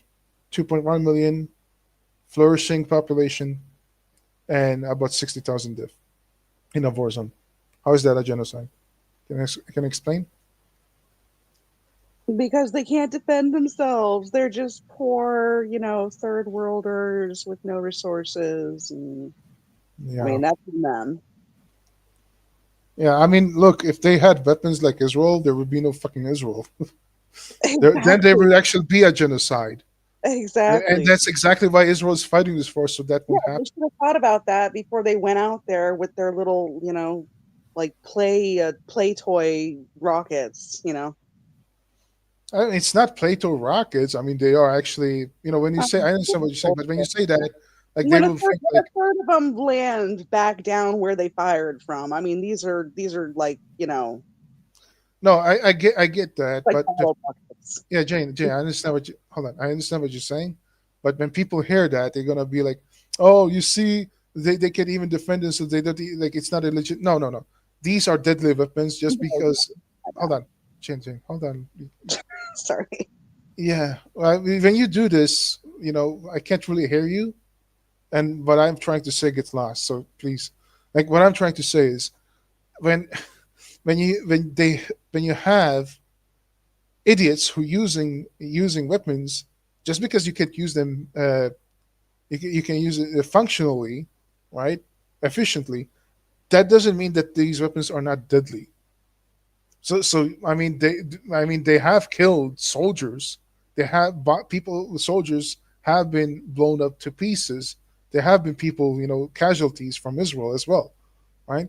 So like let's not kill ourselves and say that, oh, these are just people throwing rocks. This is not what's going on. No, these are actually people firing back. It's just that they are not efficient at it because Israel has a better army and have better weapons to use. And if it was the opposite, then the Hamas the Hamas terrorists wouldn't give a fuck about who they target. They would just blow everything to smithereens. So, go ahead, Jane. Yeah, of course. Obviously, I'm not trying to say that they're not deadly. Yeah, we've seen that. It's just I'm just making the point that if you don't go up to fight a war with like your little 9mm pistol. That's all. I mean, it was their bad, essentially. So he says flourishing is a misleading in the context. Fine. I mean, I acknowledge that it's war, so it's hard to be flourishing. But then, can you explain why they still have 5-star restaurants open for business, right?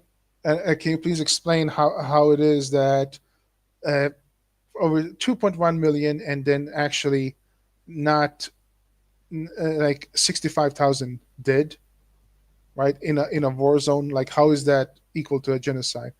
I mean, and also, like, imagine if they didn't have the Iron Dome, right? Like, how many Israelis would be dead right now? Probably a lot more than 65,000. Oh, absolutely. I mean, for 2 years, Hezbollah, and of course not Hamas or Gaza anymore because it's been dismantled, which is one of the reasons they are in there. But from the Houthis, which, by the way, Israel did a great job blowing their shit up. From Iran, Israel did a great job blowing these assholes up, and of course Hezbollah, Israel did a great job blowing these assholes up as well. So in Gaza, they're doing a great job blowing these assholes up as well and dismantling their efforts to fire rockets at Israel. So I mean, this is actually showing you that yes, Israel is winning the war and doing something good about it, making sure that these terror organizations are gone from this world. Now, it's definitely not lack of Hamas's trying that Israel has lower casualty rates. It's just Israel cares more about their people to defend them and protect them, and have bomb shelters and all this stuff. Yeah. And the civilians are terrorists now. Yes, they are. Yes, they are. I mean, I don't know if you came in late, but I'm like how many times I have to say the same thing over and over and over. But perhaps you have to say it as when here's the thing. I mean, this is why Hamas and the pro-Palestinians are good at propaganda because they follow Goebbels. If you say a lie 1,000 times, it becomes true. Whereas if I say one thing one time, I hope people are clever enough and coherent enough to actually listen to what I say instead of me have to repeat myself over and over and over. But I said this just moments before you asked this, that yes, Hamas are hiding behind civilians and using the shield of acting like a civilian, pretending to be a civilian, to not be targeted. But when they're strong, they put on the uniforms, and when they're weak, they take off the uniforms and mudding the waters between who's a civilian, who's not. So it makes it very hard for the IDF to distinguish who is a combatant and who's a civilian. That is part of this terror regime and the terror. What do you call it? The terrorist mindset, confusing the enemy, basically make it very hard for the enemy. Very cowardly tactic. So yes, the civilians are terrorists. Yes. Because that does get in the way of their genocide. But again, an ironic statement because who can't leave are the people in your open air prison. Again, there's no open air prison. As I said this already, but yeah, he's basically saying the same shit. Who you are not allowed, Palestinian civilians, Palestinian children, Palestinian women, Palestinian boys, Palestinian men who have no Hamas association. Okay, this is lies, saying that these people have no, somehow they have no association with Hamas. How do you know that? This is bullshit. How would you even come to that conclusion, right? when we have actual instances of terrorists pretending to be journalists, and then when they kill, they're like, oh, like everybody's like Israel is killing journalists, but actually no, they were actually terrorists, part of October 7th. The Nasser Hospital had people who were actually part of October 7th, and they just got nuked, right? They just got killed, rightly so, right? So how, like, you know, this whole fucking thing that they have nothing to do with it, it's bullshit. They had everything to do with it. None of them can leave, and in fact, that's not true. People are free to leave, and Hamas are the ones who are using children as a shield and letting them roam free in a war zone instead of actually trying to harbor them and shielding them from harm. These terror tunnels the terror networks they have used, none of them are used for the civilians. They're used for the Hamas operatives, right? So don't talk shit if you don't know. Get slaughtered even when doing a task like trying to pick up food when they are emaciated from hunger. Yeah. You're gonna buy that shit that, you know, the kids are eating sand, really? Again, like this bullshit, like, oh, you know, children are just playing on the ground, and then, you know, soldiers come and shoot them. Like, again, it's not secondhand testimony, it's secondhand bullshit claims for people who try to spin this fucking narrative, and you buy it. You are not just amoral, you are immoral. Yeah, you're the one immoral and amoral when you try to just spin the same narrative from the propaganda machine and acting like acting smug about it, and acting like you know what's up, and this guy doesn't, and acting like everything you've seen from Pallywood is true, and everything Israel says is a lie. You're the one smug, immoral piece of shit. And I hope you will put in the work to become a better person. Yeah, no, I hope you put in the work to actually do some research about this conflict, about this topic, so you know what you're talking about next time, so that you don't spread lies. Right now, you are the one who has fallen for propaganda of. This is funny. This guy is saying that he is falling for propaganda because he's a Bible believer, and yet he who watches Hamas propaganda, Pallywood, who watches genetically diseased children, falls for this shit, not actually thinking twice, only goes with emotion and seeing children, and therefore, oh, poor children, right? Not ever thinking about Kefir Bibas, about the other hostages who were actually starving. Like, he doesn't think twice about the images that's going around, are actually thinking who orchestrated.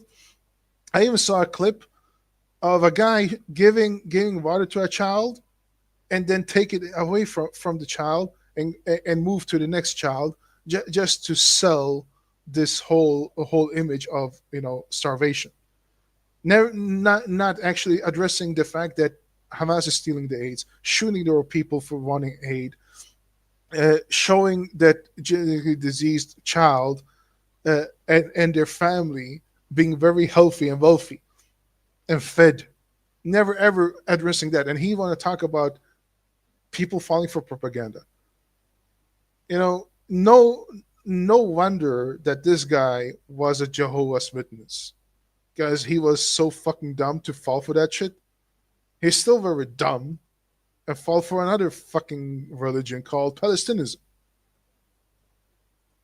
The genociders while trying to accuse. Again, genocider, yeah. The ones who are genocidal maniacs is Hamas and the Palestinians. Okay? From the river to the sea means there is no Israel, right? In Arabic, it's from the water to the water. Palestine should be all Arabic. Others of propaganda. Yeah, you're the one you're the propagandist asshole. The war is being live. Sorry, what? Oh no, it wasn't. Stream, buddy. It's not that hard to find the information. No, oh, you're a lot. Yeah, it's funny. He's saying it's not hard to find the information. I agree, because if you actually cross-check what you're seeing, instead of just falling for the fucking clicks that you follow from the fucking Philistine pro-Palestinian propagandist, actually fact check and cross check, you will see who are the actual propagandists. But you don't do that. Liar, we did let you speak and say your point. We asked you questions. You gave us answers. And we pointed out why your answers are insufficient and immoral. No, you didn't. All you did was spew a bunch of bullshit and lies and propaganda, and you didn't let this guy speak. But as I said, you fucking liar. It's funny. He calls him a liar. Told you that I would give you the last word. Didn't you hear me say that? Did you hear me say that? Yes, I did. Yes. So you heard me. You heard me say that I was going to give you the last word, and you still decided to accuse me of not letting you say your piece. Why are you a fucking liar? I'm not lying. I can't talk at all. You are lying.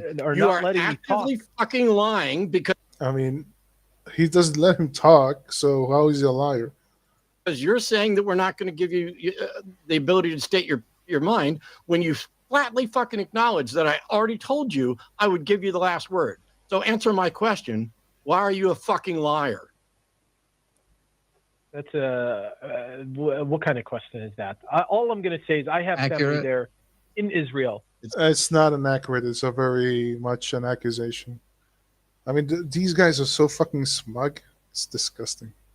You guys don't know how it is over there. No, hang on. You don't get your last word yet. I'm still waiting for you to answer why you're fucking lying and whether or not Matt, you're also lying.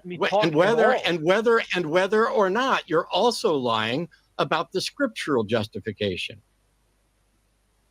I'm not lying. The scripture's there. You can read it, Matt. And I know you have. I don't. No. That's not what I'm saying. This is so confusing. You are a terrible person and a terrible liar. But you know what I'm going to do? I'm going to give you your chance to say your piece in your last words ever on my show. I won't call back, Matt. But I have family. It won't matter if you do call back. I'm going to block your number. The issue here is, would you like to state your? I wonder if me or Shlomo would be able to call in and have a debate about this, or if he's gonna misrepresent us too and just call us liars, or if he's actually gonna take criticism to heart and actually do some fucking research and stop gaslighting. Your piece, like I said you could, yes or no? Yeah. Go for it. Okay. I have family there back home. You guys don't know what they go through and have to deal with Hamas and the terrorists that come from the West Bank and kill.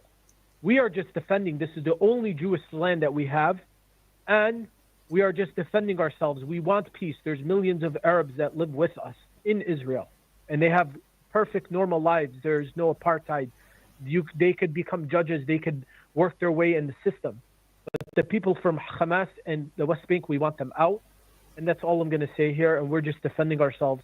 We had family killed, babies You're beheaded, a liar. And you guys You're a liar. How is he a liar? Like what exactly what he said was a lie? It's amazing.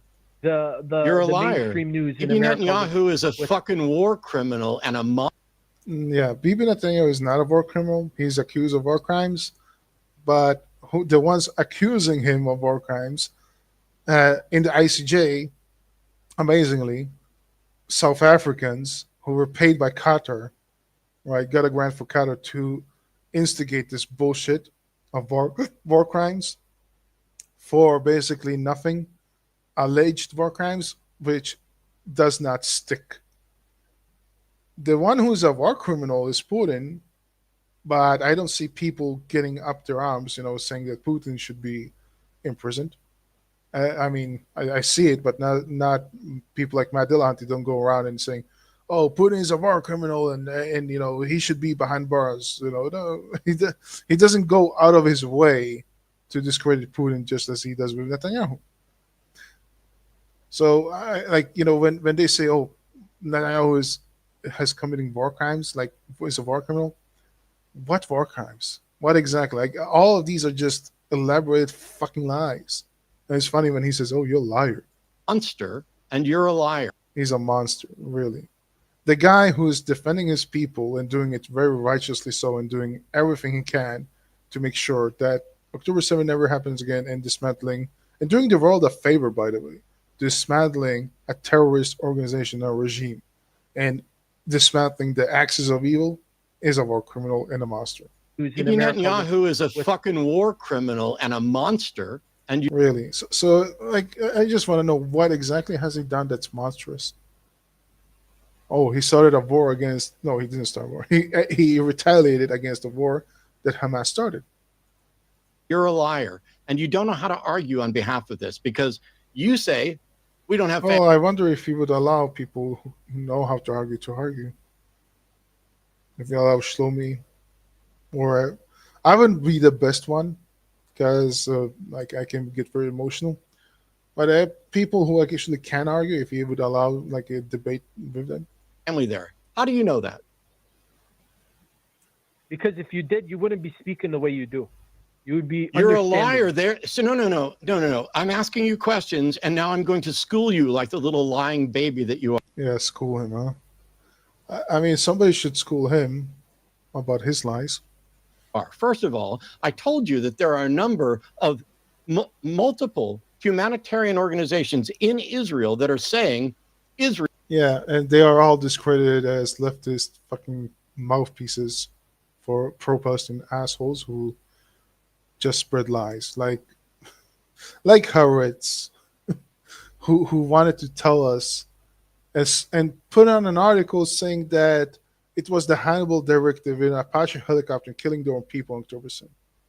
Right? These are the people who wants to spread disinformation. Israel is committing a genocide, which means there are people living there now who are saying that they're committing a genocide, which means your assertion that if we had family there, we would not be saying this. Maybe our families are the ones that are actually decent human beings who are willing to recognize a genocide. No, your families are not decent human beings. Your families are leftist coalitionist pieces of shit who are basically the enemy of within, who think that Israel should do nothing and give more rights to Palestinians and just roll over, and not understanding what jihad is and what it means if Israel would become a secular state with Arabs imposing their will and basically committing a genocide and making Jews dhimmis. However, whether or not we have family there is irrelevant to whether or not what's happening is immoral. So what's happening is not immoral. Yeah, I agree that having family there or not, but there are actually, Jews or Israelis in Israel that are not supporting of Israel's right to defend itself. Netanyahu, IDF, they actually are very much against what's going on, and I think they're very misguided, and they don't seem to have their head straight. But they are not authoritative. That's the problem. Like, he makes them seem like they are authoritative, and Paul here is not authoritative because he believes in the Bible. And because he believes in the Bible and Netanyahu believes in the Bible, therefore they are evil. But the secular socialist who lives in Israel, they are the good guys, even though they spread disinformation and propaganda for Hamas and for the Palestinians. Presented a completely irrelevant red herring that is also demonstrably false. Then you say, it's your only land. Who cares? That doesn't justify what's happening. I agree, it doesn't justify what's happening. But what is immoral of what's going on? Everything Matt has said is just accusation and lies based on pro-Palestinian propaganda, pro-Hamas propaganda. And he's basically saying that Israel is genocidal, which is a lie. So even if it wasn't only one state, I would agree that Israel would have the right, or any other country who had suffered something of a terrorist attack like Israel has suffered, would have the right to defend themselves and wage war against the genocidal maniacs who hide behind civilians. Then you say you want peace. Curiously, you don't seem to be doing anything about peace. You seem no. I mean, this is the problem with Matt. He doesn't understand why this war is happening. That the war needs to happen because this is how peace is done. If you have an enemy who does not stop and is determined to eradicate you, the only way to peace is to dismantle them for warfare. Nothing else will help. It's been tried. Land for peace has been tried many times. Negotiations have been tried many times. Allowing them to have their own state or semi-state and have their own governance has failed.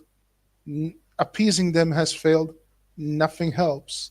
That's why this war is happening. This is what Matt and this other idiot Jimmy doesn't get.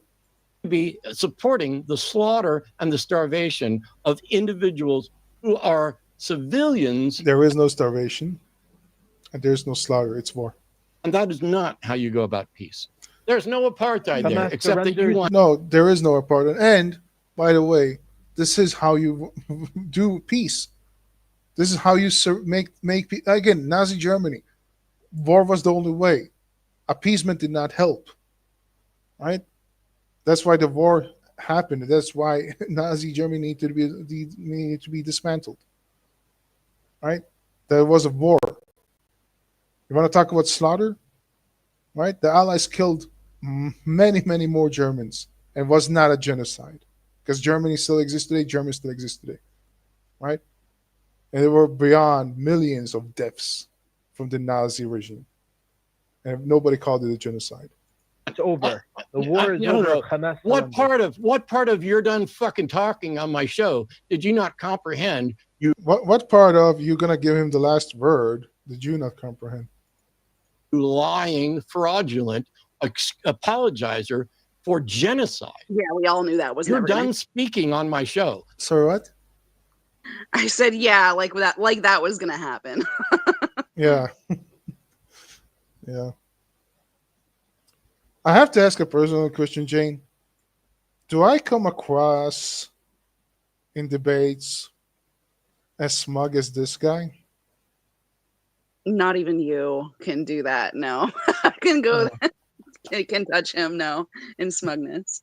Because I'm like, I do kind of like speak a lot sometimes and over talk and just mute. When I get emotional, passionate. Yeah. And then like say, yeah, I'm gonna let you speak, but then it go off forever.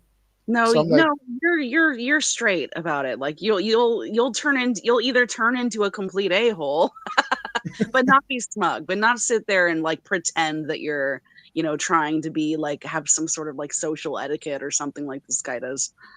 Yeah. I mean, at least I'm honest that I know I'm an asshole. Yeah.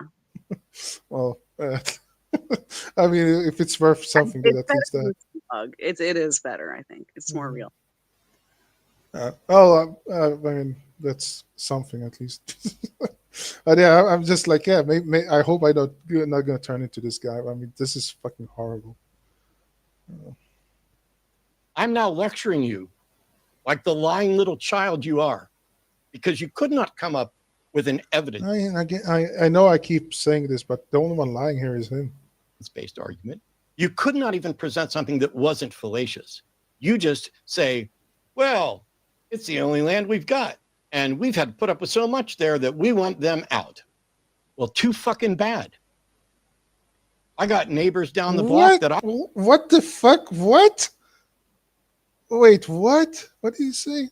Well, it's the only land we've got, and we've had to put up with so much there that we want them out. Okay. So again, he doesn't understand what's going on. The whole idea of this war is to dismantle Hamas and dismantle, well, I mean, in extension, the axis of evil and all the terror regimes. And PLO and Fatah is actually part of that. I would say they're next. I don't know if that's in the plans, but I'm pretty sure it's been discussed because they're not really like the innocent little people, who are not terrorists in this. They have very much blood on their hands as well. It's not that they want to kick people out. Paul, because Shlomo said he sounds like a Zionist, is actually the fringe voice of this. But the whole idea here is not to kick people out and saying, oh, yeah, it's making sure that Israel don't have neighboring countries who has organizations who are determined to wipe Israel off the map. That's the whole point of this war, right? Not to kick them out, not to displace. And by the way, like, again, there's no such thing as Palestinian. It's a made up fucking shit. Al-Masri, like, it's a very common name in Gaza. It means from Egypt, son of Egypt, the Egyptian, right? That's what it means. These guys are invaders, and they want to say we've always been here, which is bullshit. But Israel say, okay, you want to be here, you want to stay here, go ahead. You can have the fucking Gaza Strip, even though we build it up, but then we live. But don't come after us. And they know Hamas is like, no, we're gonna come after you. PLO and Fatah, no, we're gonna come after you. Hezbollah, no, we're gonna come after you. Now Syria is like, yeah, we're gonna come after you, and the Druze. If you actually want to talk about actual genocide going on right now, where people are doing nothing about it, the Druze community in Syria, right? Actual genocide going on right now. The Yazidis, nobody cares, right? The millions of Christians around the world, nobody cares. That's an actual genocide. Well, too fucking bad. I got neighbors down the block that I would prefer move out. Doesn't mean I get to take any particular action with respect to them. Yes, if you actually have power over your land and your neighbors are terrorists, you can call the FBI and tell them that I think there is terror activities going on over here, and they will come and arrest them. So your fucking analogy is flawed. You have no idea which of us have family there, but your excuse of if you had family there, you wouldn't hold this position is... No, I mean, if you actually have family there, chances are much bigger that you would not be a fucking mouthpiece for Hamas and a useful idiot for the Palestinian cause. You would actually understand what's going on, why this war is fought. Obviously demonstrably false by the fact that there are people in Israel agreeing with us. And they're also fringe, and they're not authoritative, right? they are not the authoritative voices, even though they are loud crybabies, jerks, cry bullies, trying to pretend like they have the moral high ground, just like you, and spin lies after lies. I debated one of those guys on Twitter, by the way, an Israeli Jew of some sort, who absolutely is a lefty and is against the war. And a lot of people were surprised that an Israeli would have this harsh stance against the IDF. And I would say that he doesn't really understand this war, even though he lives in Israel. Yes, some of them are family of people close to me. And they're all leftist scumbags. I mean, guess what? Greta Thunberg has a family too, and a large following. Doesn't make her authoritative of of people of Sweden. There's a lot of Swedes who think that she's fucking repulsive and are ashamed of her.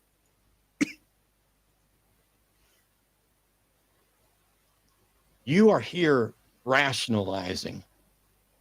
You fundamentally know, and you fundamentally admit that what's happening here would be wrong in any other circumstance, but you are now engaged in special pleading. Special pleading. The only one doing special pleading and having false sequences and false dilemmas and false hypotheticals, not rooted in reality, is you.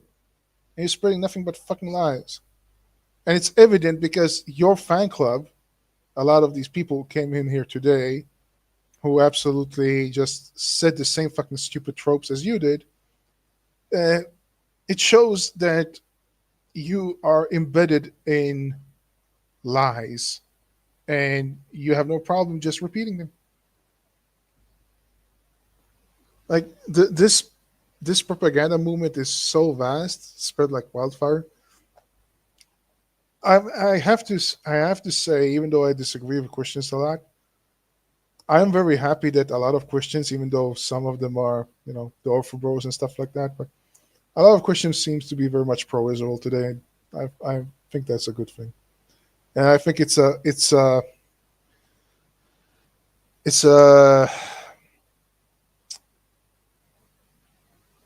travesty. It's a travesty that the atheist movement has fallen this far. That the atheist movement is represented by these people. This show has nothing to do with atheism anymore. This is basically woke mentality, socialist, leftist call-in show, and basically using atheism as a shield. I'm just repulsed by the fact that these guys and people like this are representing atheists, and a lot of these people coming here today are part of that atheist movement. A lot of these are not like racists.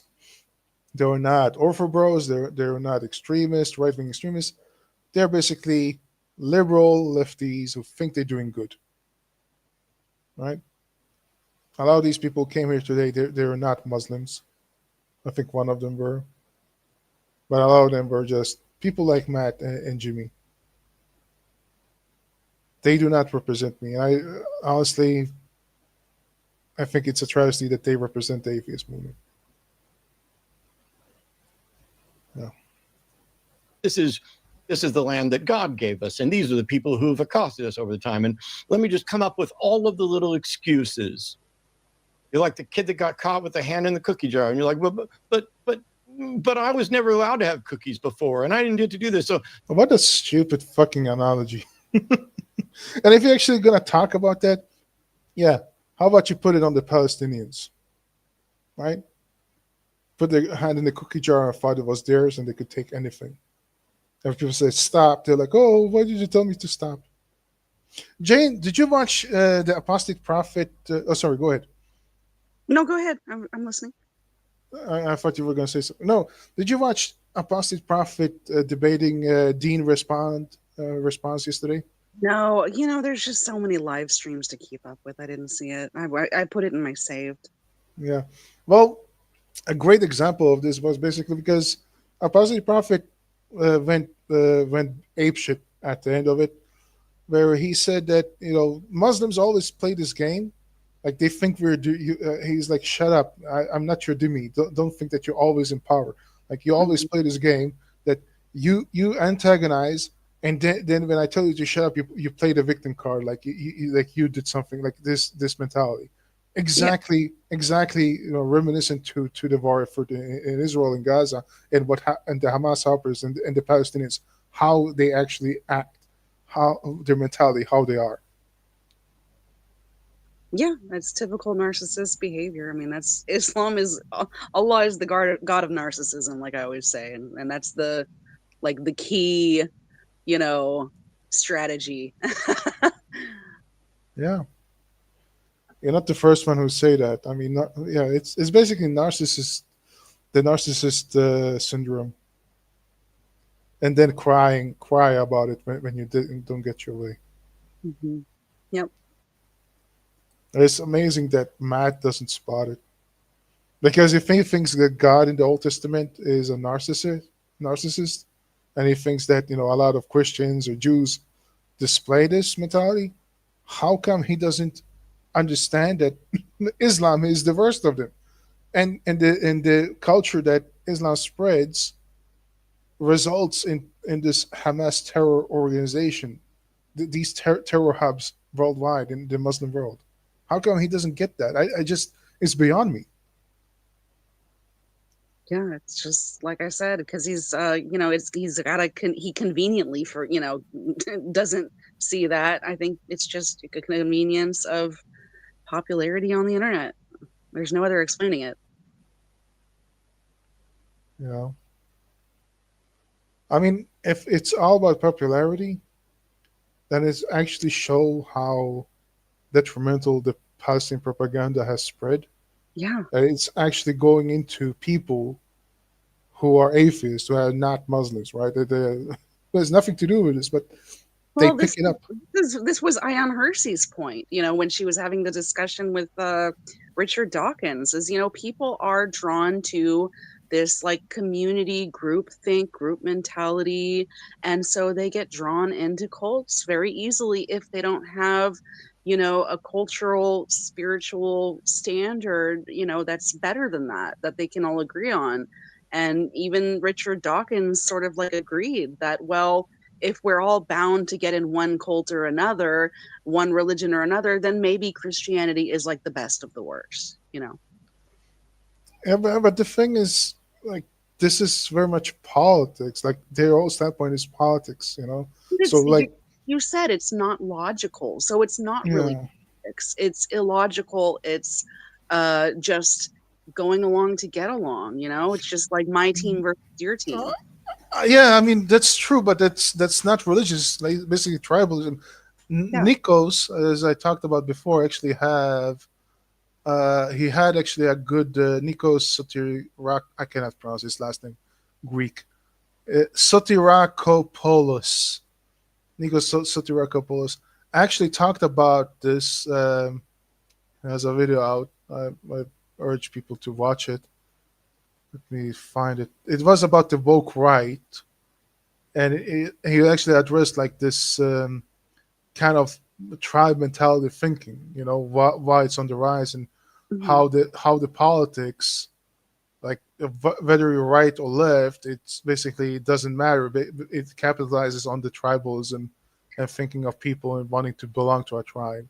Tribe mentality is natural. I mean, there's strength in numbers, and so like when you but usually it was classical classical liberalism was more about the individuality and individual freedom of thought, and this is basically now we see in politics using the same same tribalistic or collectivist thinking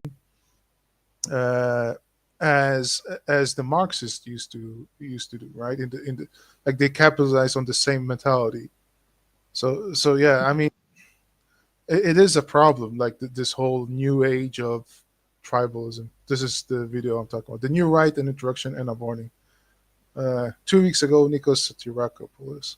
Like this guy is actually like, I love his videos. It's very informative and thought-provoking, and it makes you think. Like he actually breaks it down real well. Anyway, back to the asshole Matt. I'm almost done here. Oh, by the way, before I go, Jane, there was a guy on Twitter, an ex-Muslim, Dan, I forgot his last name, but he said something. No, he didn't say. On his post, it's something very prominent, right? He says that he left two religions, Islam and later on Palestinianism. And he's something prominent. He says that just like Islam, the Palestinianism movement also have a prophet like Muhammad, Yasser Arafat. He breaks it down so great. I'm like, yeah. And this is why there's a huge crossover between politics and religion. It's just like you even draw the line. What is even a religion? That's I mean, that's a philosophical question. That's true, but I would say like politics should be grounded in reality and what's going on in the real world. And religion is basically the abstract of things, the supernatural and stuff like that. Politics is still abstract because it's what should be, what is right. Yeah, but it's still rooted in reality. Whereas, but nevertheless, well, you could make the same argument for religion that it is rooted in reality. Well, Jane, if we're gonna go that route, we're gonna be here all night, and we've been here already for 4 hours 43 minutes. So maybe another time we can discuss that. Yeah. I'm just saying it's just your moral philosophy. Like that's all religion is, and that's all politics is. Yeah. Again, if you're gonna talk about that, we can stay here forever. But I mean, yeah, I make a distinction. you have a good point. I think your points are valid, but you can expand it. Like you can expand that thought. Like people have debated this and philosophized about it for a long time. So, but yeah, it's a good point. I would love to discuss that another time, but I want to be done with this. And by the way, I need a little break. If that's okay, I'll be back in like 5 minutes. Nowadays you need to be a subscriber to StreamYard, which I don't want to. If I want to play the music, I usually do the videos. So instead, what I'm gonna do is I'm gonna play Muhammad Was a Pedophile loop. Enjoy.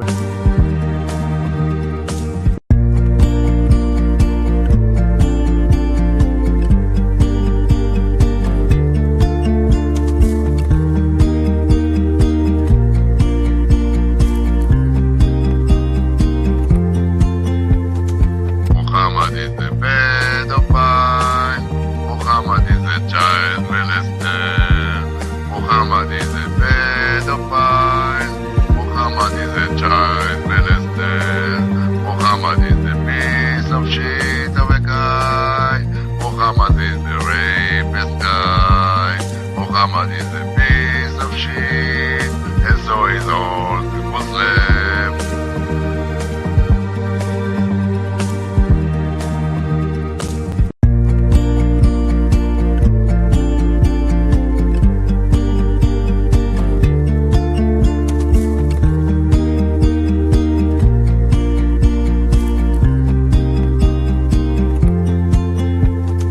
Muhammad is a pedophile. Muhammad is a child molester. Muhammad is a pedophile. Muhammad is a child molester. Muhammad is a piece of shit of a guy. Muhammad is a rapist guy. Muhammad is a piece of shit, and so is all that was left.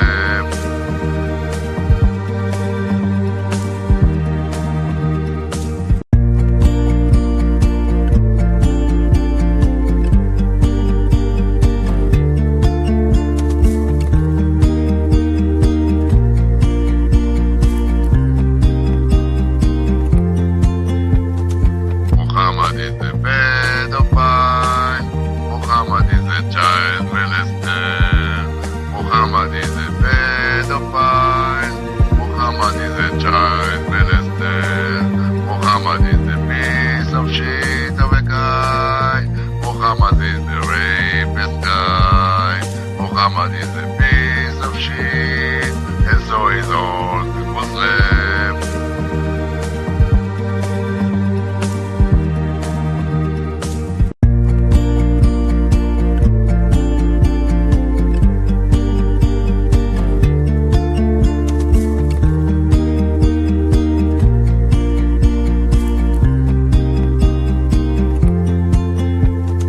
Muhammad is a pedophile. Muhammad is a child molester. Muhammad is a pedophile. Muhammad is a child molester.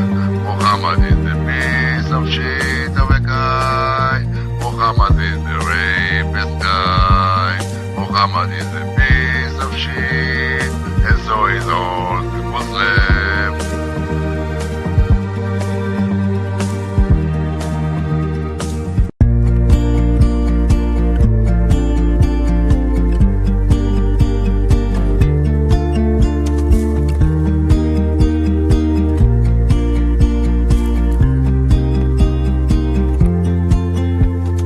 Muhammad is a pedophile.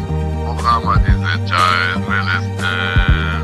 Muhammad is a pedophile. Muhammad is a child molester. Muhammad is a piece of shit of a guy. Muhammad is a rapist guy.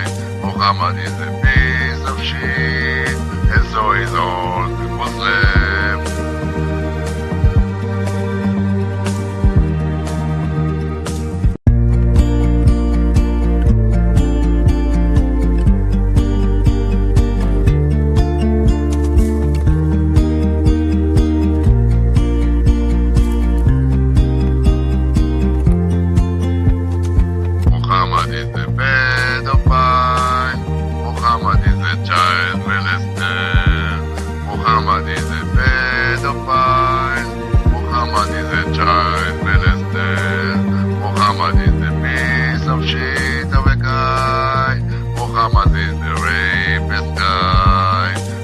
Muhammad is a piece of shit, and so is all that was left.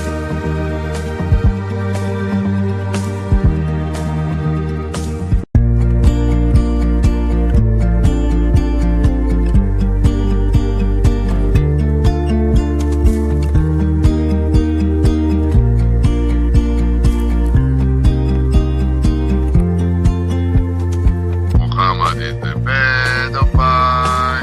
Muhammad is a child molester. Muhammad is a pedophile. Muhammad is a child molester. Muhammad is a piece of shit of a guy. Muhammad is a rapist guy. Muhammad is a piece of shit, and so is all that was left.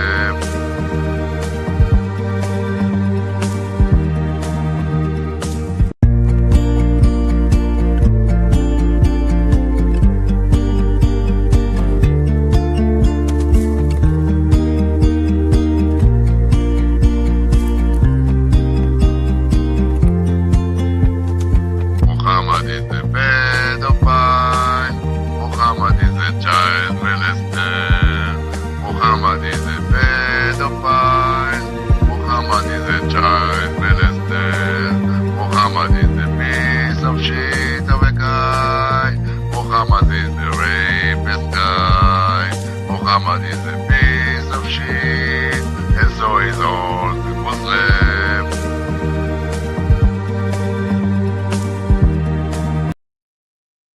All right. I hope you enjoyed that brief commercial break. Are you still with us, Jane? Or did you fall asleep to? Did you fall asleep to the soothing music of that song?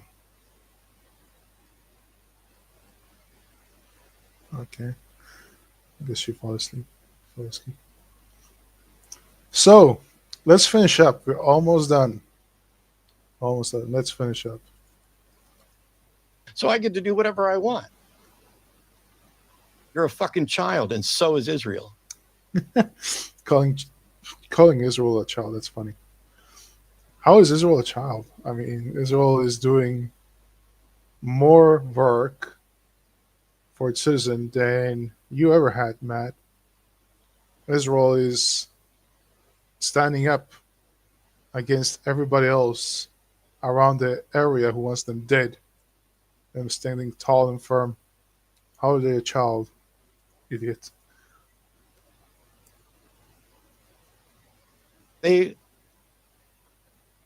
Oh, you hung up. That's fine. You weren't going to get to talk again anyway. Well, weren't you going to give him the last word? What happened? For the record, If you're going to come and say, oh, go on. I thought you were done. if you're going to come in and say this is justified, you need to come up with a justification that applies pretty much universally.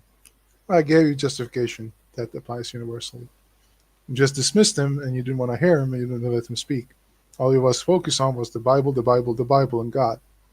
Whereas I don't believe in any of that shit, and I can give you justification for what's going on the ground and the historical implications to why it's happening. You can't just say, I mean, there's functionally no difference between saying Israel is justified in what they're doing because God says so, than Hamas saying they're justified in what they're doing.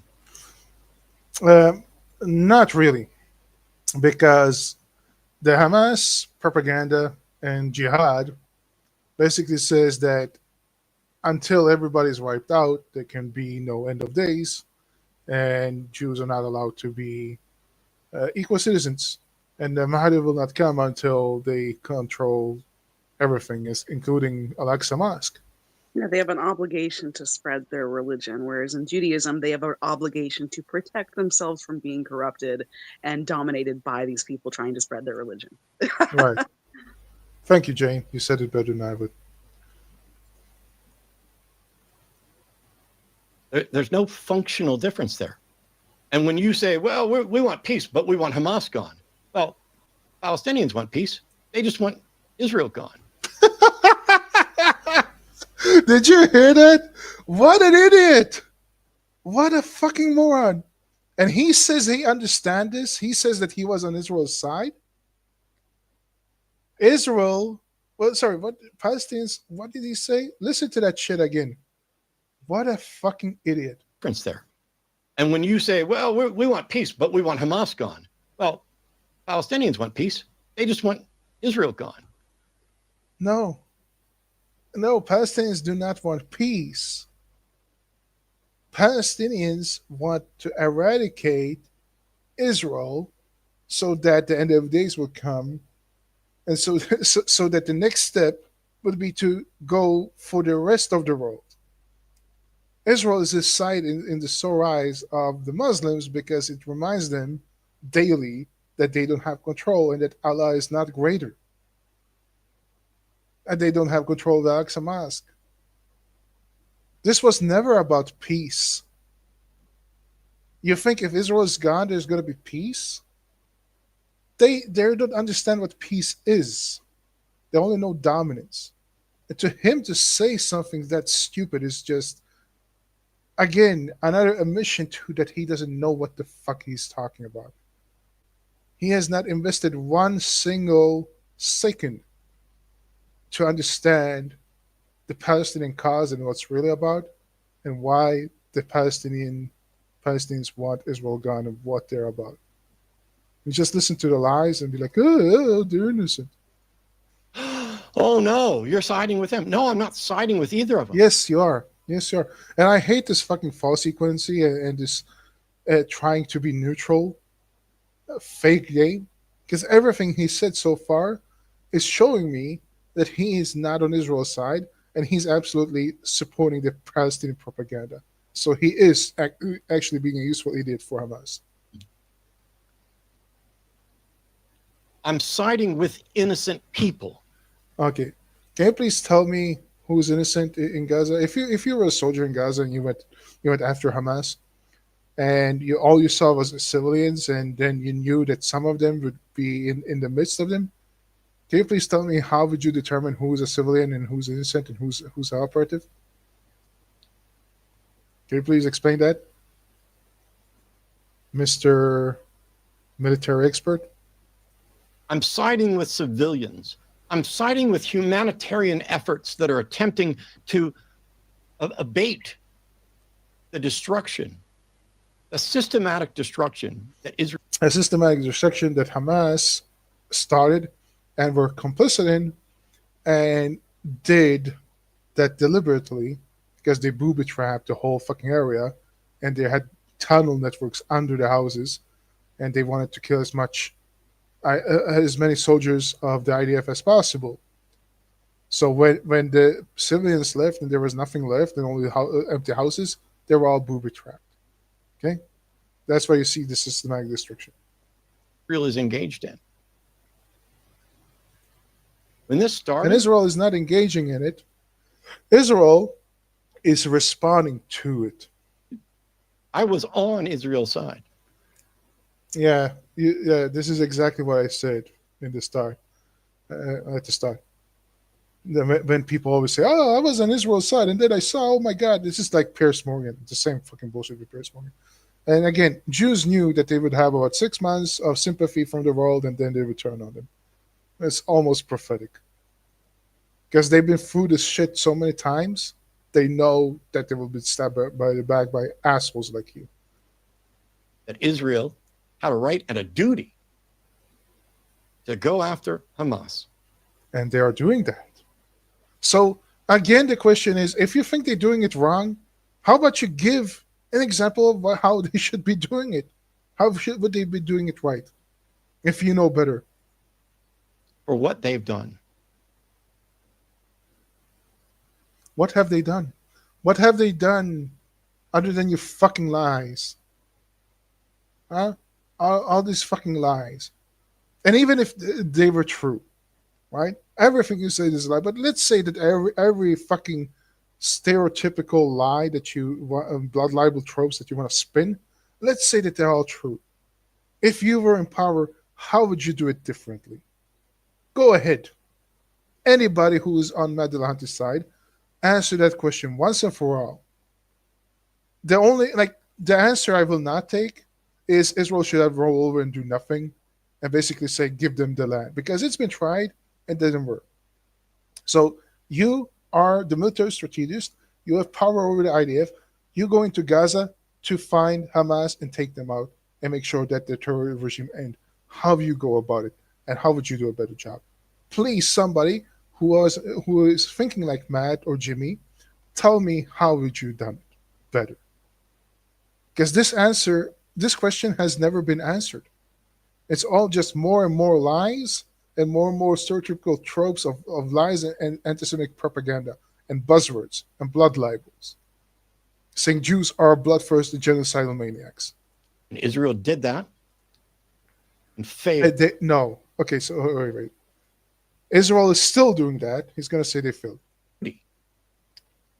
To go after Hamas for what they've done. And they did that, and they're still doing that. And Israel did that and failed. No, they did not fail. They have been very successful. And I have to somehow, I have to do a second part and actually do a collage. I have to do a collage of all the things that I see on Twitter and all the people I follow on Twitter, and put all the pictures and the collage of what's actually going on. They are winning. They are actually not failing. They are successful, right? Just right now, I read, guess what? That one of the terrorists who were participant in October 7th has been eliminated. Every day I see eliminated. People being eliminated for terrorists who are Hamas operatives, who are Houthi operatives, who are Hezbollah operatives, who are RGC operatives. I see daily reports of them being eliminated, right? So don't come and say they failed when they're actually doing it right now. They're still in it. They're still doing it. There's no failure about it. That's why they are in Gaza. That's why it takes time. That's why they go in brick by brick, inch by inch, house by house to take them out. This is why it's war. This is why they're actually winning. They know what they are doing. They are taking out these people that you say you're supporting of them taking out. They're still doing it. So don't tell me they failed, because you don't know what the fuck you're saying. Asshole. And fucked it up. They didn't fuck up. They didn't fuck up anything. They absolutely are on par of their goals. They're still achieving their goals. The only goal that has not been achieved yet is the hostages. They're still there. Okay? But Hamas don't wanna give them up, because they know that this is the last bargaining chip. The next step is the tunnels. Don't come here and talk shit like an idiot. And made excuses. They didn't slaughter. Okay, again, it's war. You know, to talk about slaughter, let's talk about World War II. And Israel did that and failed. Nope, they didn't. They succeeded. And fucked it up. They didn't fuck up anything. They're on par. And slaughtered. Slaughtered nothing. It's war. They go after the people that you are agreeing that they should go after. They are killing them, and you say it's just. So where's the slaughter? If you want to talk about slaughter, let's talk about the casualties of World War II. And made excuses. What excuses? What excuses? They're responding, and very poorly so. So it falls upon people like me to call your bullshit out, to the propaganda, to the lies spread by the Palestinian movement, the genocidal Palestinian bullshit, fake religious movement, the fake jihadi movement that wants to eradicate people like you. And took inhumane steps. No inhumane steps. This is war. They're very humane, actually. If you look at how they are actually operating in this war, they are more humane than America ever was. And you were in the American military. To try to achieve their goal, because their goal is no longer punishing the people who did. No, their goal is still, as I said, they're still going after them today, right? People are being eliminated who are actually part of October 7th. They're still being eliminated today.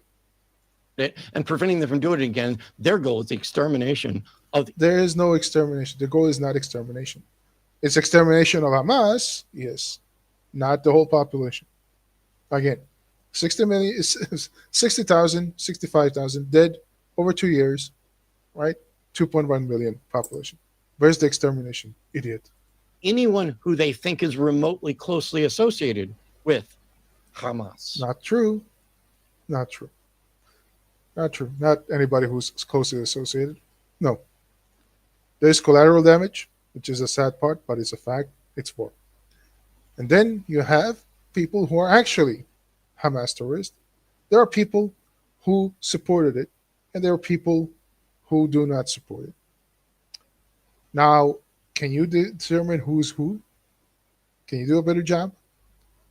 So if it's only about those who are closely associated and actually are not terrorists, how come I get reports that, oh, guess what? Terrorists are being killed, even today. They are being eliminated. The people you say are should be eliminated.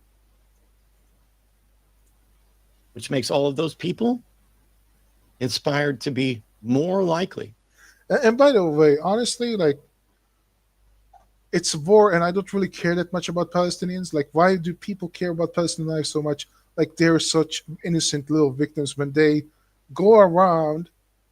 There are people in the West who are related to these Arabs in Palestine, these Muslims in Palestine, related to them, going around and actually supporting the genocide of Jews, who go around and justifying attacking Jews on American soil, on French soil, on British soil, on Swedish soil, on Canadian soil, in Australian soil, German soil, French soil.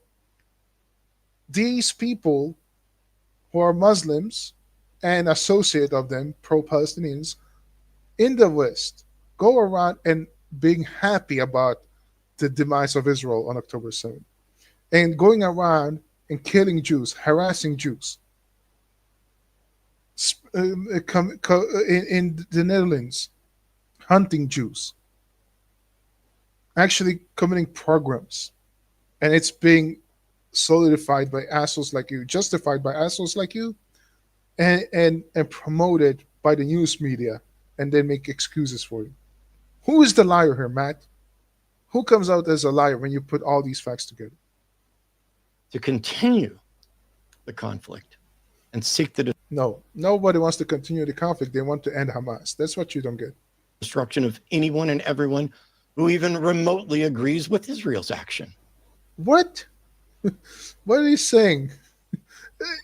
Palestinians don't care if you're Israeli or not. They go after any Jew. Closely associated. And by the way, they go after me. They go after you. Anybody, I don't think they're going to go after you right now because you're a useful idiot for them. But if they took power, they would go after you because you're part of the LGBTQ community. But me, who's associated with Israel because I try to stand up for what's right, I'm called a Jew. I call a dirty Jew. I should be killed. I should be gassed. Blah, blah, blah, blah, blah. Right? So don't talk shit. With Hamas. Which makes all of those people inspired to be more likely to continue. Okay, so here's this thing that, oh, you're going to breed more terrorists because you create them and you go after them. So isn't that a contradiction from what you said, that they have the right to go and take them out? So what would you think had happened if they go after them, right? The thing is that they already have a system that creates more. They want to break that system. And the same argument could be used for Imperial Japan or Nazi Germany. That, oh, the Allies should not go in because they're just going to create more fundamentalist Japanese and more Nazis, which is just like such a stupid fucking argument. The conflict and seek the destruction of anyone and everyone who even remotely agrees with Israel's action. Yeah. Which is not what's going on. Again, okay, so Jane, we have one of your friends. Are you here? Yeah, I'm here. This is one of your friends. This is I'm joking. But this is the kind of people that you usually engage with debates. I'm suspecting this guy is not on Mad Dillahunty side. He's one of those overbros, far extreme right wings. Yeah. When he says like Jews will murder her, yeah. I mean, people like that exist, like Sean. Like I mean, they are. I'm not gonna be lightly and say that don't take them seriously. They are, very, very much a threat, but they are insignificant because they are not the mainstream. The liberals, like Matt, represents the mainstream, and they're fueled by this fucking pro-Palestinian bullshit. Sean, what's up, Sean? Not right wing at all. You're full of shit. Well, I mean, I'm almost done with this fucking video. Jane, do you feel like you want to talk to Sean and have some fun? Sure, if you want. I mean, if he wants to come up. I mean, I've been here for 5 hours, but why not go out with a bang? I will give you Sean, if you're interested, I will give you the link so you can join the live stream and give you your say. And by the way, before you come up, Sean, can you tell me if you're not right wing, are you a Muslim or you're liberal? Do you agree with Matt? Well, what's your position? I know who I'm talking to. Can you write it down? If he wants to come up and say so. Yeah, I just don't want anybody coming up and just like playing Hitler music or something like that, just disrupting.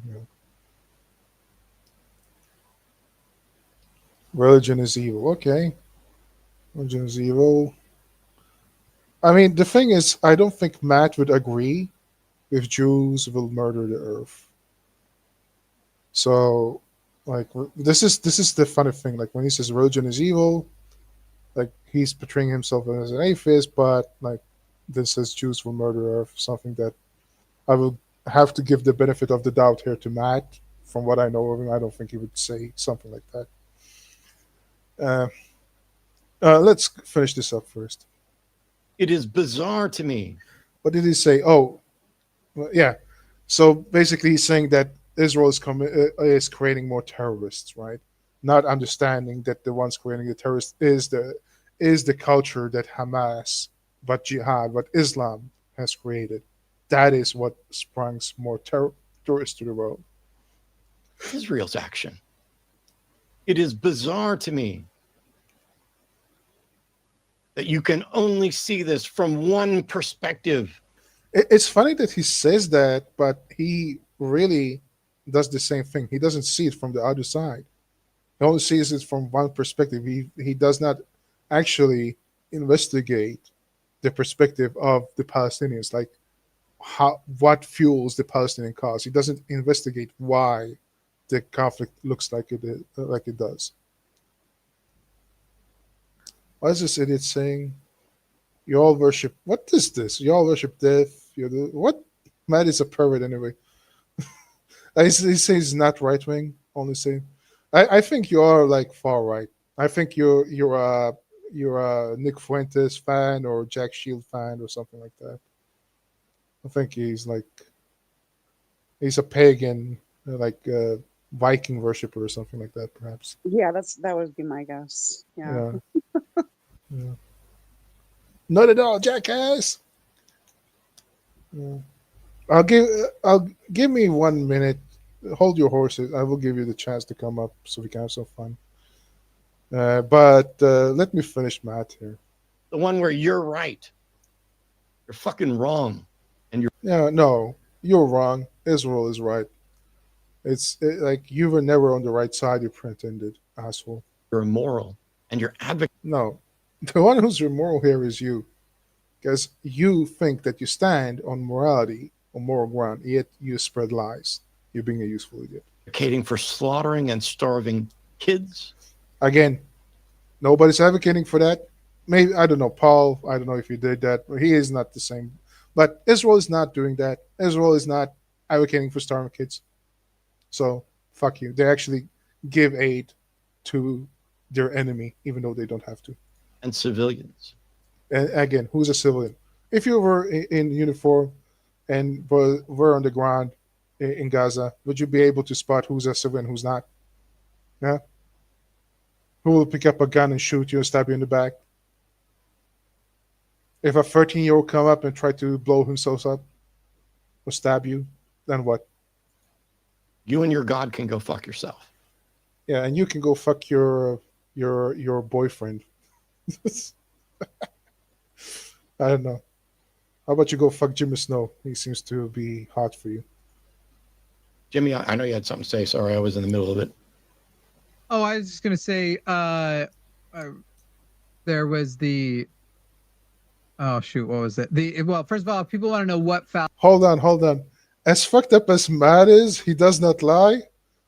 Dude, this is why I've been here for 5 hours, because all he does is lie, and we're calling it lie after lie after lie. That's funny. Stop worshiping death? What? This guy seems to be crazy.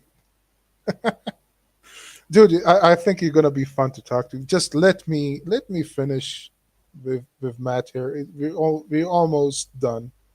It's 2 minutes, and then I'll invite you up. Fallacies the guy committed. There are two. It could be appeal to experience, though this one's a little bit. This guy is talking about fallacies. Yet he did a compilation fallacy. He did the false equivalency fallacy. Etutre, what about you fallacy? Multiple other ones, very just misrepresented ad hominem attacks. All they did was just fucking fallacies, right? Like what have they said that is profound in this fucking 30 minutes this 30 minutes video? Indirect, because it's not his experience. It's the trust me of the person I know who has it. Yeah, and you're doing the same thing. You're doing trust me, bro, from the pro-Palestinian fucking news outlets that you get, and you don't even think about it twice. And you're like, oh, I saw a child starving, so it must be true, kind of thing. Trust me, bro, right? You never actually investigated what the fuck you were actually seeing. The experience, or there's a specific ad hominem. He's talking about ad hominem. He's the one doing ad hominem, like just attacking right away, calling him evil, forbidding God. And trust my experience. Well, but I mean, you don't trust their experience at all from what they're saying, but you trust the other fucking made up shit experience from the other side. The fucking hypocrisy. Fallacy called a circumstantial, the ad hominem circumstance. Okay, so circumstantial, that's funny because it's war, and every single accusation that is spinned towards Israel is actually circumstantial, right? It's actually what it is. So how about you apply that circumstantial fallacy upon yourself? Circumstantial fallacy, which is essentially that you're not qualified because you don't have the background that I approve of, which is. Well, again, you doing that with Matt did that with the left, the Israeli leftists, right? Saying that they are authoritarian. He doesn't approve of Paul, who called in, because he believed in God. So he did not approve of his stance, all right? But he approves of the small elite. I don't even call them elite, but small force in Israel who are leftists. I think they are authoritative. It's funny because he's also not there, so he had to move it a step away.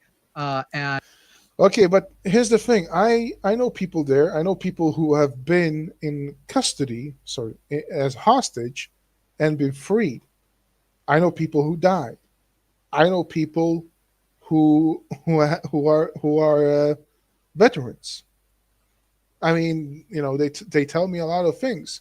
I talk to people in the West Bank. I talk to people who are Palestinians, and I can tell you that the Palestinians who are so-called refugees, even though they've never been there, are absolute Jew haters and absolute want Israel to be eradicated from Earth.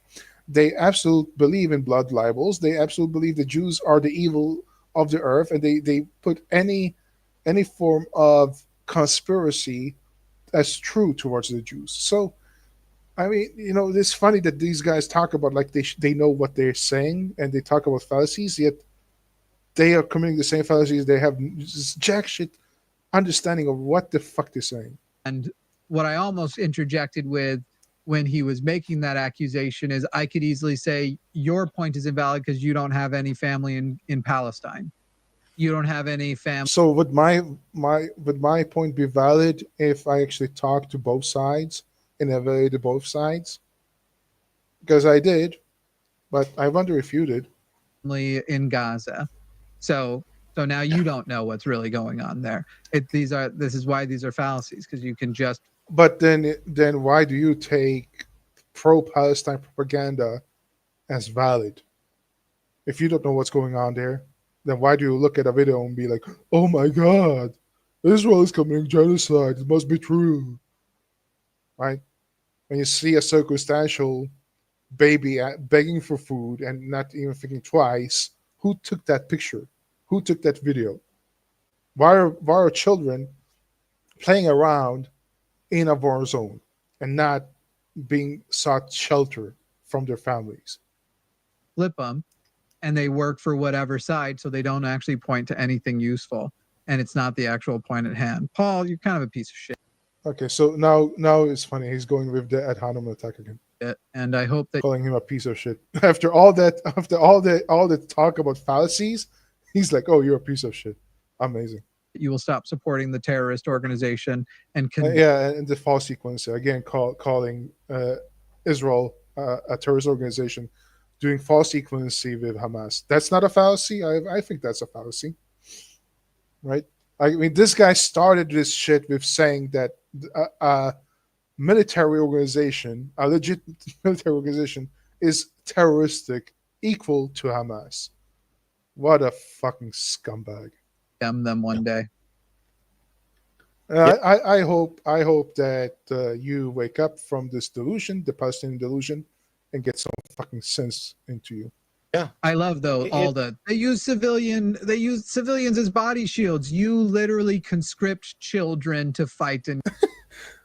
How is an 18-year-old a child? Every single country out there, right, has 18 as minimum age to join the military, right? And you're gonna equate that with putting a gun into a 5-year-old and ordering them and coercing them into go and murder Jews and train them to murder Jews in kindergarten.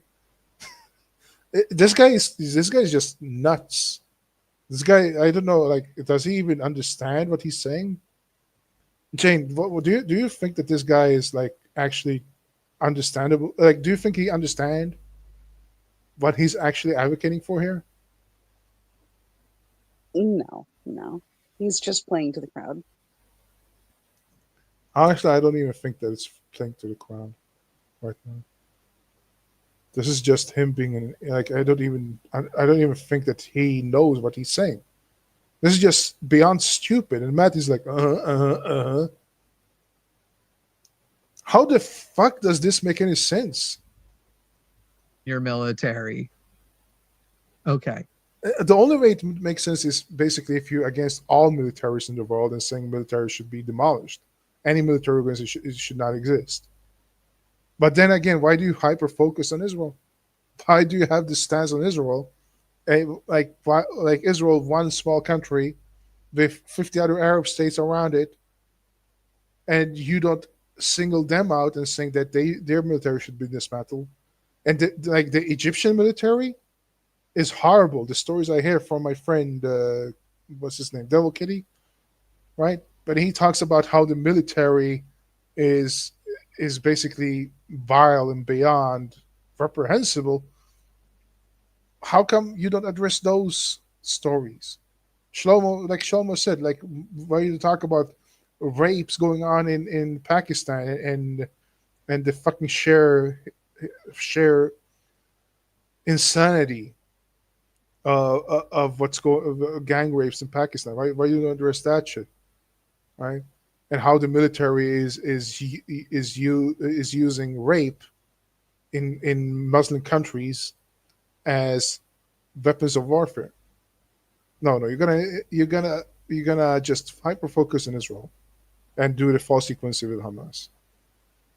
And look at this asshole smug face afterwards. And look at, I did a good thing. I called that Jew a piece of shit.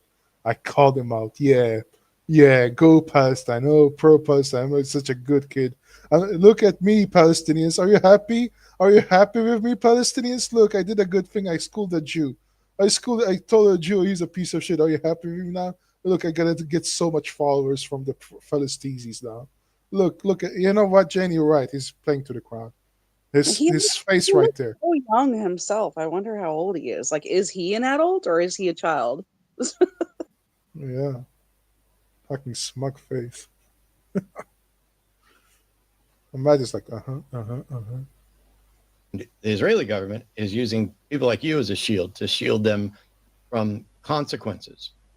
The de facto, we must. It's funny that he's calling him a useful idiot, and yet Hamas and the pro-Palestinian movement is using Matt Dillahunty to actually do what he accused Paul of, to shield them from consequences, never to bring up in the conversations that hostages are still there, that the terrorists are actually being targeted and killed, rightly so, that Israel is winning ground, Israel is supporting the civilians and giving them aid, Israel wants to end this war so that the terror regime ends. These things are not talked about because you're hyper-focused on Israel, and Matt is used as a shield, as a useful idiot for Hamas propaganda. Protect Israel. That's what you're doing. Thanks for watching. Fuck you, Matt. Fuck you very hard. Yeah. No, fuck you for watching. It was painful. I hope the assholes who came here today, to support Matt, who has this stance, learned a thing or two. I'm pretty sure that they haven't, because they just spewed bullshit after bullshit, and whenever I addressed it, they just jumped to the next one. And the moment I blocked them from commenting, they left. So basically just trolling. But yeah, this was painful, and I needed to address this because this was so repulsive and disgusting to listen to and witness. I mean, again, I am ashamed to call myself an atheist in the same breath as Matt, and I'm ashamed that like the atheist movement has been hijacked by assholes like this. Okay, Sean, are you still with us?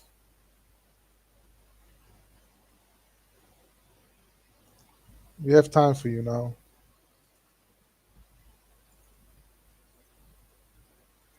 If you're still here and you didn't leave, here's the StreamYard. Here's the StreamYard link. If you want to come up and say hello and tell us what the hell you're spewing in the chat.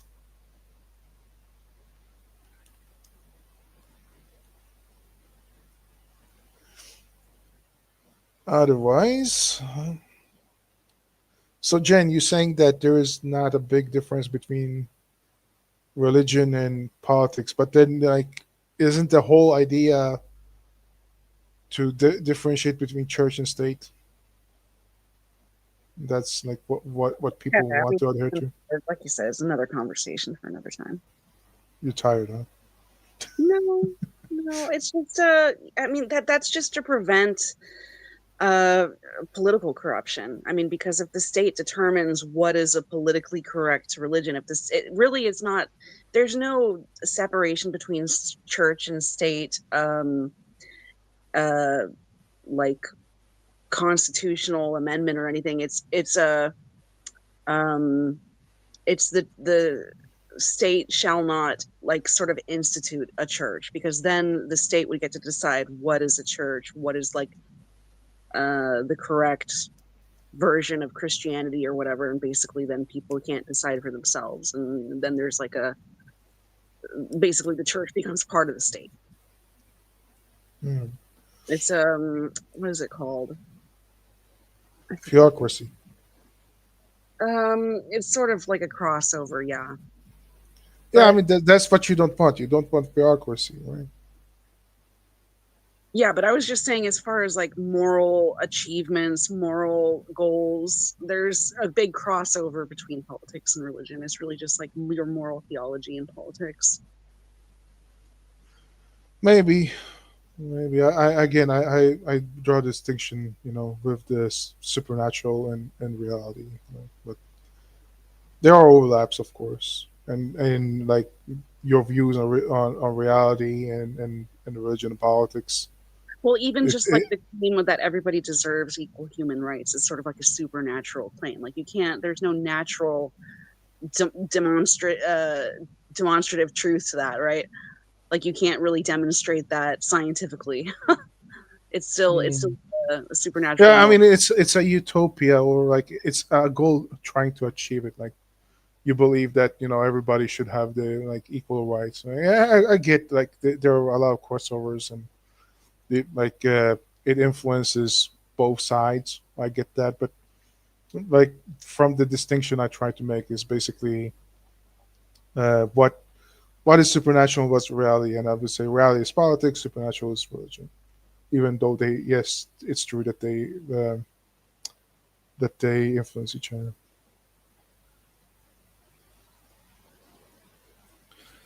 I guess Sean is not coming up. I guess he left. Oh my God. 5.5 hours. And it has not been taken down, which is a good thing. Marathon, dude. Yeah, last time I did this marathon was, as I said, during Armistice Day, 2023, and I was going on for like 8 hours. And it was taken down. So it was all for nothing. Mm-hmm. So far I didn't get any notification that it has been taken down or anything, so that's a good thing. Hope it stays up there. And yeah, I got a lot of viewers with Shlomo on, who promoted on Twitter. That's a first. Thank you, Shlomo. When he left, it was becoming more quiet, less people watching, and the trolls. Once I blocked them from commenting, they also left, I guess. So we shall see. I don't think that's gonna have a massive output. People watching it. Replay value, we shall see. I mean, it was dissecting Dillahunty. Took a lot of time. No establishment clause. That's what I was thinking of. Like they can't establish an official state church in the U.S., but that doesn't mean that there's complete separation between church and state. Because, like for example, they give federal funds in donations to different churches, or like we researched with even with what was that, Islamic Relief, even Islamic institutions. Oh, I heard that they're gonna finally put a terror mark on the Muslim Brotherhood. I was shocked that is a new thing. I thought they were already like a official terrorist group a long time ago. I guess not. Yeah, I had no idea that they weren't already a recognized terrorist group. I mean, it's gonna have a huge. It's gonna. What they really need to do is make Islamic Relief a designated terrorist group. Then I'll be happy. But they will, because it's an umbrella under the Muslim Brotherhood. So they will basically be targeted as well. Yeah, that's good. Yeah. So Muslim Brotherhood is such a big branch. Muslim Brotherhood was already an official terrorist group. Like I'm shocked that it wasn't already. I don't know how that is. Well, because Islam is the religion of peace and that bullshit. So finally, people start waking up. I guess Matt Dillahunty will have a problem with that, but fuck him. I probably, you know what? I think what they're gonna say is, "Oh, Trump is such a hypocrite, because if he's gonna say Muslim Brotherhood is a terrorist organization, then he should also put the church as a terrorist organization."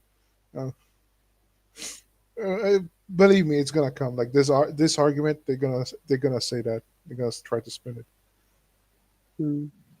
Yeah, but better late than never. But finally, I'm very happy it's gonna take place. I hope nothing will stop it.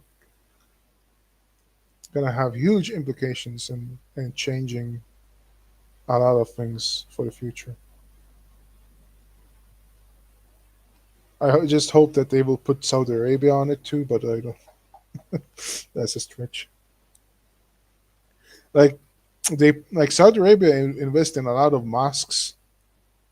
They built a big mosque in Gothenburg in Sweden. I just saw an expose of that, and like there was a guy went in with a camera and he's like, they're segregating genders, between men and women in Sweden, like on Swedish soil because they built a mosque. Why do they do that? They should have no right to do that. And then like a Muslim came up and he's like, oh, you're not allowed to film here, get out. And he's like, why are you segregating men and women? He's like, oh, what a big question, what a big, like, why do you care about that?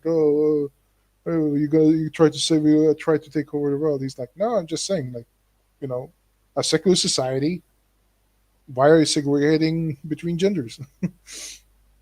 And like Saudi is investing money in mosques all across the world. Yeah. I think they should be stopped. Yeah, somebody told me, a British guy told me that in the UK, the way they have these Dawah centers that are doing this outreach to like convert people to Islam is that basically when an area gets predominantly Muslim and it's the council of their town or city is predominantly Muslim, then they vote to spend their city, funds through the council to establish these Dawah centers. And so these Dawah centers are actually taxpayer paid, by the local taxpayers. And so essentially it sort of like forces all the native, Englishmen out of the area. If they don't want to support that, then they just have to leave and go to a predominantly English area. And so it's like totally catalyzing. I mean,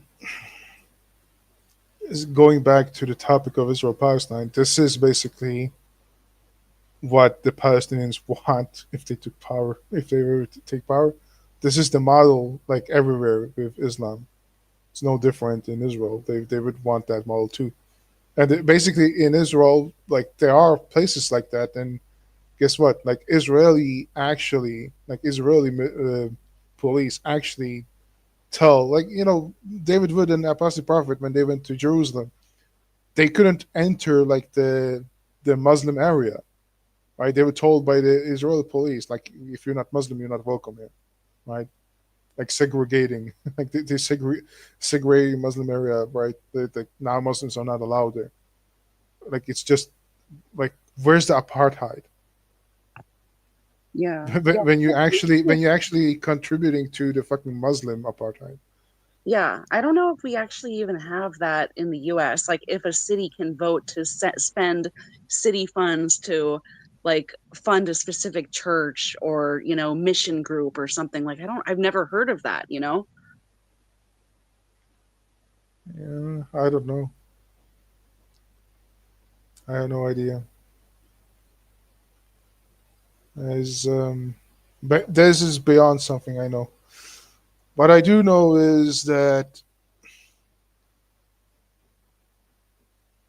Matt Dillahunty is a fucking cuck for Palestinism.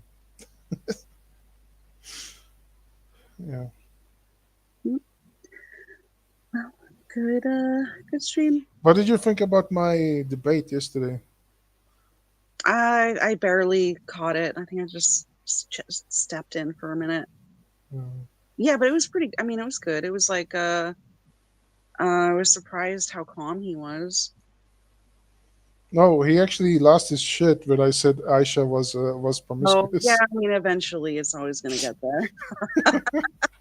That's about the time I left. I was like, you know what? I am not going to sit through and listen to another guy, make excuses for pedophilia. I'm like so done with this. I don't want to hear it again. Like I've heard it so many times. don't want to listen to it.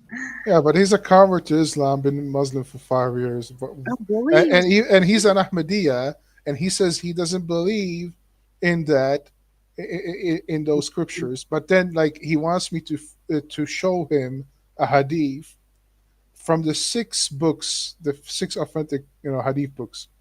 But yet he doesn't believe that, the Aisha and Muhammad. Like, it's so fucking dumb.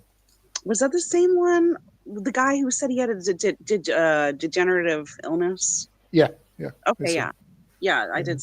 Okay. And he's friends with Mark of Melbourne and those guys.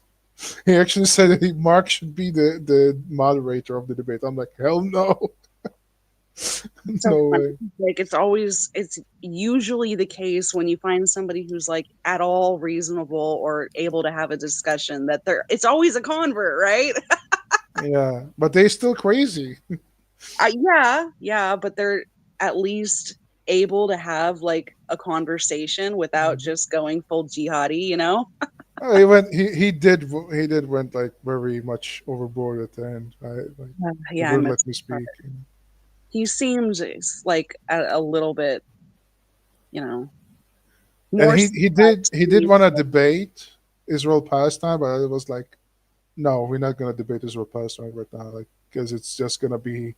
I would rather debate Aisha, because like going down the like Israel Palestine rabbit hole would be going away from like Islam.